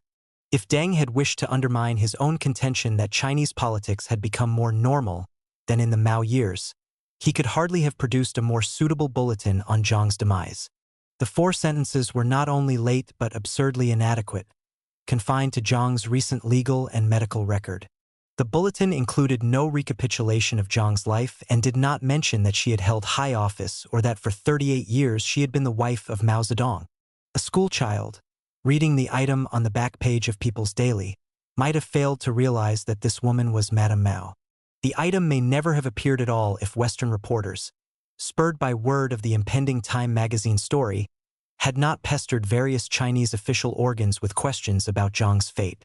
The Chinese communist attitude to what in the West is regarded as news is generally, "Why should that be divulged?" It is quite possible that the Communist Party made a decision to leak the news to Time magazine, thereby letting the news dribble out in as sparse and nonchalant a fashion as possible. Assuming the government had intended to announce the death of Jiang, the delay of several weeks in doing so had either a political or a practical root. The period prior to June 4th may well have been ruled out as an impossible time to tell China of the death of Mao's widow. Jiang was no longer popular, but no one can recognize unpopularity better than another unpopular figure, and by 1991, Deng had become a man of the past clinging to the present, whom the Chinese people were impatient to see go. Deng and his colleagues might have been afraid that an announcement of the suicide in May would have been used as a pretext by anti-government forces to mark the second anniversary of Tiananmen Square with something other than cowed silence. Alternatively, as a Hong Kong newspaper later asserted on the basis of information from within the Public Security Ministry, the delay may have been due to the need to investigate whether the death was suicide or some other cause. Top government officials, the paper wrote, ordered that the death not be made public until investigations were completed. A further reason for the delay could have been disagreement within the government as to whether the suicide should be announced as such or covered up, with illness given as the cause of death. But why did the announcement appear on June 4th itself, the second anniversary of the bloody crushing of the democracy movement of 1989?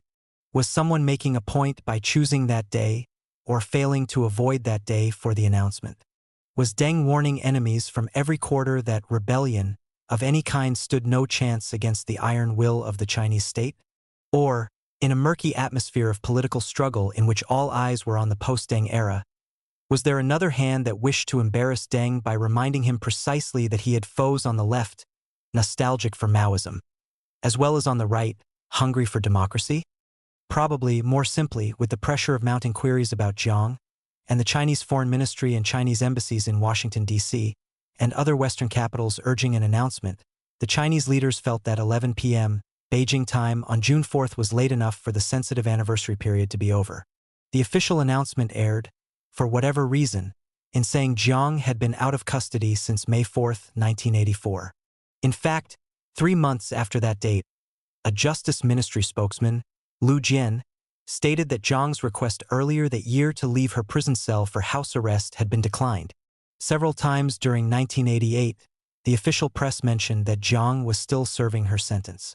In January 1991, a mainland newspaper published a story on Jiang's recent condition which stated, "She is confined to a small room of 20 square meters, fitted with special windows that admit light and permit her guards to observe her, but through which she can see nothing." Whatever the complex pattern of Jiang's movements from prison to hospital to house arrest, it was untrue that she had remained out of custody since May 4, 1984. Why, then, in the space of a bare 4 sentences, did the statement twice assert that Jiang died while not in custody? This suggests defensiveness about the exact circumstances of Jiang's death. The written will of Jiang's that was initially reported to exist by the Japanese magazine Shukan Bunshun was, in reality, probably a letter of protest that Jiang sent to the party during a final burst of polemics in the spring of 1991. "He is the biggest liar in the world," Jiang wrote of Deng. "He has deceived everyone, including Chairman Mao. Once he got power, he changed everything." Directly insulting her old foe, she added, "You are the accused. You cannot have a good death." Did Deng, angry at her criticisms, dismayed at the implications of Mao's rising prestige for his own poor image, and anxious that Jiang would tell the world of dark incidents in Deng's own career within the party, such as his currying Mao's favor for a return to power in 1972, order Jiang murdered, as the distinguished exiled dissident Yen Jiechi broadly hinted? Jiang was the best witness of how Deng won Mao's confidence in the later years, Yen explained. But there is no evidence for murder. The Chinese government's defensiveness in its announcement may have been due to prior knowledge of Jiang's intentions. There may even have been some facilitation of the suicide, at least by permitting conditions and instruments that made its undertaking possible. Jiang had spoken of committing suicide in the 1930s, during her arguments with Tang Na, and, in the period after her arrest in 1976, despair had driven her to a suicide attempt. In September 1984, after a request to visit Mao's mausoleum was denied, Jiang thrust a chopstick down her throat, but was restrained before her breathing stopped. In May 1986, depressed over her situation, she was found with a rope around her neck that she had fashioned by tying socks together. Nevertheless, it seems out of character for Jiang to let Deng off the hook by removing herself from his path. The explanation for her act could have been despair at her throat cancer, her isolation, and her troubled relations with her daughter. It could have been provoked by those in charge of her case and those guarding her. Or it could have been, in addition to one or both of these reasons, that Jiang was spiritually ready to close her days as a martyr to Mao's revolutionary line, a line that she felt Deng had forsaken. It would not have been too surprising if, in a state of depression and still in her mind loyal to Mao, Jiang fused the personal and political and concluded that hope for China and herself alike had gone. The official Chinese words did little to dampen questions surrounding the circumstances of Jiang's death. The inordinate stress on medical treatment in the announcement and other press commentary suggested the government was overeager to make the world believe Jiang took her life simply because of her ill health. Of all those who came close to being Mao's successor, none died a natural death. Liu Shaoqi was virtually beaten to death by Red Guards. Lin Biao was either murdered or sabotaged in a plane crash, and Jiang Qing apparently took her own life. In all these cases, the communist political system was directly or indirectly to blame for the deaths. As Yen Jiechi observed, Jiang died because of Deng's lack of openness and his inability to be generous toward a political opponent. People's Daily and the other major newspapers tucked the dispatch on Jiang's death into an obscure spot, while the less hardline papers such as Economic Daily and Legal Daily put it on the front page. To immunize the Chinese populace against the idea that Jiang was in any sense a supporter of Mao, the Communist Party, after omitting any reference to Mao in the statement about her death, for several days filled the airwaves and newspapers with praise of Mao and his ideas, and insisted that Deng Xiaoping was Mao's true disciple. It was not mentioned that Mao twice purged Deng, the second time just months before his own death. And to obscure the undoubted fact that Jiang was the closest person to Mao over the longest time, Workers' Daily even chose the occasion of Jiang's passing to publish an article about the noble spirit of He Zixin, dead in 1984, Jiang's predecessor as Mao's wife. Intriguingly, in the days after Jiang's death was announced, many books about Jiang, including the Chinese translation of the first edition of this very book, were dusted off and rushed on to the counters of small private bookstores.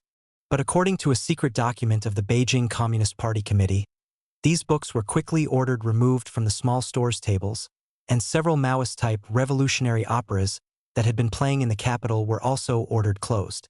Curiously, this same week, there appeared at various spots around Beijing some 16 separate slogans upholding the now jettisoned revolutionary line of Chairman Mao.